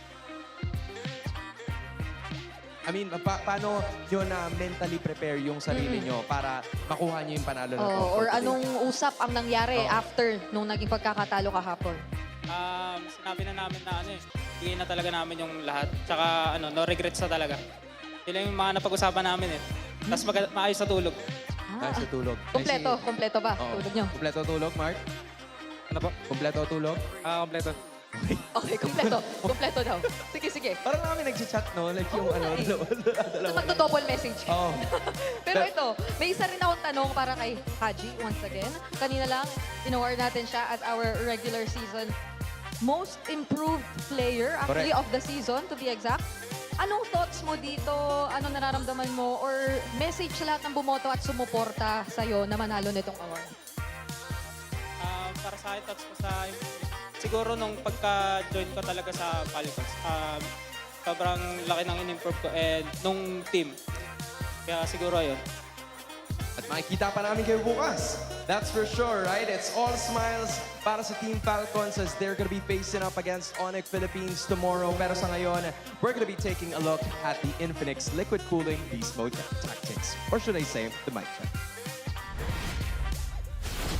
Salmadong comes lang. Carry tayo. Tsaka Ib. Wait natin sila magkamali, pre. Wait tayo window. Isang mali nila, punish natin. Oracle. Yan Mark, pre Tara alala natin. Dito Mark, dito takbo. Wala pa skill to. Patay niya. Patay. Nice. Out kayo. Dip nga mid. Tan ka, pre. Meron pa. Bite dad. Maribel. Dito pa sa akin niya. Right. Shoot down. Nice. Oy, kay pa. Nice. Nice one. Babawi mga lodi ko. Papata ka, pre. Okay.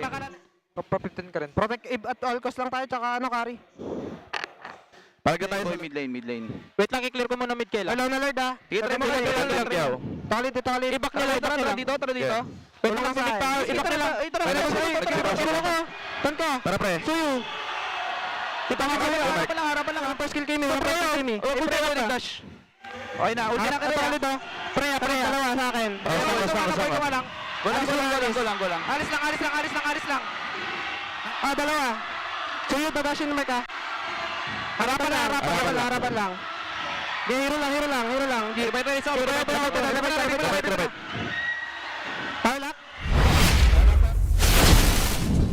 Yeah, to everyone wondering, whenever a pro player says, "Oh, ito ba," that just means they just want more. One more. And when you hear that, that's a good sign. I gotta commend Kyle though. Like, we joke around calling him like a secondary roam, but he was leading the shot calls for the Eve and the carry, just saying protect Eve and carry at all cost. Yeah, he just knew. But like you said, you know, mindset of the champions here, you know, they're champions in many different tournaments, and they're still solid as ever. You know, Haji was a great piece to the addition to this formation of Team Falcons, and let's take a look at the upper brackets now here. Here it is. Upper bracket, of course, is going to be Team Liquid Philippines moving forward. We've got a lower bracket here with Falcons winning the Battle of the Greens with a 3-1 victory. Now, tomorrow is going to be a really spicy one. It's going to be a best of 7 lower bracket finals between the Falcons and ONIC Philippines. A rematch. I cannot wait, man. I cannot wait. That's 7 games of intense or maybe 4. I don't know. At least it can't. Yeah, at least it can't be a 3-0 again. Yeah, it can't be. It can't be a 3-0 sweep. Let's start with the positives. Yeah, so there's at least 4 games. It's at least 4 games. That's optimistic, right? Like, that's not going to be a sweep in any way. No, it can't be. Absolutely. I'm hoping we go the distance. I think most of us are, especially since it's going to be the only match for tomorrow, which is happening on 5 p.m. Philippines time. So, Yep. I'm looking forward to that one, man. You know, and I just can't wait to see what unfolds. I think that's going to be a close one. Even if we get 6 games, hopefully it's just 6 amazing games. Let's look at our Infinite Expansive Laban, though. Oh, we got Roras in the grand finals here. That's saying something. We got Battle of the Yellows for fans' sake. So, Green Dream earlier. Now we have the Yellow Dream for tomorrow. That's right. Yeah, tomorrow. Yeah, that's right. Got Yellow Fever all around. It's Battle of Yellows. Black and Yellows, bro. Black and Yellow? Black and Yellow. Black and Yellows. The BNYs. Hey, man. Everyone wants their fan sick. And again, that's actually happening live here in the Super Fan City. So go ahead and check it out. Super Fan. You gotta say it like that. Super Fan City. Satay. That's the only way to say Super Fan Satay. How was it again? Super Fan Satay. Satay. And you know what? For that one, stakes have never been higher. For the Infinite Expansive Laban, the team are fighting not just for glory, but for an absolute haul of epic rewards. You heard of that right. Our grand champions will walk away with not only trophies and medals, but also 5 Infinix GT Watch 5 Pro smartwatches and 25,000 MLBB diamonds. Meanwhile, runner-ups will take home 15,000 and 10,000 diamonds respectively. Sana all. Yep. The Infinite Expansive Laban playoffs runs from May 27th to the 31st. Support your fandoms and don't miss out. Palag Na To. Palag Na To. Palag Na To. Palag Na To. By the way, Palag Na To. Palag Na To. it's going to be my last cast for the season. Oh, is it? Oh. Hey. It's been a pleasure. It's been a pleasure to share the desk with you, I'll still Rockart. see you tomorrow, for sure. I mean, you're gonna I'm technically. going for Myanmar, so Oh. Okay. yeah, I'm flying over. Okay. So it's been fun hanging out with you guys season. I'm Rockart, Naisu, and Midnight. Let's throw it over to our host to close out the day. A legendary day 3 here at the Champions Arena, Denise and Odin. You got that right. Say, Team Liquid Philippines ang unang nakakuha ng ticket papunta sa Grand Finals. Gayon din sa MSC at EWC. Samantala, kasado na rin naman bukas ang rematch sa pagitan ng Team Falcons at ONIC Philippines. At iba talaga ang taas ng energy dito kanina, and if you haven't watched live, then you're definitely missing out. But you still have the chance tomorrow dahil maraming inihanda ang MPL Philippines para sa ating lahat. At antabayanan din natin ang ating performances from our UMG artists and our fun and exciting games and activities at the Super Fun City. At syempre, malalaman na rin natin kung sino nga ba ang kahaharapin ng The Cavalry sa Grand Finals. Gayun din ang makakatuwang nila papuntang sa Paris. At marami pa tayong aabangan, lalo na bukas. Maraming salamat sa pagsama sa amin today. This is your host, Thea. At ako naman, si Denise. And this is your very own Odin. Magkita-kita tayo muli bukas dito lamang sa tahanan ng pinakamalalakas. Ito ang MPL Philippines Season 17 sa playoffs. Palag na to!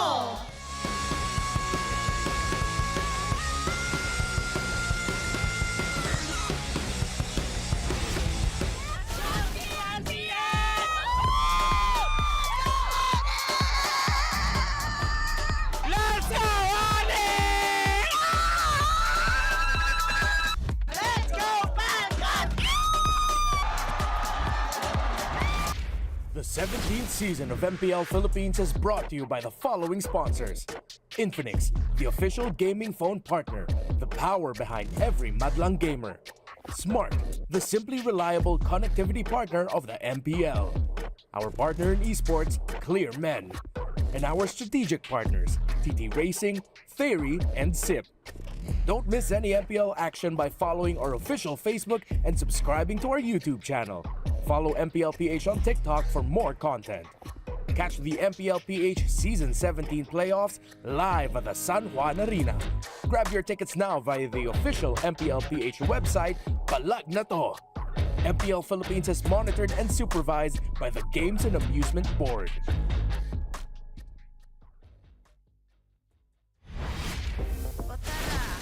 Palag ka ba? Palag!